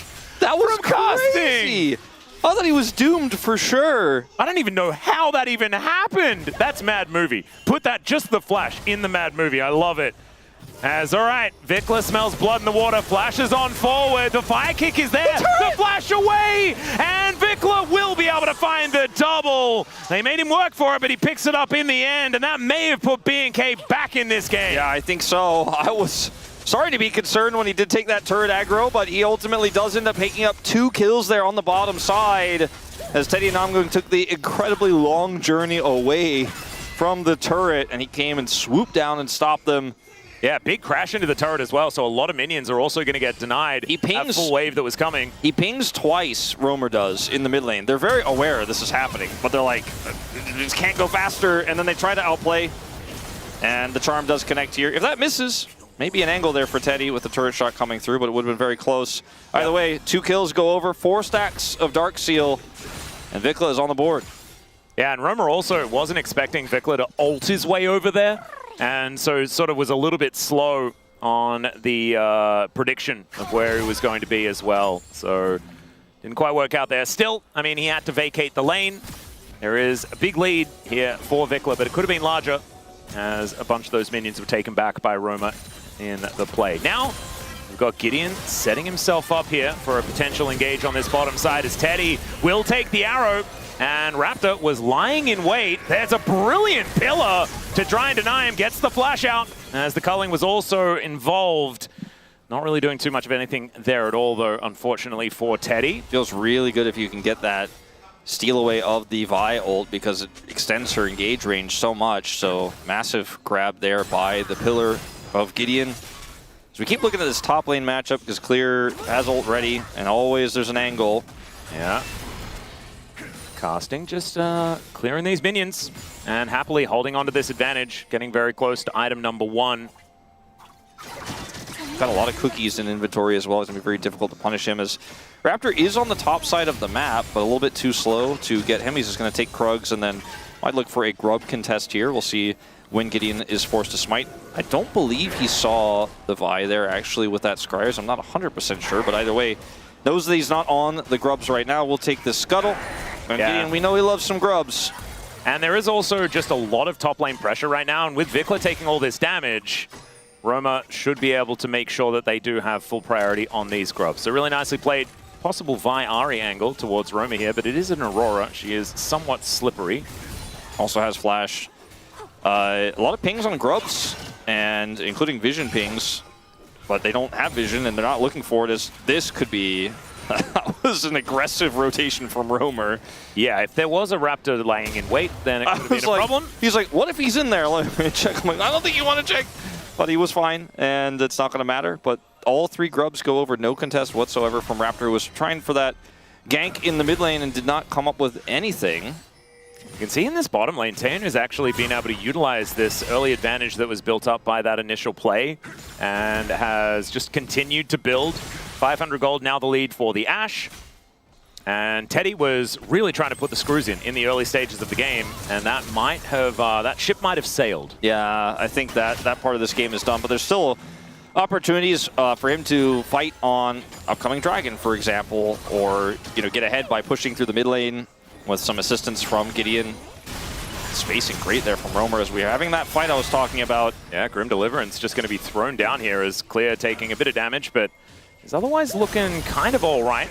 There is some plate money going over to casting once again, using his discount that he picked up with all of those plates that he purchased in the last game. Feel like we've had really the moment of the 1cc into the next CC into the next CC here for BNK. It's been like the 2 kills they have are from that catch onto Teddy and Namgung in the bottom lane where they're both low from Vikla. We haven't seen the team fight fully online just yet, but we're going to maybe get a glimpse of it on this Dragon. Gideon is top side. Yeah, Gideon just going to walk on over here as the public execution does come on down. There's a flash in from casting, though, to lock down the kill. And he will not be taken out by the tower. Now, is the cross map going to be there? That's the question. Looks like the vision setup here from Namgung is going to be good enough. Teddy has barrier, and they have the ult. It's so tricky to actually try to commit to this. I think they're instead just going to look for the jungle. Could have looked for Dragon, but now maybe that ship has sailed as Romer is a little vulnerable. Yeah, bounces out of the way of Raptor as he does get the jump scare. Let's see whether he can get into the between worlds, and he does, but the arrow is going to connect from downtown. Beautiful aim from Taeyeon. That is going to help Raptor lock down the kill. And that was the kind of CC into CC I was talking about finally in play here. That should be the Dragon. They did not get the Dragon initially when they were trying to posture around the turret, but now with this kill, it is going to be over for free. BNK striking back again here, and will even up the game, and gold will even up the Dragons. As these ex-KT Challengers players, man, on Zahin, it's crazy. Both perfect and now casting, having some of the best performances we have seen on this pick. Had a lead, but the confidence in which he displayed those mechanics was crazy. As Raptor does not have flash, does not actually land the charge Q, so it looks for a moment like, oh, maybe Romer's going to get out here, but then one CC lands, the charm hits, and then he's able to predict the angle at which he will leave the ultimate there between worlds, and Taeyeon locks him down a 3rd time. And the 3rd time is the charm, as they are going to get this top turret, which will be the first of the game. Yeah, and then Clear is just not allowed to enter his lane because the entire top side was just taken by Gideon there as well. All of these minions will die. Raptor walks over a control ward, so Gideon gets full information there as well. And the Bros move back to a 1,000 gold lead. The Brack Row. Yeah, the Brack Row is working, and they are focusing on this top side. Taeyeon is still very, very strong in this game as the culling will get soaked by this Ashe. Takes the last few shots there as well, problematically. Yeah, that was not, I think, what he wanted. As Teddy just continues to fire there, and he takes a huge brunt of damage. The top turret is down, right? They denied that farm you were talking about from Clear. It just feels like Bro have decided, all right, we were going to play through the Lucian lane. It's not working out. We're playing through top lane now, and it's 2,000 gold. And Gideon is just coming up here on repeat, making big plays in both the top and mid lane. Like, what if the Bros are like the first team that realizes how to win through top lane? Yeah, that could be the thing. The Brack Row, man. It is next level. We don't understand it yet. We haven't managed to study it enough to get onto the level of understanding the Bros have. You know, there was that that opening, I want to say it was 2022, where the Bro players, it's Umpty and somebody else has chess pieces, you know? Oh, I don't know if you remember this. And I think Umpty like moves the chess piece forward, and they're like, yes, this is the play. Because Bro was known to be a slow and methodical team, right? Like I think that was good, you know, kind of symbolism in that opening back then. Now they've kind of been a little bit more known for aggression early, but still, strategic team. Like I think the way that we've seen Gideon play these early games has been really well thought out and pre-planned. And it's just working incredibly well for them. You know, he's the one who's been able to generate a majority of this lead here. Obviously, it's on to casting, but he's playing really well. And the Lucian, like, kind of they abandoned it, and they're like, it's okay, Teddy's the Fountain Laser. He'll be fine later, probably. Yeah. That's the choice they've made, and they've kept this game incredibly even though it looked initially like after Vikla got those 2 kills that maybe this mid-game was just going to be unplayable. Do you know what? The one person whose stocks are through the roof right now, Coach Song. Yeah. Won Worlds with a 6th place LCK team, and we were like, that was a fluke. If he manages to also turn the Bros, I'm not even saying win Worlds, if he turns them into a Legend Group team here in the LCK, not mathematically eliminated. Oh my goodness. I mean, Coach Song may just be the best coach in the history of League of Legends and perhaps the world. And maybe those aliens will be talking about Coach Song when they finally get the information back home. As Taeun will take a bit of damage here. The Encore is going to connect onto Teddy, but he's got Namgung there. He is going to be absolutely fine. Range extension really being a little bit of a problem here, as Ash does like to try and outrange the Lucian. A little bit more difficult when he's just consistently getting warm hugs, feeling better. Oh, Teddy? Yeah, just walking around the side, looking to try and execute Kellen. There's the cease and desist onto the Lucian, though. They've already taken down the Aurora, but Teddy is trying his best to get these kills, and he just will not find them. 3 dead, and B&K FearX are just going to ace the Bros. Well, not ace them because the Zahin was just not there at all. Well, right before Teddy went forward, I was like, look at casting, because he was between the turrets where that ward is in the bottom lane, just hard farming and denying clear as much as he can. But he did not opt to TP into the fight, and I think that was one of the big difference makers. But the Seraphine healing and shielding in that fight was also And the what was Teddy's undoing. Yeah, the setup from the Bros just wasn't really all that good. So we were kind of like singing their praises, and maybe it was my fault. Maybe it was Cast a Curse. You know when you have a game that has like the tutorial, but then there's like challenge stages where you can like learn how to play a game. This is one where it's like, Teddy, can you kill Kellen here? He's like, well, let me see. I think I have this angle. He's like, well, that was the objective, is to kill Kellen. Like, who cares about the Vi? And then he actually still almost kills Raptor, who narrowly escapes. He gets the heal there. I mean, Teddy, he saw an angle, but unfortunately it might have been a bit too, his eyes too big for his stomach there. Might have been a bit too aggressive, and he put his team in harm's way, and the Bro-Leavers have vacated the building. Yeah. I don't know why, but they're gone. Yeah, there is an empty space. It's an empty space in my heart. That's all right. Teleport to bring the Zahin back in. Casting's like, guys, don't worry. Fine there. We're going to win. And you know what? Maybe they can, because he is pretty strong at the moment. Beat Drop is going to miss, and Taeun is down very, very low to start this fight off. Teddy still at full health. They have Dragon Prio here, I mean, massively. Yeah, Vikla dash cannoning forward. Teddy just dashes out of the way of the charm. And now I just don't think they can really get in here. Arrow? Yeah, it is going to connect, but Gideon not too worried about that one. Raptor not going to be able to get in, so that will be the Mountain Drake going over to the Trundle. The Aurora will get tagged by that Encore as Taeun also taking some damage back. Vikla now dancing around the fight with his ulti, but the Bros do not want to give him any sort of reset opportunity. But there's the charm, cease and desist, and down goes the Aurora once again. Can Raptor get out? That's the question, but Teddy gets tagged by the public execution. The Grim Deliverance, though, should be able to take down the Vi. Can Casting keep himself alive, though? He does have the passive stacked up nicely as Gideon getting on in there, but can Casting get out? That's the question. The charm is mistimed, and Casting should be able to blast cone his way to safety alongside the Trundle. Out of control this game on the Zahin. This is still no question a massive win for B&K, but it could have been so much more, as he is at least salvaging the lost fight there. And initially here, okay, got Dragon, but for some reason still forced. Romer, we've been talking about his little tanky Aurora build a little bit, and he was survived the initial salvo, but this was a bridge too far. Yeah. Wandering up to a warded wall was not exactly what he was looking for. You're like, he's fine, I guess. And then he's like, oh, watch this. and then Teddy also doubles down on trying to get the pick, and it does not work out. Both of them are killed. And then this charm missing is actually one of the biggest parts of this. It allows Casting to get away post-stasis there on his revive. The gold lead is very large for BNK, and it is on the mid laner, who is the main source of setup for a lot of these fights, and on the Ashe, who's the main source of consistent damage. So very problematic for the bros here. I mean, yes, casting is huge in this game. Still has his 2,000 gold lead, which is 2/3 of the total gold lead that BNK holds right now. But I think that the concern I have is this Zahen will just get CC'd and killed if he's trying to be the main character. But I do think that the order of the team fights have been a little bit wrong. Like maybe let casting go first, and then Romer and Teddy can follow up instead of Romer and Teddy go first, and then casting's like, I guess I'll clean up. Yeah, I think someone needs to tank all of that CC.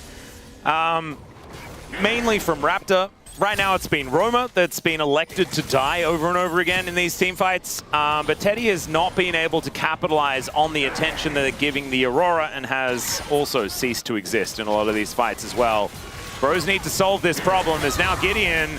Oh, Arrow is going to go wide. There is the culling just to dissuade them from going any further forward. Roman now over the wall once again as he bounces off to the side. That is going to be a dead Trundle, although he will be able to survive with the help of Emilio. And now Raptor into the backline is in a lot of trouble. Just gets sniped. Romer is also dead and went for a bit of an expedition towards the top side. It's a Raptor for Romer trade in this situation.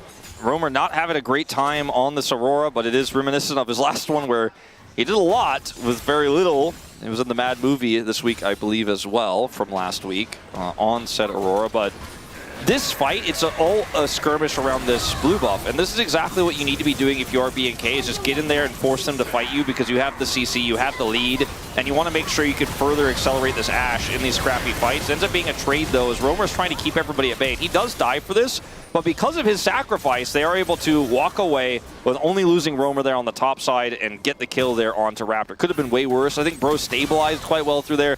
But at the end of the day, the end result is we're still 3,000 gold behind here for Bro, and they need to win more decisive fights. Otherwise, BNK are going to start taking these critical objectives. Baron is up. You know, they're looking for the second dragon as well. Yeah, thankfully for the Bros, they were able to take that first Mountain Drake, and that means that we are a long way away from a potential Soul. And Vikla has completed Magi's, by the way. He is feeling himself here in this game. He's like, I'm not first timing a Nivea anymore. I am playing the Ahri. I know how this one works, and we are going to win. And so far, that is proving to be relatively true. Raptor also with 2 items now complete. Gideon still looking for his second. And casting is gigantic. Absolutely. Has the Stride Breaker Trinity Force already done. But how much can he carry in these upcoming team fights? That's going to be the big question for us. Dead Man's Plate now being completed here for Gideon. And I mean, it's right now for BNK, the only test, and this is somewhat similar to the situation with D+ earlier today, is they have this lead, they have the tempo. Can they force fights on their terms with the vision control that they have? Baron is one of their best tools, but Dragon is the one that's more relevant right now because it's a bit early for them to do Baron at this point. Ashe only at 2.5 items. Use these objectives is what they need to do to force Bro to come to them so they can find those picks, line that CC up. As Vikla's a little bit late to the party here on this one, but will eventually get there. Yeah. Dragon is live now as Vikla looks to move in. I think so much of this hinges on Namgung and how well he's able to utilize his ulti. Is now Teddy going aggressive once again. Taeyoon! Is he just executed? He is! Teddy locks down the kill onto the Ashe. And now it's Vikla, basically the last one alive, who has the ability to take down these carries. Doesn't quite find Teddy there. As 4 versus 5, it looks like BNK still wanting to fight for this one as casting maybe isn't the target that's all that easy to take down. Yeah, he's a great flank blocker there, basically. He's just like, you guys can't get in. I'm not going to let you collapse onto this team. Denies their entry. Too difficult to kill, too fed. And now they're just rushing down this dragon with Teddy's damage, and that will be enough. Good play from Bro here. And the punish onto Taeyoon was real. Beautifully done. And so, BNK don't lose anymore, right? But they do lose Soul Point over to the Bros. Vikla kind of shows his hand early here in this fight, and it doesn't have his abilities. There's no peel here. Kellen's ult does nothing. And unfortunately, I think that's what Taeyoon was relying on, was, okay, Kellen can get me out of this situation no matter what happens. But the burst damage was too quick, and he just died before anything could really be done about it. Yeah, now Teddy he's got all the makings of his Infinity Edge. He's so close. But the fact that he doesn't have it isn't relevant really right now because BNK can't necessarily start this Baron, and they already got the Dragon, and they're on Soul Point. This Zahin is already so huge. Imagine Mountain Soul in his hands. And even Gideon is just going to be so difficult to take down. Obviously, Taeyeon will be completing his Mortal Reminder relatively soon, so they do have some ability to cut down the healing. But still, it's going to be a pretty rough time into this subjugating, incredibly tanky Trundle that will just kind of eat people if he's left alone. Something we've learned today in both of our series where we've seen games like this with BNK where they are ahead has... I'm going to hold my thoughts. I thought we had someone hiding in that brush. The inability to start Baron or confidently make a play through their vision control is what can be the difference between like T1 and BNK, right? T1 starts the Baron right, pulls off of it, they react quickly, but BNK are kind of pushing that top outer, which is step one before you want to start the Baron safely, but they're now just going to go fishing again, and Broken is so transparent to Bro. Now they're like, okay, we can just slow play this and group up, and now you don't actually have a numbers advantage. Yeah, Vision does go down here as they look to pillar Vikla. They see the money and they want to take it for themselves. Hard to lock down the Ahri, but now she's ulted. And once that wears off, the Bros can start a fight. Now the culling comes through. Teddy actually not wasting any time as Raptor, he goes in, public execution into the backline. Teddy is going to survive though, and now Clear trying to escape the battle. Vikla with no ulti though is nowhere near as mobile as he was in the past, as the beat drop not enough to take down Roma, and all of the Bros stay alive. Yeah, and with no jungler here, you can't do Baron. And this is, I feel, a self-inflicted attack here by BNK. Like, they went in for this play, and they were so close to making it work, but they didn't get to fight on their terms the way they wanted to. Clear is far away initially here when Gideon sets this up, and then they have to go. They have to go on to Teddy. Clear is waiting for this moment. And watch what happens with Teddy here. Namgung is at the ready. He drops his ult first, and then it's like, okay, Clear's coming around. Here comes the CC. Namgung cleanses it here for Teddy pretty quickly. After the cleanse comes out, Teddy flashes back and kites back, and then Clear is just burst down. The Vi is deleted. And it's like, well, that's it. Like you said, the Ahri ult is gone. And Teddy just gets the opportunity to turn and engage onto him into a big burst turn opportunity for the Bros. And now I think that the rest of this, for the next few minutes, is going to become very difficult for BNK to play.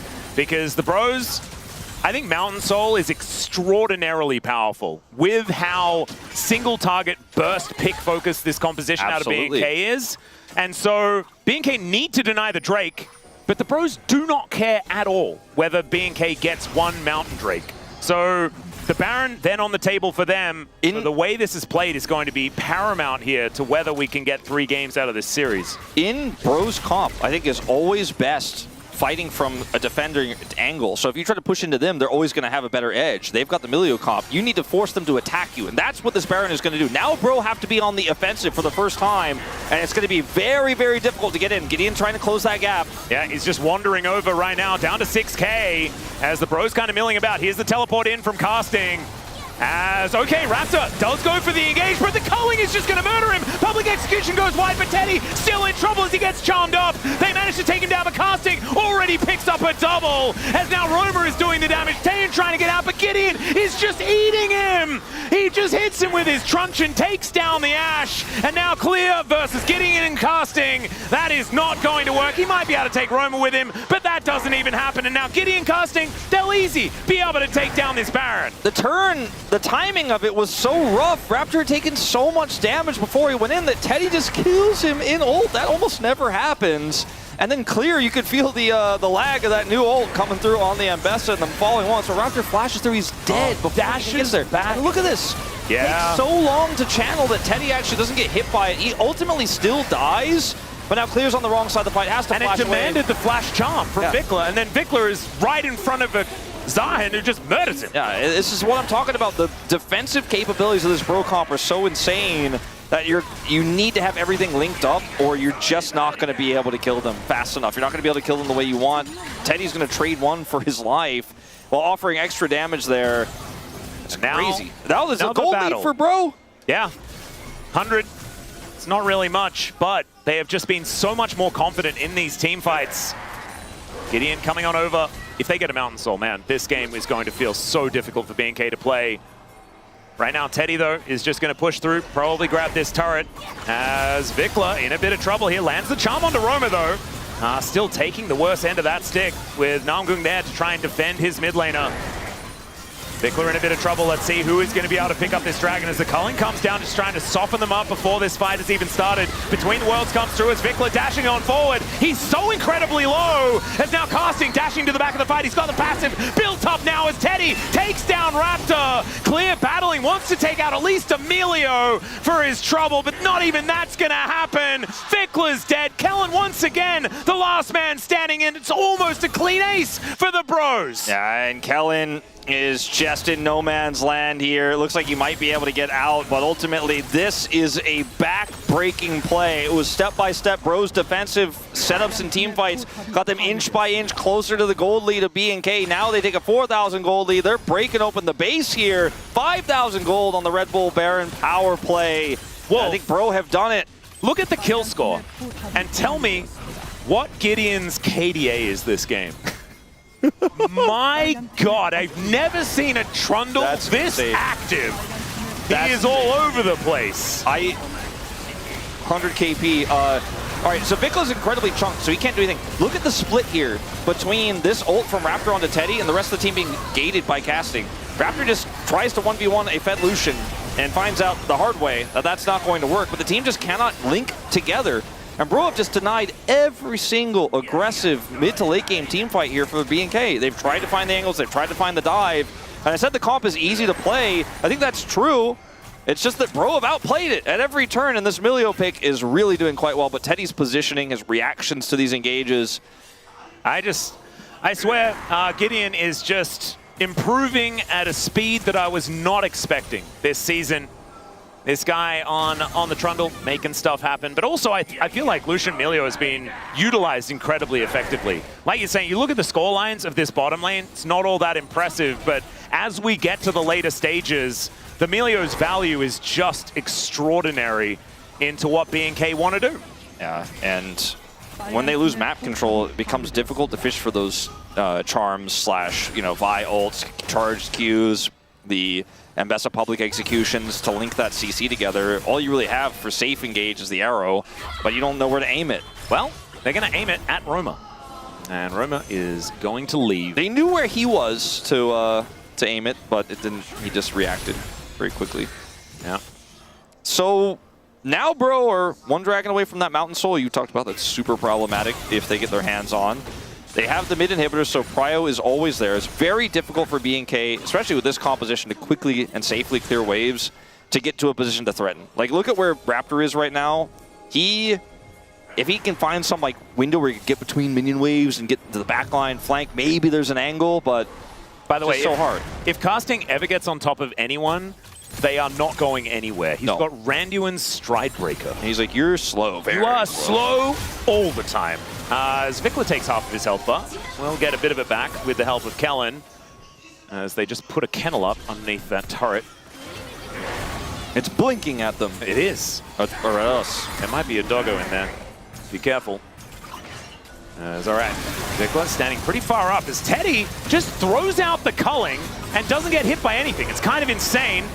Just sieging the comes turret. on through, and they are just sieging with a low-range AD carry. It is somewhat difficult to do, as now Gideon throws down another kennel, and that is just going to be used for disengage. The Seraphine's going to heal up a lot of that poke that we just saw attempted. As the arrow, it'll connect, as there is the Encore as well. They want to protect their Emilio, but they're not going to be able to do so, as Namgung does go down. Now the Bros trying to keep Teddy alive, dashes out of the way, goes down to his GA, and now you've got Casting. Grim Deliverance is going to come through, and down will go the Vi, but Teddy's dead as well. Can Casting do it? That is the question, as Roma gets over the wall, and there's the flash under Taeun to lock that one down, and now it's just Vickler to try and kill Casting here, and honestly, I don't think this raid boss is going to be taken out by this Ahri, unfortunately. He is just too gigantic in this game. The late game Zahin started early this game with the early jungle attention from Gideon, and he got the money, and he is utilizing it, I think, better than maybe we've seen anyone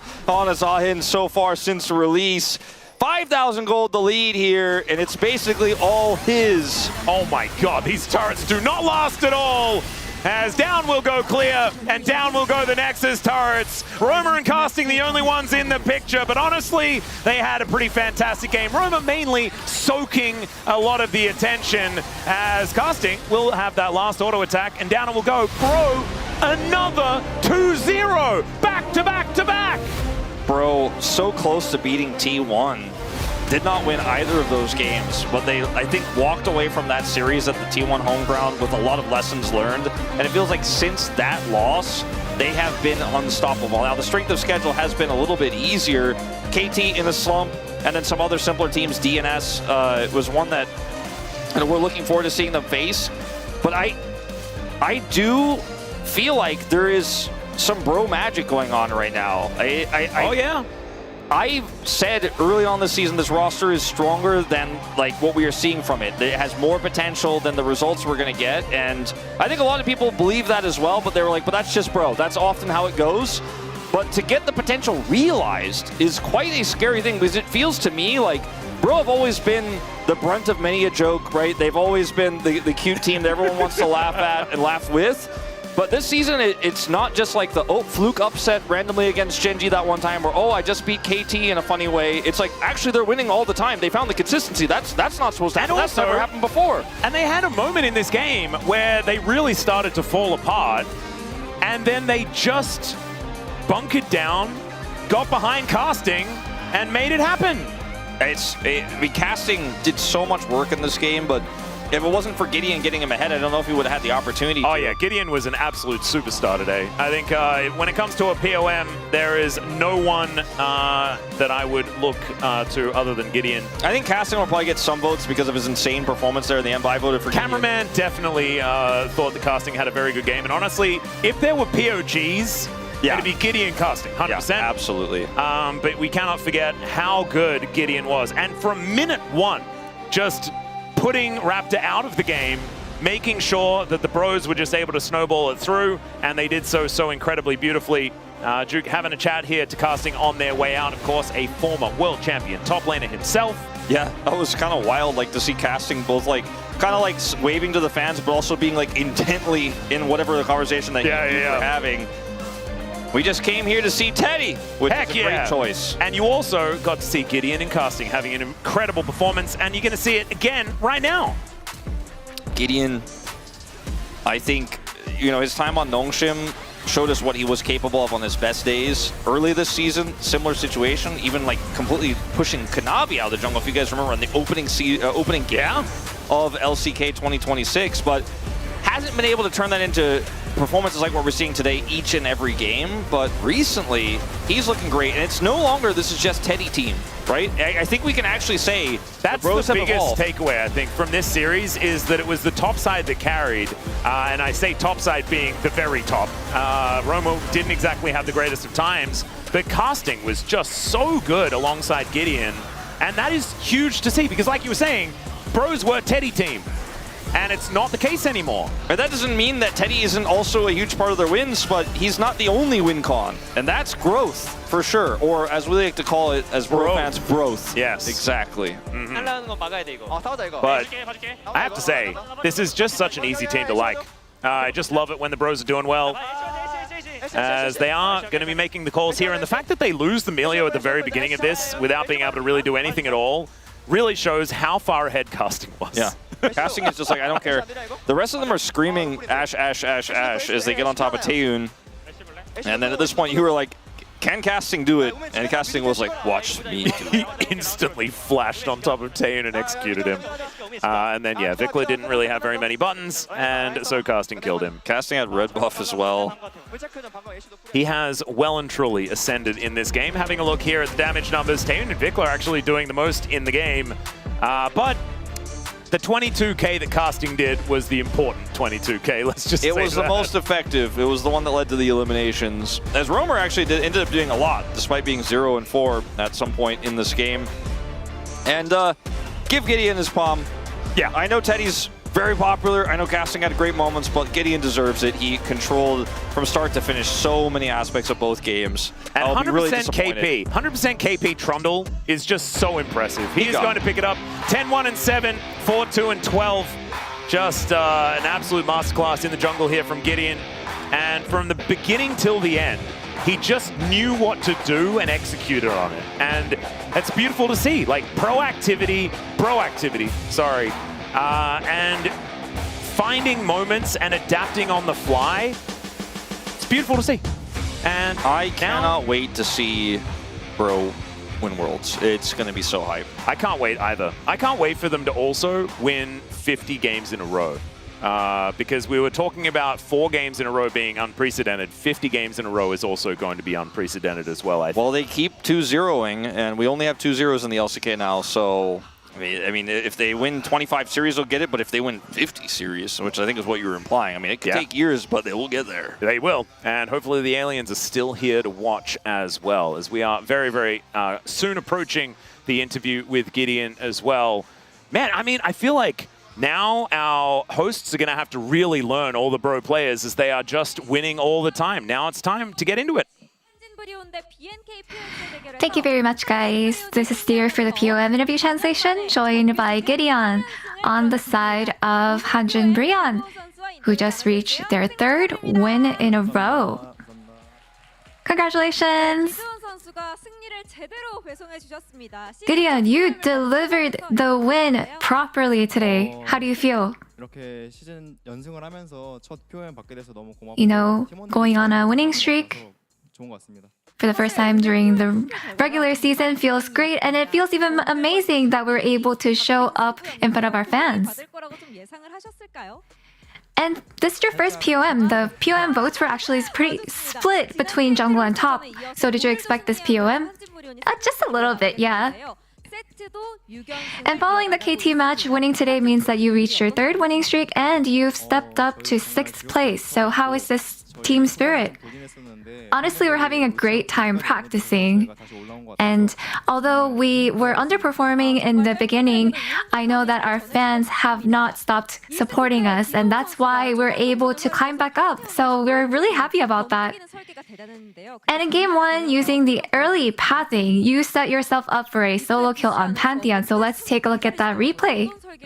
You were so patient in this bush. So can you walk us through this setup? Yeah, when the Pantheon is full clearing, he usually puts 2 points in Q and then goes to the Toad and tries to clear the blue at the same time. So I already expected and predicted that he was going to do that. So did you know that you were going to take that kill here?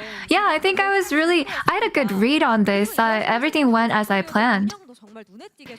And in game 1, Hanjin Brion's macro was just amazing, and the way you shake your enemies up through the side lanes was very effective. So, has there been significant growth, or is this just like a show of the player's skill as you guys discover your team color? Yeah, I think we were actually really solid on macro, but it's just that we have kept making mistakes on stage. And I think we have really found our place, and we feel very stable, and I think we're able to show it in game, so it's great. And in game 2, Zahen was so strong. So what did you focus on to help the Zahen scale? Yeah, I think you get a huge return just from Zahen getting big in this game. So I think I just really tried to check the ward and check vision, try to avoid the enemy's vision to try to gank, and I had to give up on my Drake, but that was the game plan. So actually, besides Zahen scaling, the other lanes seemed to have a tough time. So what was the call like? Yeah, I think we're all we all had our head in the game thinking, hey, I mean, our Zahen is really big, so I think we actually have a lot of faith in casting, and we wouldn't win, or we wouldn't lose as long as he does well in this game. And right here, during the team fight, the enemy landed an insane encore, but you guys all survived. So can you walk us through what happened here? I can't remember too well, but I think we baited out the Ari ult. And then after that, we were trying to go ahead and stay calm and try to win the team fight. And we were able to dribble really well towards the end. And we luckily survived. And from what we saw, Hanjin Brion looks like the main character of round 2. And so I'm sure your success comes from the positivity your team has, but times like this is even more crucial to stay level-headed and self-reflect. So what's something that you're watching out for the most as a team? Yeah, we're on a winning streak, but Worlds is the most crucial and the most important part. So I think we just have to remain level-headed and make sure that we don't get complacent until we reach Worlds. And for your 4th win in a row, your opponent is Nongshim Red Force. So how confident are you? You know, it's my former team. You know, I think it's time for us to bully out my former teammates. And any word for your fans? Thank you so much for coming on site to watch us and watch over us. I know that we have a long way to go, so please continue supporting us and we'll do our best. And that's all from Gideon, and back to the desk. Thank you. And it is the bros, the main characters of round number 2, getting the job done and delivering the moment.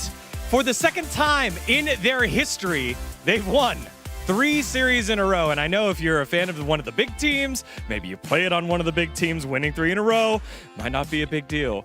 But for an organization who's building it brick by brick, this is a big moment here as they take care of BNK Fear X. It is a 2-0 victory. Gideon Grubbs getting the POM. Thoughts? Our fearless LC Cuspy stockholder. I don't know, man. Like, it was just eye-popping plays by Gideon. I mean, just in general, Brion. I mean, I think they showed up with both sides. Either like they just stomped all the game, snowballed really well, so they just win really like smoothly. But also they can just be behind in the early game, but they can always come back with the insane team fight management. I mean, I think the game 2 was literally Vigla trying 1v9, but he couldn't really do it. Yeah, I mean, I feel like the Hanjin Brion, they're trying to find their own play style, but I feel like this is like, they're playing aggressive this much, and if they can pull out this play style to play against like the upper team, I feel like underdog could easily happen. That's how I feel, and it's so good to see them. They're playing so confidently, just playing on stage, like what they want to play, what they want to show, and I think that's already more than enough. Yeah, I mean, we just figured that out that like in the previous series that KT is still a good team, and they shut out KT 2-0. So that means Hanjin is just good team. Good team, they're good. Look, the Bropium is getting to their head. Again, I know that he is the lead stockholder or whatever, but he doesn't know how scary Bropium can be. But maybe they will continue to go on up using some Beryllium? Nah, we'll work on that one. Let's take a look at the comment, please. As we see, it was 8 out of 13 with a bunch of shout-outs to Casting, who had a massive performance there, especially in game number 2. But Gideon controlled the game and found ways back into it in game number 2 when they fell behind. Kessler saying about maybe Brion, they can win 50 games in a row. Maybe they can be in Worlds. But for me, I think it's time. What is time for? They are going to the moon. Let's go, Hanjin Brion. We are going to the moon. Just look at the team fight that they had in the Drake. I mean, it's just insane, like the way how they like micromanage the team fight here. I mean, just look at Romer just fake checking right next to. He knows that he can win 1v1 on the side, and most surprisingly, Gideon as a Nocturne, he's looking at the other direction while Nar is looking for the play on the mid lane. I mean, he's just going on the right target in the right timing. And this is just insane performance overall. Yeah, I mean, it's only not this play. Like most of the skirmishes, even team fights, the individual play, it's his day. Like, not gonna lie, it was his show today. Like, sure, I think big shout out to the Casting on top side as well, because I think game 2 he plays so well, not making single mistake. huge shout out, but the game one impact of these plays are not actually showing frequent, especially on the pro play. Like, sure, in solo queue, you play just like however you want, but this is the playing on stage, you take the risk, and you just carry along.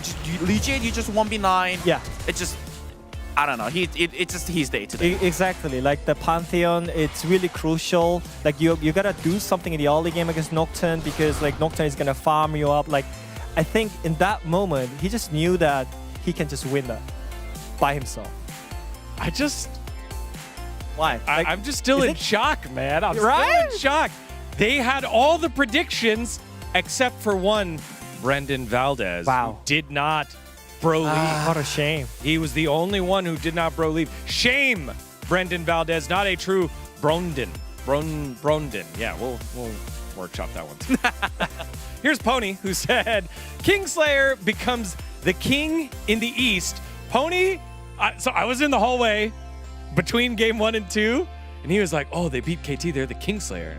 And then he was like, oh, Kingslayer, but now they're the top of the Eastern, Kingslayer in the East. I saw Pony's genius happen. It was awesome. This is awesome. Again, they beat KT, which means they're the Kingslayer, and now they're rising up the standings of the Rise group to join the league. It's not done yet. I said we were going to the moon, bro. It's not done yet. What do you mean the king of the East? Like we are gonna be in the other side, by the way. The whole world. East, west, north, MSI, worldwide. Even Hoodie's getting in this. I'm on it. Gideon performing well even after the 15 minutes. There's no one here to stop him. Again, Umpty, the master of the first 15 minutes of the jungle, specifically for the bros, and a little bit for Team Liquid. And giving the shout-outs to Gideon. Prince as well. Gideon's endless shouting completely cancels out Seraphine's encore. Making all the calls, especially in those clutch moments later on here. Well, I'm not sure if you watched the content that LCK made with the Heji. He actually sang a lot, sang in that content because he lost the bet. Yeah. But yeah, in fact, that he actually won against Seraphine. That's right. He had some healing camp. Healing camp. Healing camp worked out well for Gideon. Casting was good, but Gideon did really, really good. Thank you, Gogo. That's a good one. That's cute. For sure. I mean, casting deserved to get more shout out, like for sure. For sure. Great job casting, and the rest of the bros as they find themselves their third win in a row, rising up the standings here in the East in what would normally be the prize group. The king. They are 2 games away from D plus Kia because D plus have had a great start despite a 2-game skid, including a loss today. But will Cinema be moving from the Fries into the Legends group? You see 3 win streak on Pro? 3 win streak on Pro? And D plus Kia now in a 2 games losing streak? It's 3 win streak on Bro, putting them in the category with Hanwha Life and Gen G. Right? Hanwha Life, Gen G, Bro, the longest winning streaks in the LCK.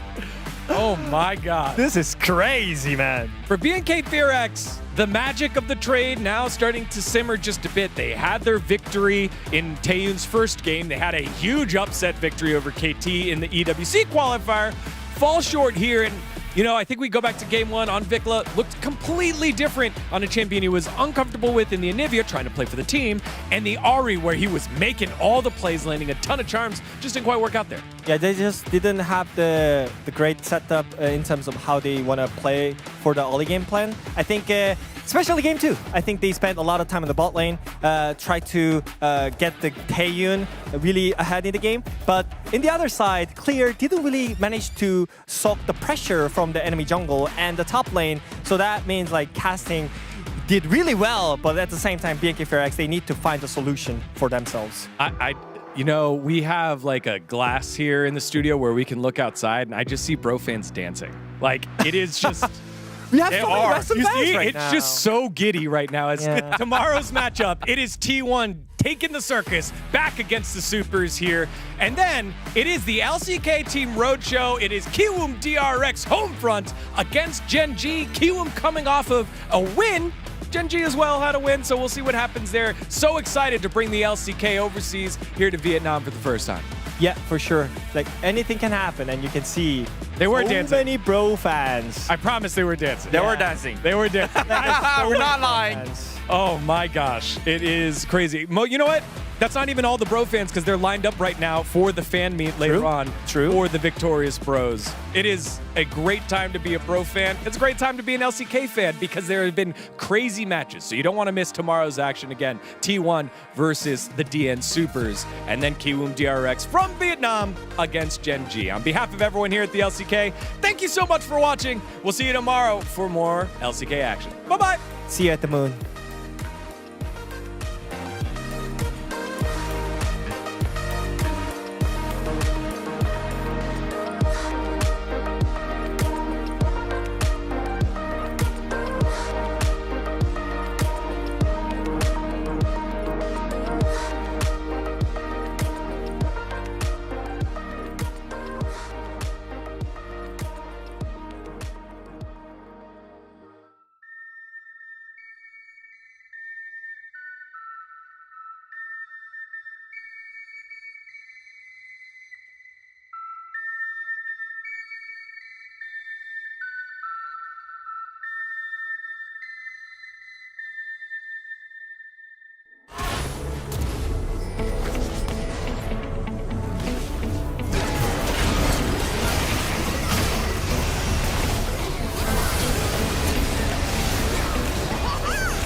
변화라는 변수가 있었다 보니 새로운 분위기에서 한번 해봐야겠죠.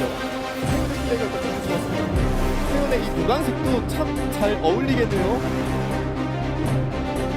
He's going to be able to survive. In fact, he will not. He flashes into the maw that BDD prepared earlier.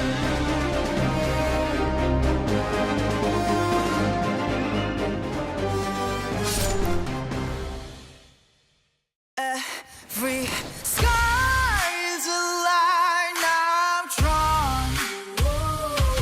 Every wall is a sign I've worn. I don't just win, I carve my name into the stone against the flame.